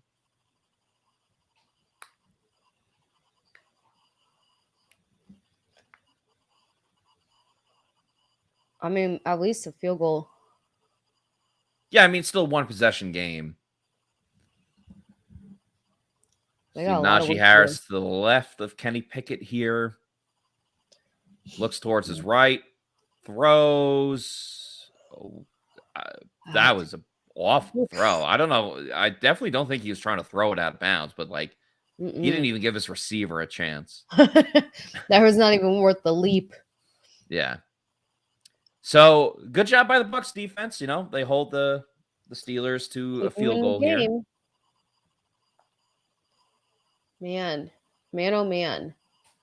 It feels like the Bucs can just get at least one touchdown. They should be win fine this game. Yeah, because the Steelers outside of the first drive have not been able to, move the ball. Boswell hits a chip shot field goal. Steelers now lead 13-9. I wonder if that's scoregami. The other hard part, actually, I might be having Green Bay Packers PTSD right now. Because defense can hold them all day, but if offense can't get on the board, or you just have to keep getting stuck up in field goal range, which is just gross. This is. It does seem like, I don't want to say impossible, but it does sound like it's trying times for the Bucs offense to try to reach the end zone. If they do score a touchdown, it will kind of feel like that we all hit the lotto or, hit a jackpot at a casino. And of course, if you're in the Tampa area, you should be going to the Seminole Hard Rock Casino. Just the way you like it. Me and my wife decided we'll have some fun. I was playing a 2-cent machine. 6 bets in, I hit a jackpot. $117,000. Hi, my name is Tara, and I won over $500,000 playing slot. I do this full time, and I would not change it for the world. I'm Gloria. I won over $2 million at Seminole Hard Rock Casino. I went and bought a bunch of jewelry. My name is Mike, and I won over $350,000. I love playing baccarat because it hits different. When you pull in that car and you flip over that 9, beating that 8, can't miss. I'm Jimmy. I won $500,000 in a slot tournament at Seminole Hard Rock in Tampa. Even a blind squirrel can get a nut sometimes. My name is Philip, and I won $215,000 on Blazing Sevens. Putting my last $40 on the table, next thing you know, bam, $215,000 jackpot. I hit that bad boy. I didn't realize how much it would change my life. You only live once. Have fun with it, right? Anybody can win at Seminole Hard Rock in Tampa. You never know when you can win big at Seminole Hard Rock in Tampa. Shout out to Gloria. I know. I want to be Gloria. Gloria and Philip are my two favorite in that commercial. So yeah, win big like Gloria. There you go. It's Seminole Hard Rock in Tampa. Let's get to some what's the word I'm looking for? Comments here. Some comments. The people in the chat. Damn, I just saw a good one. I forgot it. The Truth, who I suspect is speaking the truth here, says, embarrassing. Did anyone show up for practice this week? Is the coaching staff ill prepared? That's a goal. They did show up for practice. I was there. I saw it with my own 2 eyes. What did you see out there? Could you have ever fathomed that this would be the result? Yeah. I've seen it before. The Jets game again. That's true. They've done it before. That is true. Rich A says, I feel like there's no 4 in anyone this year. Oh, I think he's trying to say fire. I feel like there's no fire in anyone this year, starting with Bowles. Yeah, it just seems like Brady just screaming at people, and that's about it. Yeah. Ismo PR Joshua says Brady got a score and no excuses. None. No excuses. Nah. Leaders step up when things look bad. That's true. Brady has a good enough track record. Yeah, that's true. Hey, look at that. A crappy handoff for no gain. Wow. Wow. Again, guys, one of the not top pass rushing defenses in the league. What's the definition of insanity? It's doing the same thing over and over and over, and expecting different results. Yeah. This is. I remember I was playing like a CYO basketball game, and my buddy got called for what do you call it, like traveling or whatever, at like 3 different times. Ooh! And the ref, nice completion of Chris Godwin there, and the ref, like after the third one, was like, the definition of insanity is like doing the same thing over and over and expecting a different result. I don't know. It got a good laugh from the people in the crowd, but I was like, what the fuck? That's my boy. But anyway, for whatever reason, I still remember that years later. 3rd and 1 here for Tampa Bay. They need to pass the ball. Here comes the inevitable, barely a yard run by Leonard Fournette. Okay. Stupid. They run it with Fournette. He gets the first down pretty convincingly. Yeah, but that one panned off. You know what the Bucs offense is? It's just really bland. You know, like there's nothing exciting about it in this roster. Crappy run here, crappy run there. Maybe Chris Godwin will catch the ball down the field. There's no pizzazz. There's no spark. Hey, that's pizzazz right there. Didn't go for a big gain, but they ran a sweep. Imagine that. Imagine with somebody that's not Lenny. Yeah, that would be more equipped for Rashad White. Rashad White. I don't know why I pronounced it like that. And we definitely thought we were going to see a lot more. Here's where I'm surprised with some of the things we're seeing in this game. It was Rachaad White and Cade Otton that got things moving. There's been no versus Cade Otton. I Falcons. started him on my fantasy team. 0 Cade Otton. What, 2 receptions from White? Yeah. Yeah, not much from Rachaad White. He is in the game now, so chance for redemption.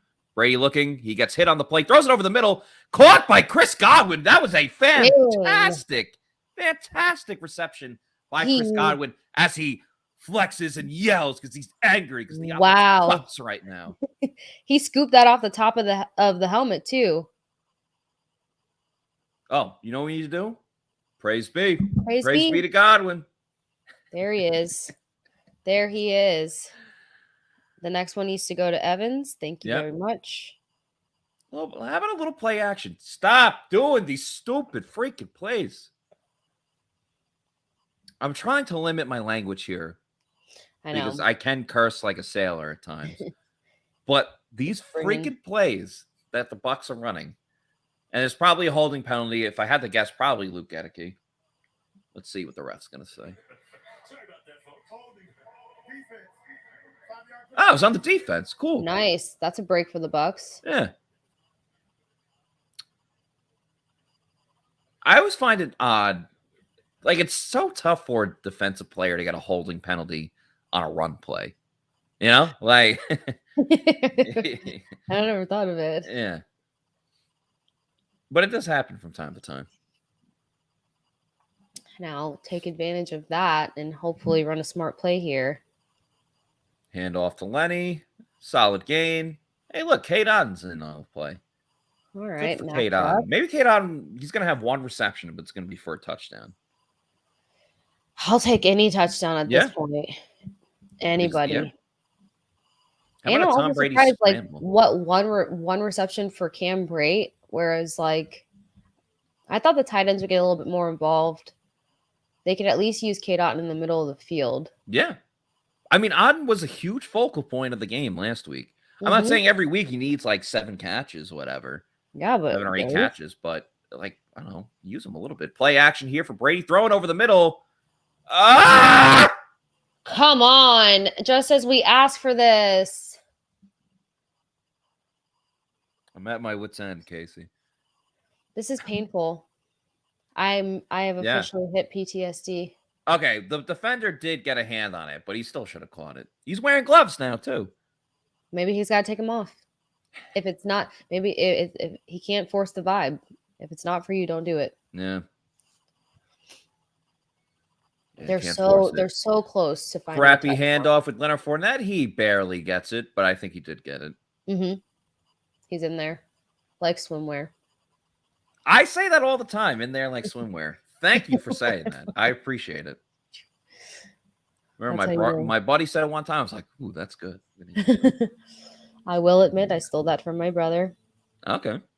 Shout out FSU. Ouch. I think they lost. There was a Pittsburgh player down on the field. Yeah. Like he's in a lot of pain. I know this comes up every year, but the injury reports are just terrible. out of control. I mean, there's nothing you can really do. It's football. But yeah, this week in particular, it's like, all right, I got to look for Carlton, Mike Evans, Chris Godwin. Oh, is Brady practicing? Like all of this like different stuff is wild. Absolutely wild.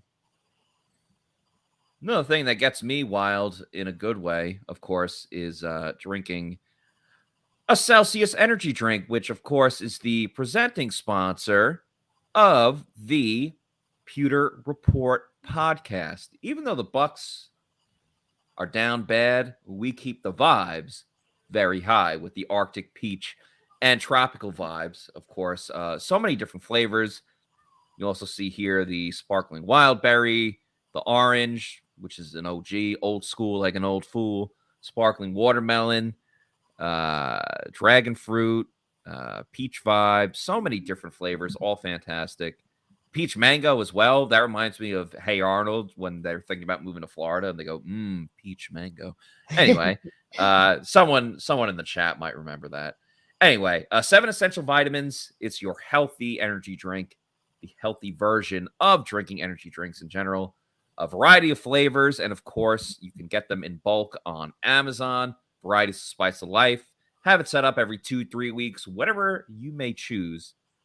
Make sure you're drinking a Celsius energy drink and go to the Celsius website. Click on the store locator. Find out where you can get a Celsius near you. I can literally cross the street and go get a Celsius. So check out your local Walmarts, Targets, gas stations, convenience stores, bodegas. What's good? See what you have in store. Just make sure you're drinking a Celsius energy drink. Hashtag Celsius Live Fit. All right, I said it. You got to do it. Got to live fit. Got to live alert as these Bucs need to somehow wake it up. The Bucs actually really need a Celsius right now. Because like swap out their Gatorade real quick because the energy. So I feel like I said it last year, but maybe it was the year before. I feel like sometimes the Bucs have a tendency to play up or down to their opponent. Yes. Excellent fantastic observation. They absolutely do that. Because there's no reason this should be the score right now.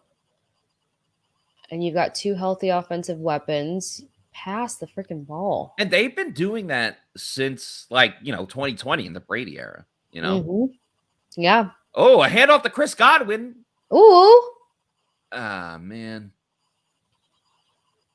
Is that on Bucs? Probably. If they stopped it already, yeah. Yeah. I couldn't tell what they called it on there. Can't read lip. Oh, they called on Brandon Walden, who was in to block on the play as a tight end. He's an offensive lineman, obviously. Damn, that would have been sick. Chris Godwin getting a handoff. Pretty cool. Now it's some of the creativity we've been wanting to see. Yeah. Maybe try it again another time. Yeah. 6 games from now. Right. Let's stick Brady to what in work. shotgun. Russell Gage in motion. Looking. Throws over the middle. Caught by Russell Gage. Hey, look at that. Look There at he that. is. Second appearance of the day. Yeah. All right. I'm getting some vibes here that they're gonna get another first down. We need a first down. I fully expect to be let down. But when you watch the teams I watch, I've just become I'm numb to the pain at this point. Oh, Lincoln Park becomes so numb. Yeah. Brady shotgun thrown to his right. Miscommunication. A flag is thrown. Looks like Mike Evans was able to draw a penalty there. He does well with that. Yes, he does. Just don't touch Mike. Mike Evans, all around good guy. Yep, holding penalty on the Steelers. That'll give the Bucs an automatic first down. First down. Yeah. I prefer, I love the exciting commentary of college. I wish they would just bring that into the NFL a little bit more. You know? First downs. No, it is. Everyone's so, buttoned up and, ooh, hoity-toity, all this crap. No one wants that anymore. Be authentic. Be yourself. Yeah. Be degenerate They're a little loud. Yeah. Fourth quarter. I get it. You can't be yeah, Bucs score. But, put a little first down can get flashy. Yeah. Handoff. Oh, no. Play action. Brady looking. Whoa. No one open. He's going to throw it away. At least there was creativity. Right. And there's another flag on the play. I think Lenny is calling for a penalty. Will he get it? Will he get it? I mean, Brady looks calm, so I don't think. Yeah, he does seem pretty calm. And we're waiting. And we're waiting. An eligible man downfield. Damn. You're kidding. Donovan Smith? Yeah. Yeah, that's fair. Huh. Oh. It's tough, too, when you literally only have Mike Evans running a route on the play. And then Leonard Fournette with a late break. All right, first and goal. They run it with Lenny. He goes nowhere. Down. Nowhere. Wow. Really Where nowhere. you going? Nowhere. That's I don't know if you ever seen the Boondock Saints, but that's a that's an infamous scene right there. Where Actually, you that's going? why I have a finger tattoo because of that movie. No kidding. Kidding. I mean, not kidding. No kidding. That's one of my favorite movies of all time. My sisters too. It's a big thing in my family, yeah. Like we all watch it. I used to remember, like, well, you would know this because A Day to Remember, they have that song, A Plot to Bomb the Panhandle, where the beginning they say the Brady thrown for Russell Gage, he drops it. I think he would have been out of bounds anyway. But there's that Day to Remember song where they do the intro of the Boondock Saints at the end when they get the last guy. Yeah. And then it goes into the song. Anyway, love that movie. We could talk about it another time. Yeah, third and goal coming up, and it's been the same issues for the Bucs. They cannot convert in the red zone. And Brady got drilled. Again. Legally got drilled, but got drilled nonetheless. All right, third and goal. You got three receivers to the right. Cam Brate lined up out wide to the left. Leonard Fournette on the left of Tom Brady. He takes the snap, looking, steps up in the pocket, avoids one, throws it extremely low. Oh. And they're calling it incomplete. We'll have to see a replay, but it looked like Russell Gage had the ball. Come on, give us a better replay. Nope, incomplete. Not even close. I don't even know. Unless he caught it with his legs, I don't think so. Nope. That's all right. Team MVP, Ryan Suckup. In for the kick. Yep. To make it a 1-point deficit. It's exhausting watching them try to convert third downs. Yeah. That's a perfect. That guy was egregiously offsides. That was the perfect way to describe it. That too. It's exhausting. Mm-hmm. Will the Bucs go for it now, though? That's a 5-yard penalty. Nah, probably not. Brady's sitting. He's chilling. He's like, nah, I'm good. I'll take the breather. He's exhausted. You know what I weirdly think is going to happen? The Bucs will score one touchdown in this game and win. Yep. And it will be a defensive touchdown. Oh. That's my prediction. That's your hot take. Yeah. Your sizzler.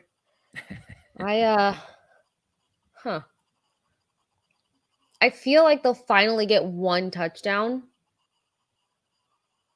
No, the Bucs are gonna win. It's just gonna be very aggravating. Dragged out. Team MVP Ryan Suckup hits the field goal. Bucs now trail 13-12. Back to the 1-point margin. In the third quarter. A pick six would be so great. Right about. I would absolutely love that. Absolutely love that. You know, Ryan Suckup has been like spot on today. Yeah, absolutely money. Pinpoint accuracy, pinpoint precision. Another sport that you really have to be like right on point with it, or pinpoint, as I've been saying, is bowling. And of course, if you're going to go bowling, you got to be doing it at Pin Chasers. Multiple different locations, as you see on the screen there. They have one pretty close to the Advent Health Training Center where the Bucs have their practice. But Pin Chasers is more than just your typical bowling alley. It's a very fun night out with friends and family because they have different deals every single night. Whether it's all you can eat pizza, all you can bowl, dollar beers, who doesn't like that? Brunch on the weekends. You could have brunch today and then go and watch the Bucs. So, so many great different deals. Go to pinchasers.net to find out what deal they have in store for you. The food is extremely underrated, from the chicken tendies to the pizza to the nachos. And make sure you start booking your holiday party. I know we're in Halloween season. We're all about the fall and the pumpkins and yada, yada, yada. But Christmas is coming up soon as well. and Hanukkah and Festivus and Kwanzaa and all the other big holiday celebrations that happen in December. You got to start booking that sooner rather than later. So start doing that at pinchasers.net. Also, you can book your kid's birthday party. They have the arcade area so the kids can bowl. They play video games as well. Just go to pinchasers.net, find out what they got going on for you. And also keep an eye out for the Pewter Report Bowling League. We will be making some announcements about that, what player is involved, all of that good stuff. So check out Pin Chasers. Do us a favor. Just check them out. Check them out. I want to finally make it into the league. Yeah. Well, you have an open invite. Last year I was going, never made it. This year, I gotta just carve out that time. We will let you know. You will be one of the first people to know when we got the league going on. Appreciate yeah, it. So come bowl with me, K Huddy. We'll probably get Bailey and JC out too. Hang out with the whole Pewter Report squad as Jake Camarda kicks the ball into the end zone. And thank goodness they took a knee in the end zone for the touchback. They did not return it, which is a big thing. Jonathan, thank you so much for the update. Jets took a 10-3 lead. Gang green. Jets are undefeated, which is awesome. One of two remaining undefeated teams in the NFL, the Eagles and the Jets, when Zach Wilson is their starting quarterback. So pretty awesome. See what other comments we got going on. Joel says most important re-signing this offseason was Ryan Suckup. Been the most valuable. And to think he almost lost the starting job for 10 seconds. Yeah. Devin White with the great blitz. The ball's up for grabs. And it's caught by Deontay Johnson. How does a fluke like that happen? Kenny Pickett is still on the ground. That was a good hit from Devin White. Looked legal. Yeah. Sorry, Kenny Pickett's banged up. Nope. They throw the flag. It's not legal. Crap. Let's see this replay. That can't what be part of that was a bad hit? What's the penalty? Come on. Okay, all right. This helps out the Bucs. A holding penalty on the Steelers. Yeah, I don't know. Initially, I thought they put up the freaking replay for Devin White hitting Pickett while you throw the flag. Like, I almost lost it there for a second. I really almost snapped. Yeah, me too. Like, no Mr. Trubisky is warming up as well. So they'll make him look like Peyton Manning the way the Bucs play against backup quarterbacks. Yeah, nice blitz by Devin White, making up for the mistake in the first half. He got his arm in a weird way too on that hit. Yeah. Really kind of stiffed him in the shoulder, so that could be something that Pickett's feeling as he's walking off to the side. Yeah, it looks like Trubisky's going to come in the game. They have Pickett on the sideline. So first and 20 for Mr. Trubisky, who, let's remember, Mr. Trubisky torched the Bucs several years ago in Chicago. Nacho on the pass rush. Oh, is that an interception? Did he catch that? Yes. Hey, Nelly. Holy smokes. There you go. Finally. They already put 2nd and 20 on the graphic, but good aggressiveness by the Bucs defense. Woo. Wow, that was close. As soon as nice job overall. Nacho almost got to Mitch Trubisky, which would have been his first career sack. Great job by Devin White laying the hit. And then Anthony Nelson almost made the big play. Yeah, you got Nelson and Joe Tryon-Shoyinka on the field at the moment. 2nd and 20. Trubisky dumps it off to his left. Short gain. Good tackle by Jamel Dean. That's all you want to do there. Okay. If offense doesn't get a little fired up by what defense is doing right now, up downs. I feel motivated by the defense right now. Got me fired up. Yeah. I'm awake. Yeah, makes me want to be a better person. Yeah. That's it. Here for it. 3rd and 15. See if the Bucs bring the house or decide to they just send 4. Trubisky over the middle. It's caught for a first down. Are you kidding me? Wow. That is garbage. absolute trash. You cannot allow 3rd and 15 to a backup quarterback. No pass rush at all. Goes through the hands of Joe Tryanshanka. Soft open. pass, wuss, zone defense, Whiff. allowing him right down the middle. Disgraceful, and the Bucs deserve to lose the game because of that. And the defense played great. But you cannot allow 3rd and 15 to Mitchell Trubisky. I jumped the gun on the defense waking up, guys. I get it. I get it. Delaney on the blitz makes a nice tackle. Nice. Yeah, there you go, Delaney. There you go. He can get his friend of the program badge back. Yeah. And if the Bucs lose this game, you'll look exactly at that moment right there. Exactly. That, wow.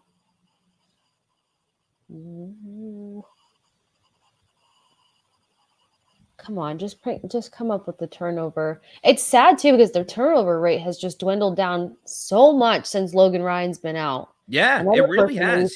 start He made some huge clutch turnovers in New Orleans and then against the Packers. And yeah, they're really missing him, especially on that 3rd and 15. 3rd and 15. I'm so mad right now. I just want to watch good football. That's all. Yeah. At least if this was like a little bit more high scoring and neck, cool. Like exciting. Two decent teams going at it. The New York Jets are a better team than the Bucs right now. Bucs send the blitz. Trubisky gets the pass off. Great play by Carlton Davis as he rows the boat or the canoe, whatever the hell they're in. I'm a big That's fan a of good the casualness of just rolling off on Yeah. the ground and hitting the row. It was all perfectly timed. Like there was no, hesitation or He anything. gets bonus points for style. Excellent job by Carlton Davis. Yep, man defense right there. You had the safety back, but I think that's a lost art. Is you never see defenders. They don't dive for the ball anymore. No. If more defenders would actually dive after the ball, you'd see more pass breakups. All right, Bucs will start with the ball at the 14-yard line with an opportunity to take the lead. This is where they probably go 3 and out and give the ball right back, and we do this all over again in the 4th quarter. But not only do the Bucs have a chance to take the lead right here, Casey, they also have a solid opportunity to cover the spread. As bad as this game has been, remember, the Bucs were 9.5-point favorite going into today. It ballooned up to 10. Well, not ballooned, but it bumped up to 10. That's where I got them at. Touchdown here, touchdown the next drive, and they're covering that spread. So, not all That's good hope news. is lost. That's a positive. Yeah. I'll take it. A little positivity on a Sunday. There you go. Just sprinkle that in there. It's supposed to be Sunday fun day, not Sunday pull your hair No out. vibes day. Hit your head against the wall. Yeah. Yeah, all of that. Defense. If this team did not have this defense, what would you predict their record to be? Oh my God. Great question. They probably have a Steelers record of 1-4. They probably just beat the Falcons, and that's it. That was nauseating, but truthful. Very truthful. Guys, let us know in the comments. What do you think the record would be if this defense hasn't played like they did week 1, 2, 3? No. When did they start letting off the gas? 3, 4? No. Yeah, 3, 4, 5. Defense has kind of had a struggle. Yeah, I would really say their only downfall was the Chiefs game. But yeah, that'll be the downfall of us. Hot Coldman. Dang, Hot Coldman says 0 wins. Common Sense also says 0-5 because Falcons should have won. Yeah, they probably should have. Wow, guys, this is how we actually feel. Got me in my feelings. So in my feelings. Even week Jonathan 2. giving me another update for the Jets. Appreciate that. My dad's texting me as well about the game. So Jets are the best team in football. I mean, there's no other way to say it. They are the best team in the NFL. The Jets? The GD Jets, as the kid says in not Billy Madison, in oh my God. What's that movie? Big Daddy.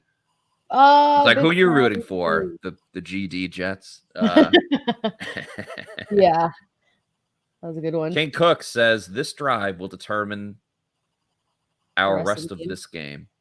I know you guys are being honest. I appreciate it. Hey, another shitty run play. But Rashad White got it this time. So All right. That's interesting. Justin, using good product placement here. My bookie should do a prop bet on percentage of first downs or runs by the Bucs. Yeah, you'd be a millionaire, Justin. That'd be unfortunate and an unfortunate payoff. Over or under the 90%. Was there just a penalty? I was looking at the comments. Looks like there's a penalty. Holding on offense, number 41. Keith, come on. Do better. Go. Do better. Go. But I mean, the guy was like down at that point. On his way. Hey, another shitty run play. Love Apologize it. for my language, but when you're running on 1st and 17 out of shotgun, you're getting a cuss word. Disgraceful. Just to throw your defense back into the fire, wear them down so that they can get bored in the fourth quarter. I'm struggling with this. Cade Otton over the middle. Next play, please. How about just, I don't know, just throw a bomb. Throw it deep to Mike Evans. We haven't seen too much of Mike. Over the middle. Hey, Cam Brate. Okay. Oh, is he down? Yep, Cam Brate's down. Oh, geez. Yeah. He's holding his head. Obviously, Cam was in concussion protocol last weekend. I hate seeing that. So much. Yeah, it's tough to see, really. And the thing that there was supposed to be a whole new technology for helmets this year, which is why they also had those different helmets for training camp. And I feel like there's been more concussion issues this season in a while. It's one of those awful things. And there's not really a direct answer. Like, at the end of the day, it's football. It's a violent sport. Unfortunately, injuries happen. And it's really not much more you can do besides, you just feel awful when you see something like that. Mm-hmm. Obviously, Cam Brate is beloved by Bucs fans. Been with this team for so long. Obviously, his story is really cool. Undrafted free agent out of Harvard, made the team. Really been through it all. Good teams, bad teams, first string, third string, right? Like everywhere on this team. Great with the media, awesome interview. Yeah, I'm struggling to, find the words because, I mean, who knows? He could just bounce back up and be good to go in a minute, but I don't know. It looked kind of serious. The way that he was moving his legs on the impact is the part that freaks you out the most. Yeah. Because sometimes when players get stingers, they don't react as much. That felt a little reactive for him. Yeah. Here's the thing. And granted, of course, we hope and pray that everything's good with Cameron Brate, but it was Cameron Brate's absence last week that pushed this Bucs staff to incorporate Cade Otton more. That's the one thing I was thinking of is like, okay, does that mean Cade Otton gets involved now? Right. Because, and the saddest part about it is whether Cameron Brate is in or out, those glimmers of chemistry that you started to see between Tom Brady and Cade Otton, you have to build off of that immediately. You use that. That should have been one of the first few plays that they did in the first quarter, to see if they could build off of last week's little chemistry spark. Oh God. They just went back to the TV. And he's still there? Yeah, he's still on the ground. They're bringing out a cart. Jesus. Yeah, this is really serious. My heart is breaking for his wife. Yeah, that's one of the first things I thought of was, like, I can't imagine what Brooke's thinking in this moment. Oh my God. Yeah. I I feel a knot in my stomach. Wow. Yeah. I hope they can give some kind of update to it soon. Yeah, hopefully. But yeah, they got the card out there. They're showing some of the players. They seem pretty upset about it too. It's honestly, it's awful. I feel terrible. But I'm curious. I mean, I want to see the hit again. Yeah, it seemed like a routine play, Yeah. And just a typical bang bang play. But honestly, sometimes those are like the worst things, just like your typical play. Absolutely.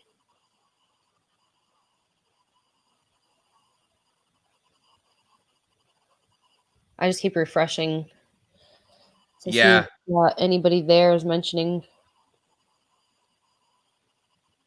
something said.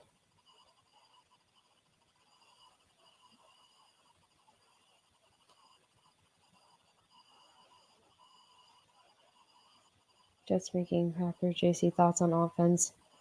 What's up, JC? Hey, JC, welcome to the show.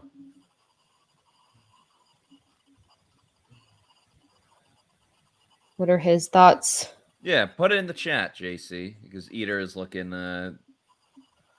for your thoughts on the offense. So put it in the chat. We'll put it up. I didn't even read that where you put it up. Oh, really? Yeah. They're just like, if JC's in the chat. JC says, the words of John Ledyard, fire Leftwich, which he spelled incorrectly, to the moon. JC's known for having a lot of typos, so we'll let that one go.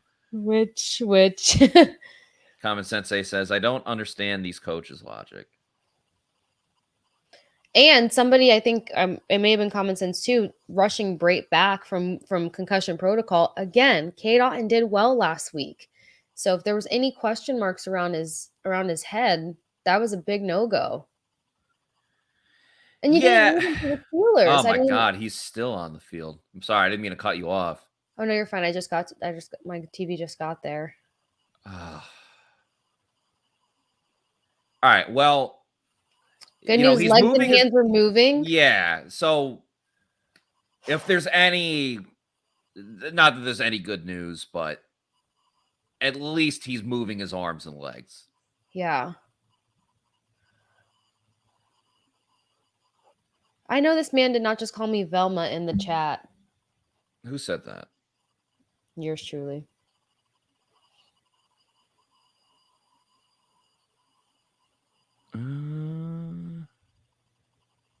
You'll find it.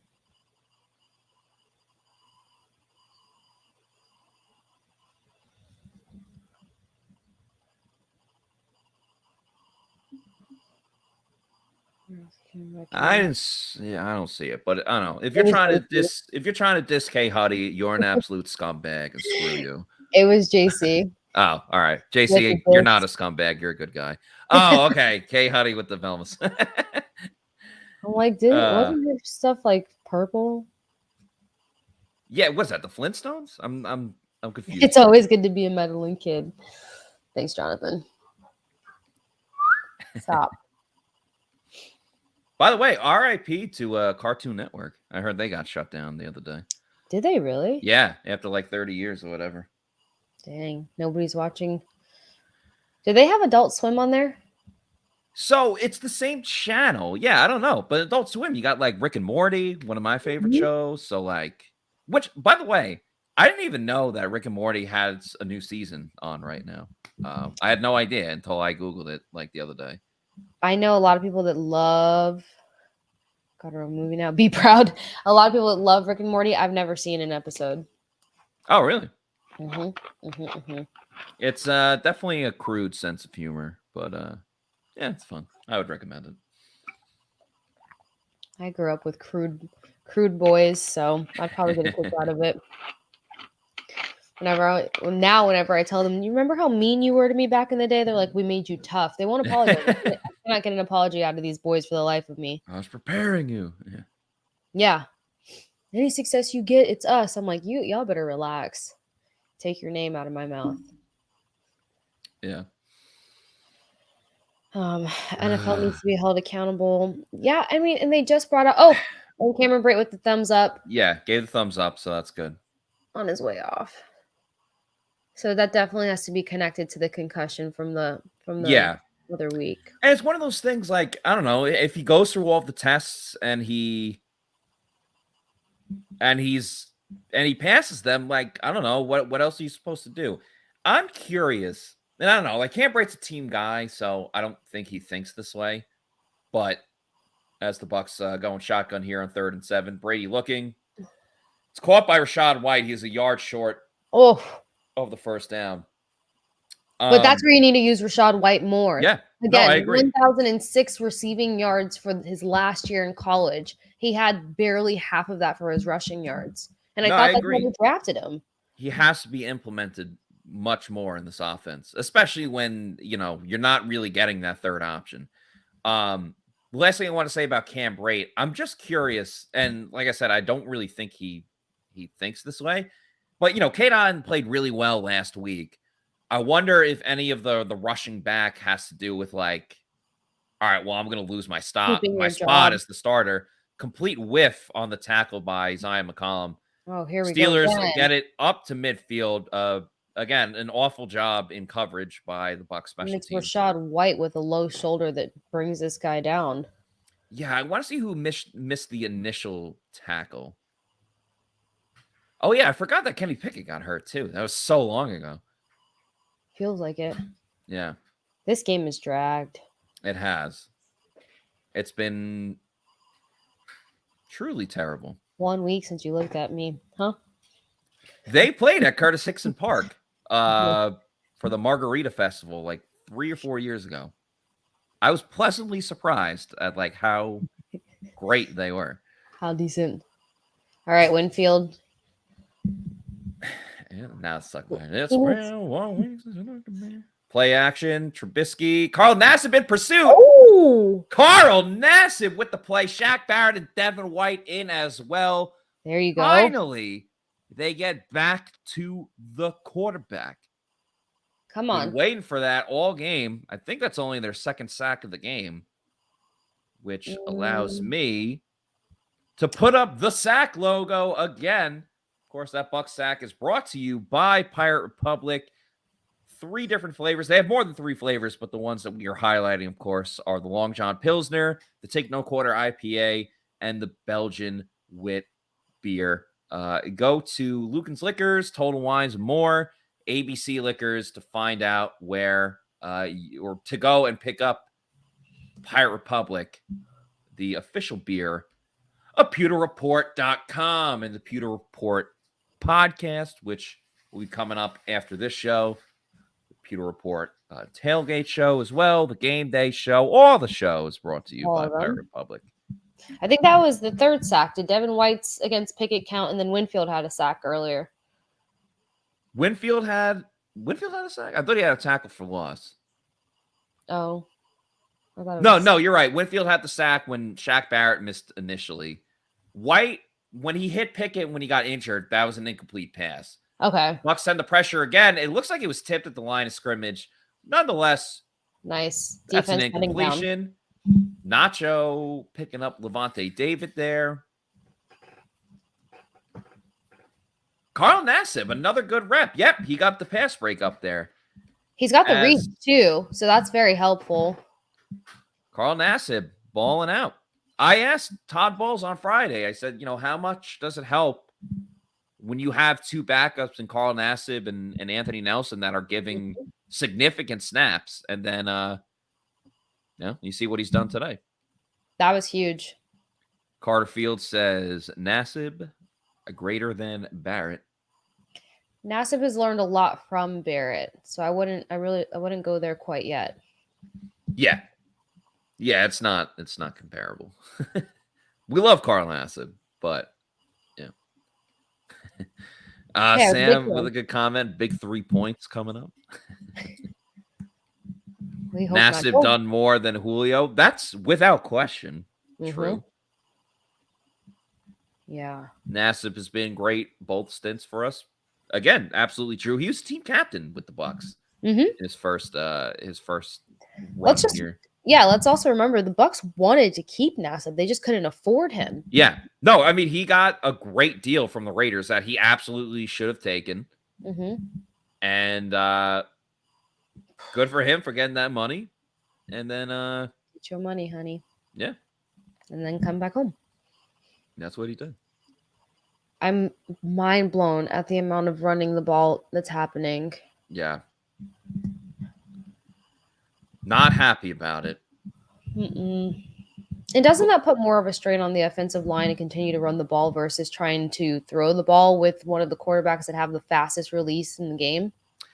Yeah, it's interesting. I think typically if you talk to an offensive lineman, they prefer to run block than pass block because, like, when you're run blocking, you're moving forward, you're attacking, you're going ahead. Pass blocking, you're going backwards and you're kind of like waiting for the defender to get to you. But if you're getting the ball out that quickly, then, that kind of negates everything. Yeah. While we are at commercial break, let's hear another message from Age Rejuvenation. At Age Rejuvenation, we have a lot of interest about erectile dysfunction in men. It's not like my sex life was dormant, but you can always improve. It was having an adverse effect on my marriage and was very happy with the results. We have various treatment programs available to enhance their physical abilities that can improve blood flow and sensitivity. The pulse wave has made it so much better. It's been a significant improvement. The good news was that I heard it from my wife. Stop waiting. Start doing Age Rejuvenation. Look good, feel good, have better sex by using Age Rejuvenation. Go to agerejuvenation.com, set up an appointment, find out how it can help you. It's helped John Gilmore. It's helped Scott Reynolds. They speak the world of it, and make sure you go and check it out. That's Age Rejuvenation. Let's get to some comments here.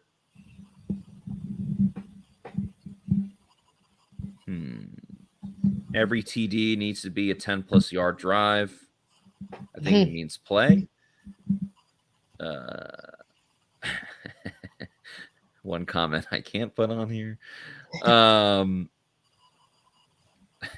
Brian with an interesting comment. Bucs need to replace Byron with Bruce Arians. I don't think Bruce wants that job. He's got a pretty good gig as it is. Yep. Just sitting up in the box, cussing out every bad play. Jonathan says the Bucs offense needs some age rejuvenation. Facts. Seems like it. And Celsius. And Celsius. Man, Pirate Republic. There's a lot of things. Play design is terrible. It has not been good. It has been bad. Factual.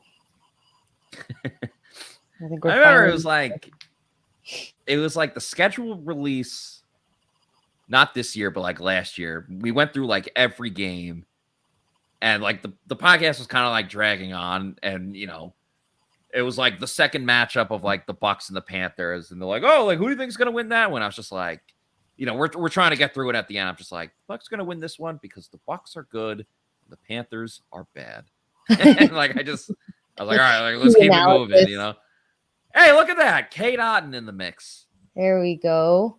Set up a third down because the Bucs refuse to get a first down that is before using all three downs. Oh, just cracked my back. That felt amazing. Third and 1. What do we think? Crappy. Oh, yeah. Got to put the fours up. What do we think? Crappy run play up the middle or a crappier?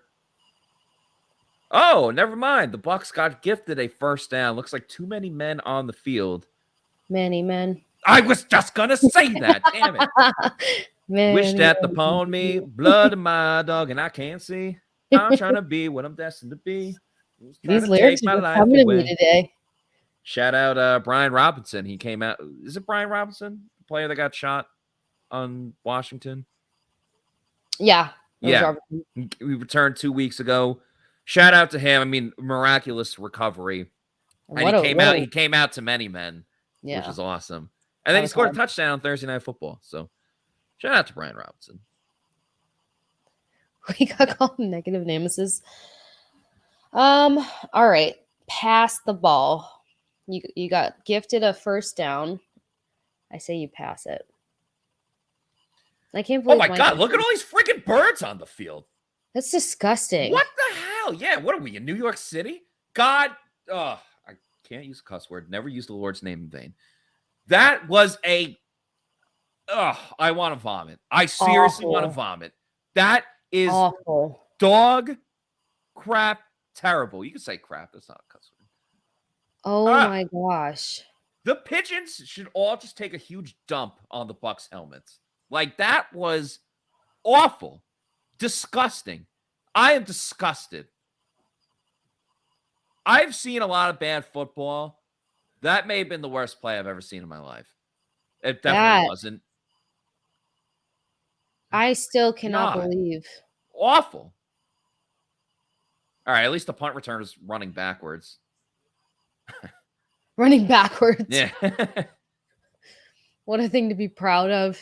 What is with all these pigeons? That's disgusting. Ugh. Yeah, pigeons are gross. Only Mike Tyson likes pigeons. And Mike Tyson is also certifiably insane. So. Not well. Not well. Ugh. Pigeons are rats with wings. Yeah, that's actually probably the best way to put it. Yeah. Just like cats are just snakes with fur. That's Cats are snakes with fur. They really are Slytherin-esque. Yeah. I am a Team Slytherin guy. By the way, R.I.P. to Hagrid, Robbie Coltrane. I know. That was really sad to see. R.I.P. Hagrid. That was unfortunate. Yeah. Because I felt like so many of them have just been falling off from the cast, even though there's not any more movies coming up with them. Yeah. Who died? Dumbledore? Mm-hmm. Malfoy's mom. I know she passed away, sadly. Snape. Yeah. Snape. Or Forgot about Snape. Yeah, you're Slytherin king. Team Slytherin. I remember like in like elementary school in gym class, we had like a Quidditch segment and they did the whole thing like a sorting hat like in the middle of the gym where it was just like a teacher, like one of the coaches like behind another door with a radio being like, this guy Slytherin, like whatever. And I really wanted to be in Slytherin and I was Team Slytherin. I was so pumped. Dang. I like rooting for the bad guy. I like rooting for the bad guy. Yeah. Oh. Yeah, Alan Rickman. I don't know who the bad guy is of this game. Byron Leftwich. Actually, yeah, that should have been clear as day. Clear as Lewis day. says Brady not playing well at all. Well, I don't know what you want Brady to do when you're running on 3rd and short. Leftwich is lost without Arians.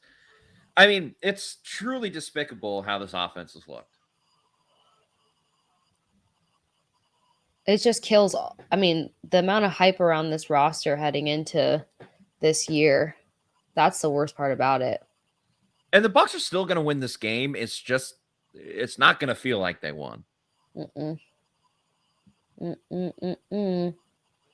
again, it's going to come down to this defense. They just need to get the pick 6 already so that I can breathe a little bit before the game ends.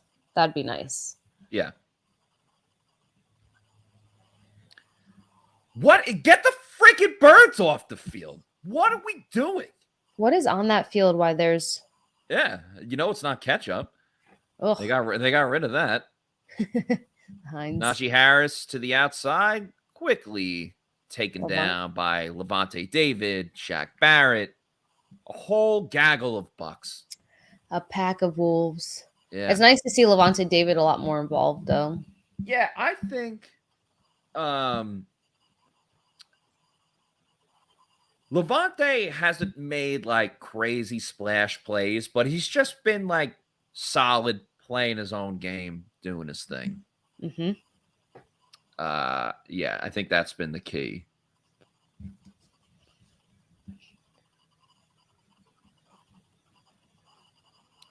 JT, wow, ladies and gentlemen, finally making a big play.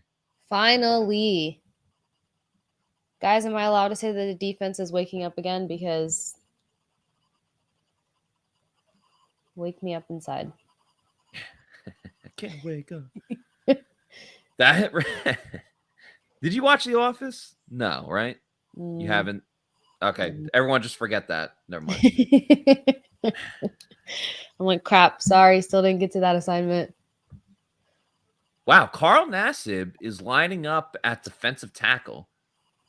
Okay. I was wondering what I was seeing there. Mitch thrown to his right. Ah! Come on. God. You can't give up a big play like that after. Pathetic. 3rd and 14. What was that lineup? Well, they played man. So, it's on the pass rush for not getting to him. What the hell are you waiting? You know what it was? He watched the receiver and he wasn't looking at the football. God. Ugh. Yep. I'm going to be cursing up a storm once I'm off this stream. Which Which I'm very much enjoying being on the stream, but, I got to keep it together. Actual. Oh, Breece Hall touchdown. The New York Jets are the best team in football. They're up 24-10 in the fourth quarter. I love the Jets. Green Bay. Something nice to play. keep you happy. Yes, I need. There they go. Listen, every team I watch drives me up a freaking wall. Between the Mets, the way they lost, the Bucs playing horrible football right now. I need something going in my life. And right now, that's the Jets. And Vita Vea can't get off the field, so it's going to be too many men. And that doesn't even matter because Mr. Trubisky hits a wide open tight end that gets down to the 10-yard line. Pathetic on top of pathetic, mixed in between even more pathetic. Wow. I officially have no more words. Empty out my vocabulary and just turn off the game.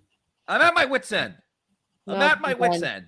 This is a pathetic display of football that the Bucs are playing. There's no other way to say it. It's got. I can't curse. It's pathetic. It's a downright pathetic. Dumpster fire. There's only one word for it. Dumpster fire. And again, the defense has been great, but not great enough. No, because just like we said, you can't have that big play and then give up a chunk of yards after. And it's like, even if you hold them to a field goal, the Bucs haven't scored a touchdown in this game. Not one. Not against one. 3rd and 4th stringers. Now you got Najee Harris at quarterback. He's probably going to and half of their cornerback unit out. Yeah, that too. This is disgraceful. Awful. Maybe the Penguins beating the Lightning just did something to, You know who's more upset than us right now? Anybody that spent the money to go to Pittsburgh. I actually have a buddy of mine. He went with a group of people. They went to this game. Yeah. He's just sent me a picture before. That kid just had a sign that said, "My first NFL game, go Tampa," and the Bucs lay an absolute egg. 2nd down and 5. Trubisky in shotgun. Throws it wide open. Touchdown. The Notre Dame guy, Chase Claypool. Well, he got his first touchdown of the freaking season on the Bucs. That's disgusting. That makes it a 7-point game, 19-12, with the extra point ensuing. So, and then on top of it, Trubisky. Let's not even talk about the fact that Kenny Pickett, a rookie quarterback, was initially leading this team. It's Trubisky that now has just come in and scored a touchdown. This is awful. This is what is with the pigeon? I'm so freaking angry. What's with these pigeons? It's like they have corn on the field. Oh my God. I don't know. Look, this is the only time where I'm like, Jets game last year, figure it out. No, seriously. Figure it out. There needs to be a deep threat or a deep ball. I can't watch this. There's still almost 20 minutes left of this.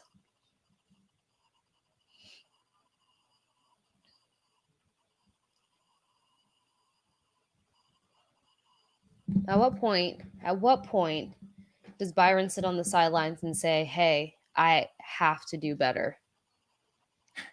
This is not going to work. No, they're getting better in ways that people just can't see. Oh, yeah, bird management.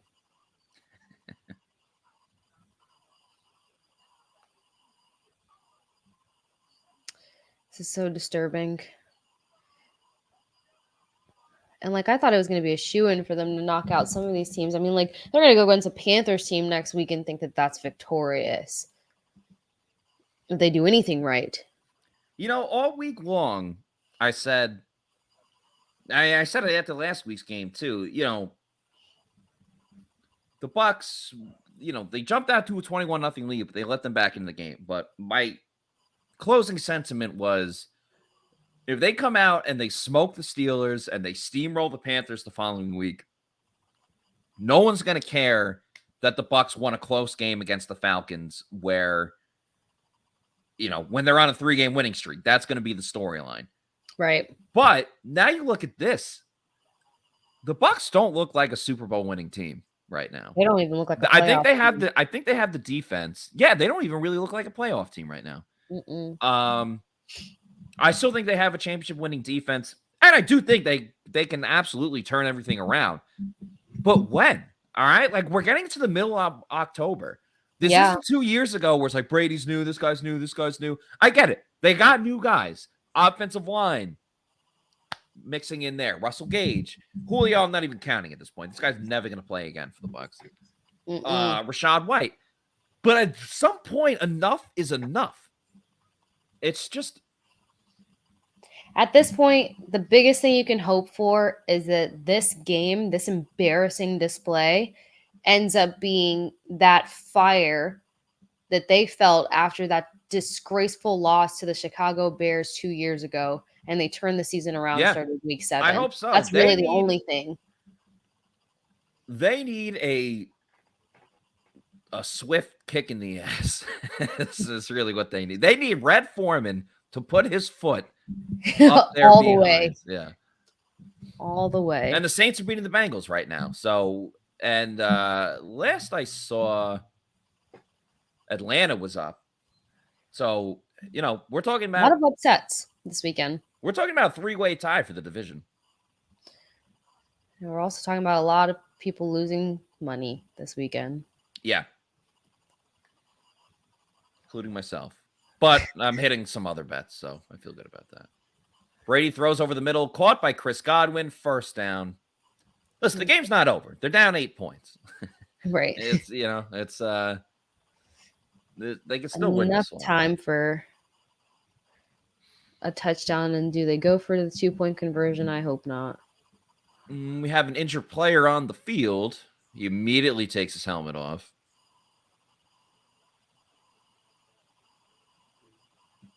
I mean, any given Sunday for a reason. Right. Who is the injured player?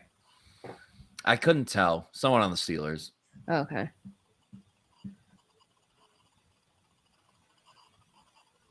He's walking off now. Brady's 18 to 32 for 188 yards. Gross. Vomit. Yeah, my big bet of the day was the Patriots over the Browns. They are winning convincingly, 24-9. Oh, nice. I figured their run game would completely. My other big bet was the over in Saints Bengals, which I think they got to 60 points, so that definitely hit. They're at 50, so I think they might need like another touchdown.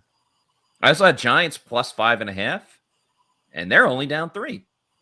The Giants? Yeah. Oh, wow. Brady to Mike Evans. There's Mike.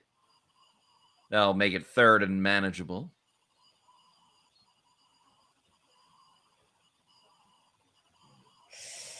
People are already thinking about post-game questions to Tom Brady about the wedding. Maybe not. Are people allowed to have lives? Right. You know, like, unless he got blackout drunk. Oh, what a catch by Cade on. Oh. Holy smokes. What an awesome catch. Hey, see, and this is why you continue to groom people and build chemistry. maybe they should give him the ball more. Wow, Shock. what a novel idea. Shock. Like, they just make a big play and we're just angry. I know. Nothing they do is good enough at this point. Sad, but true. Where we're at. Nice reception for Leonard Fournette. No, there's a flag. We'll see who it's on. I just automatically assume it's on the Bucs. I know. That's just been the flavor of the week. Her boyfriend. He don't know. Right? That's that song. Yep. Anything about her. He's too stoned. Nintendo. Yeah. The other thing with Cade Otton and why I'm surprised that they don't get these tight ends more involved is because the middle of the field has been a disaster zone. It has. It's been Chris Godwin, and that's it. And Exactly. even the passes to Chris Godwin have not been like crisp or, easy. Yeah, I agree with you. That's really could be something that they improve on. Rachaad White's in the game. Let's go. There he goes. Back to Cade Otton and Rachaad White getting things done. Oh, my God. Maybe not. I mean, that was an awful, awful blocking by Russell Gage. I don't even know why you would have him in any sort of blocking capacity because he's clearly still injured. Especially at the line of scrimmage. I understand, if he's lined up outside. Jesus. Painful. I'm so mad. Here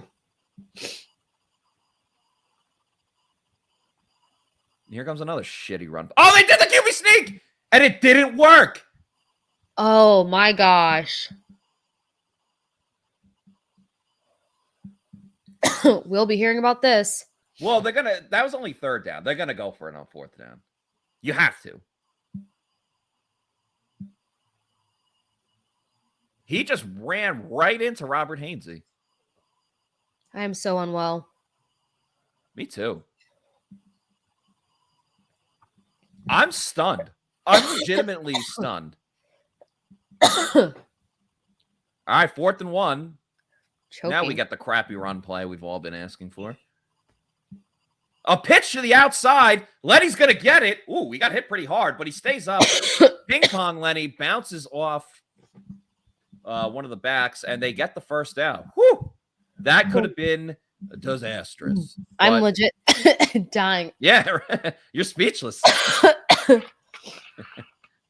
Just reacting to this crap. Yeah. Brady and shotgun here. And up. False start. Yep. Oh, man. Cade Otton, false start?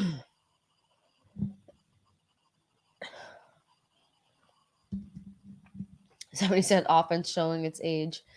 I don't know.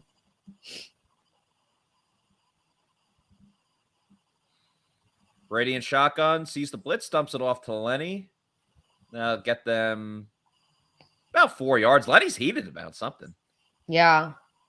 By the way, I like this tweet from Scott Reynolds of pewterreport.com. He said this is at 3:23 and not much has changed, but he said the ineptitude of some of Byron Leftwich's play calling today is just stunning. Brady drops back, looking. Got to get rid of it soon. Throws it. Oh, man. It's tipped, and Godwin got hit pretty hard on the play, too. The bloom has clearly come off his rose. He won't be getting a head coaching job anytime soon with pathetic offensive performances like today's. Thought it was a good statement. Well, it's true. Man. That was a tough hit on Chris Godwin. You hate to see it. With 1,000 pigeons flying around. You hate to see it. So 3rd down coming up. 3rd and 11. Here's the question. Oh, and the Steelers player down. The question is, if the Bucs don't get it here, do you kick the field goal or do you go for it? I mean, where are they lined up on the field? They're in field. They're like inside the 20 or around the 20. I mean, the hard part is that the way the offense is performing, I almost say take the points on the field goal. I think so too. Unless it's like a 4th and anything higher than 4th and 3, I would say just kick the field goal. Because you still have enough time. You have all 3 timeouts. The defense has played pretty well for the most part. Brady over the middle. Yep, they're in that 4th and 2 situation. And they're bringing on the field goal unit.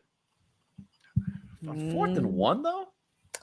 Nope. I lied. I am a liar. They kept Tom Brady, huh? Well, it looked deceiving for a second. Yeah. Brady and shotgun looking to his left. Dumped it off to Rachaad White. He gets the first down. Woo! Close, but he got it. I'm over here closing my eyes as if something's going to change. Yeah. Brace for impact. We should do that one time. We close our eyes. We bring on like JC or someone, and they have to explain to us the play that like just happened. Ooh. It'd be stupid, but kind of funny. Dump off pass to Lenny here. He heads up the field. Touchdown, Buccaneers. Leonard Fournette ping-pongs his way into the end zone. That makes it 20-18. Jeez. And the Bucs will be going for 2. Leonard Fournette. Stressful. Bullies his way. What did you say, Mack truck, Lenny? That was a Mack truck right there. Lenny. Mack truck. Yeah, I mean, that was a swing pass. That was a swing pass behind the line of scrimmage. Great blocking from Cade Otton. Excellent blocking by Cade Otton. Use the kid more. Yeah. And, of course, the dreaded 2-point conversion that the Bucs did not get against the Packers. They did get it last week against Atlanta, so hopefully they can do it here. Brady looking, throws it over the middle, knocked away by the Steelers. They hold on to their lead. Not all for nothing, but I mean, here's the thing. You're down by 2, and you've got 4:38 left. Defense shuts down Pittsburgh, and they get within field goal range. I mean, they're in the game just very, very grossly. Yeah. This game, from the pigeons to everything, has been gross. Oh.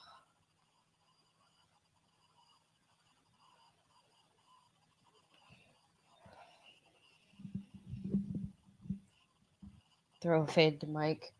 You know, why Mike has been so uninvolved in this game is still beside me. Yeah, he hasn't really had his imprint on the game too much. And here's the thing with the 2-point conversion attempt. Like, Mike was open in the back of the end zone. Why would you throw a dart in between coverage to a running Chris Godwin? Yeah, I don't know. I was about to look up. I don't remember. I have so many questions about this game, and I just wish that we can get real answers. Yeah.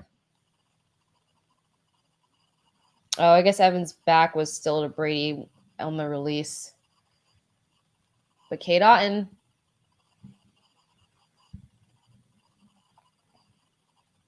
They've got to use their tight ends more. They have to. I mean, it worked last week. I don't know why they haven't. How do you just regress like that? How do you see things work and decide, let's not try them? Let's never do it again, actually.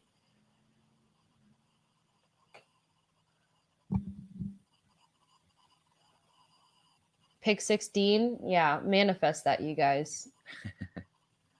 It's time to make a scene.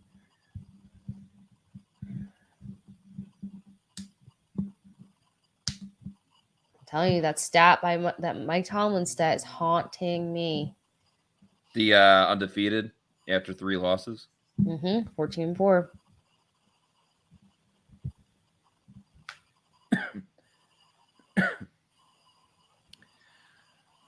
Oh boy.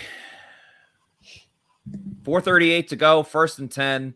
Najee Harris runs to the outside. 3 Bucs missed him. How is that possible?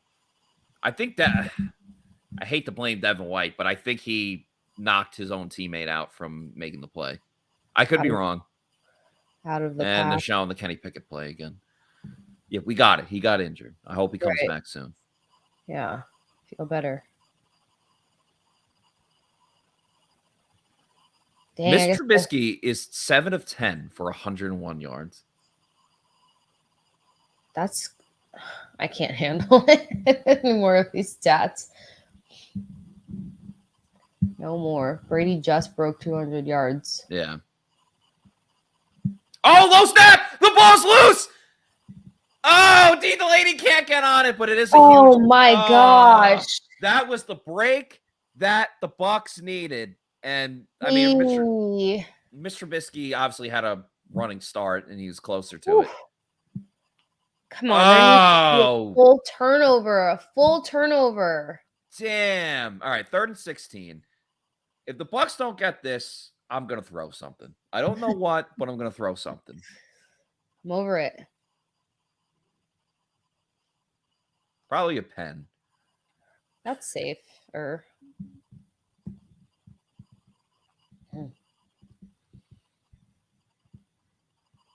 Trubisky has all day to throw. Throws it over the middle. The pen's flying. It's gone.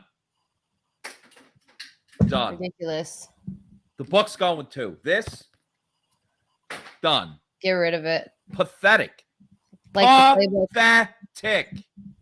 That's what I wish they would do with the Bucs playbook. Yeah. Toss it.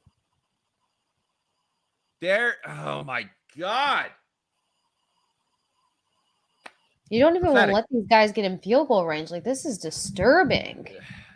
How do you allow 3rd and 16? How? And that's after they allowed 3rd and 14 and they allowed 3rd and 15. Mm-hmm. You think you would learn your freaking lesson, but no. Najee Harris breaking more tackles. Now the Bucs are going to be forced to use their timeouts. Yeah, I would use one here, and then you got the 2-minute warning.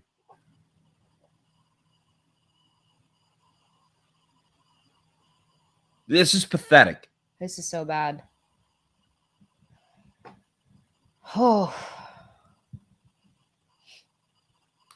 And like, how dare you allow this be one of the games that Claypool actually goes off on? I know.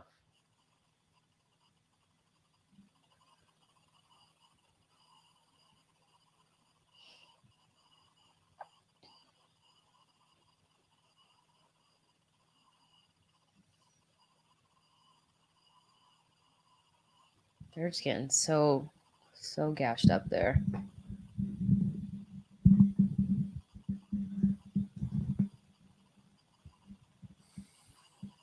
Trubisky, that was a weird play. Hey, D Delaney with the sack. Oh, and then Nacho jumps and lands right on Trubisky. Oh. Well, they're not going to call anything, but it was just stupid. Yeah, well, you don't want to. This whole game has been stupid. Yeah. Okay, so the Bucs call their second timeout, so it'll be 3rd, and of course we have the stupid camera angle too. Everything's stupid. Yep. I don't know what the hell Trubisky was trying to do. I guess they were trying to do the quarterback option. Or run pass option. Well, 3rd and 11. The Bucs have been horrific on 3rd and longs. So I fully expect the Steelers to get this. I need to get my pen too. If only come back to you. I am surprised they didn't call that on Nacho though. Yeah, just the way that the league's going. He actually literally just junk punched Mitchell Trubisky. Trubisky in shotgun, moving up in the pocket. He's going to scramble. He might get it. Oh, my God. Claypool makes a fantastic catch. First down, that's going to be the game. Yeah. Yep. I don't know why you have Levante David on him. He's got 1 in bounds. And then the elbow lands in bounds, so looks like a catch. Yeah. Gosh, I knew it was too good to be true when I started saying PTSD from the Washington Commanders game.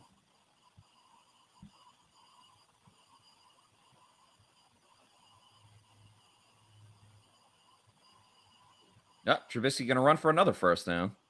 Yeah, this is over, folks. It's over, ladies and gentlemen. Yeah. There's no getting the ball back to these guys to try to drive it down.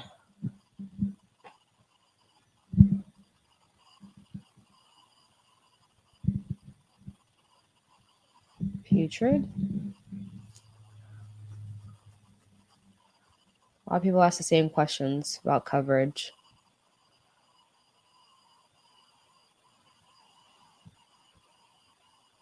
Get to some of the comments here.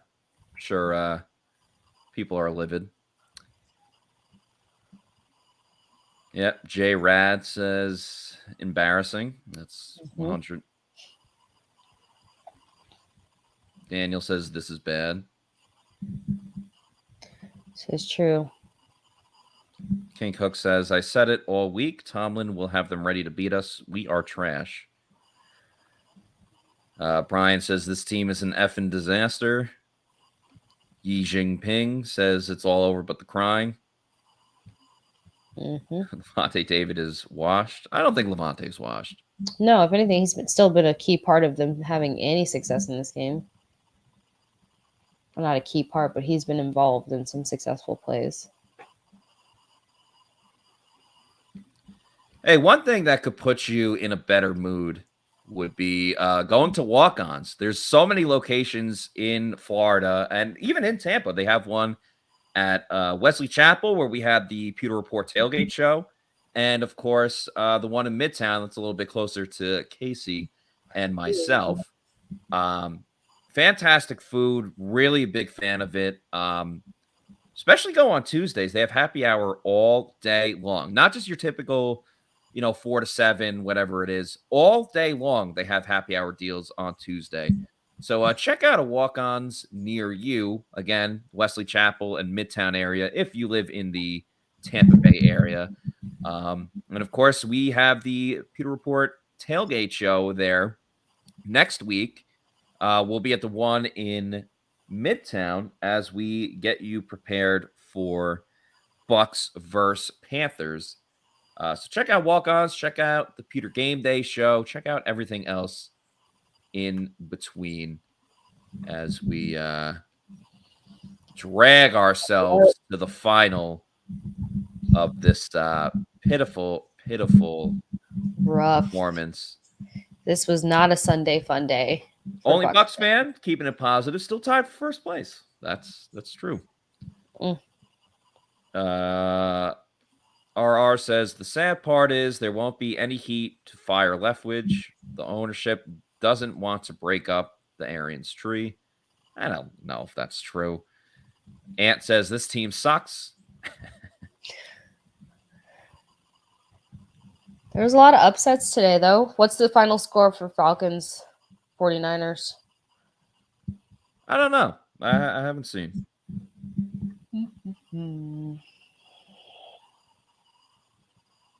Third in the division. That's wild.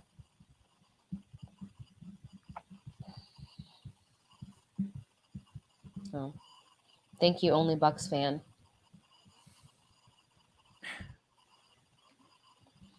Wild. So I guess the Saints lost. Huh? I guess the Saints lost. That's good.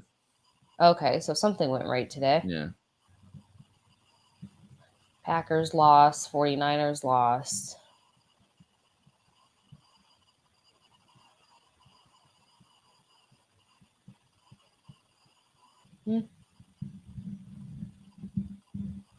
Wow. This is just a pitiful performance.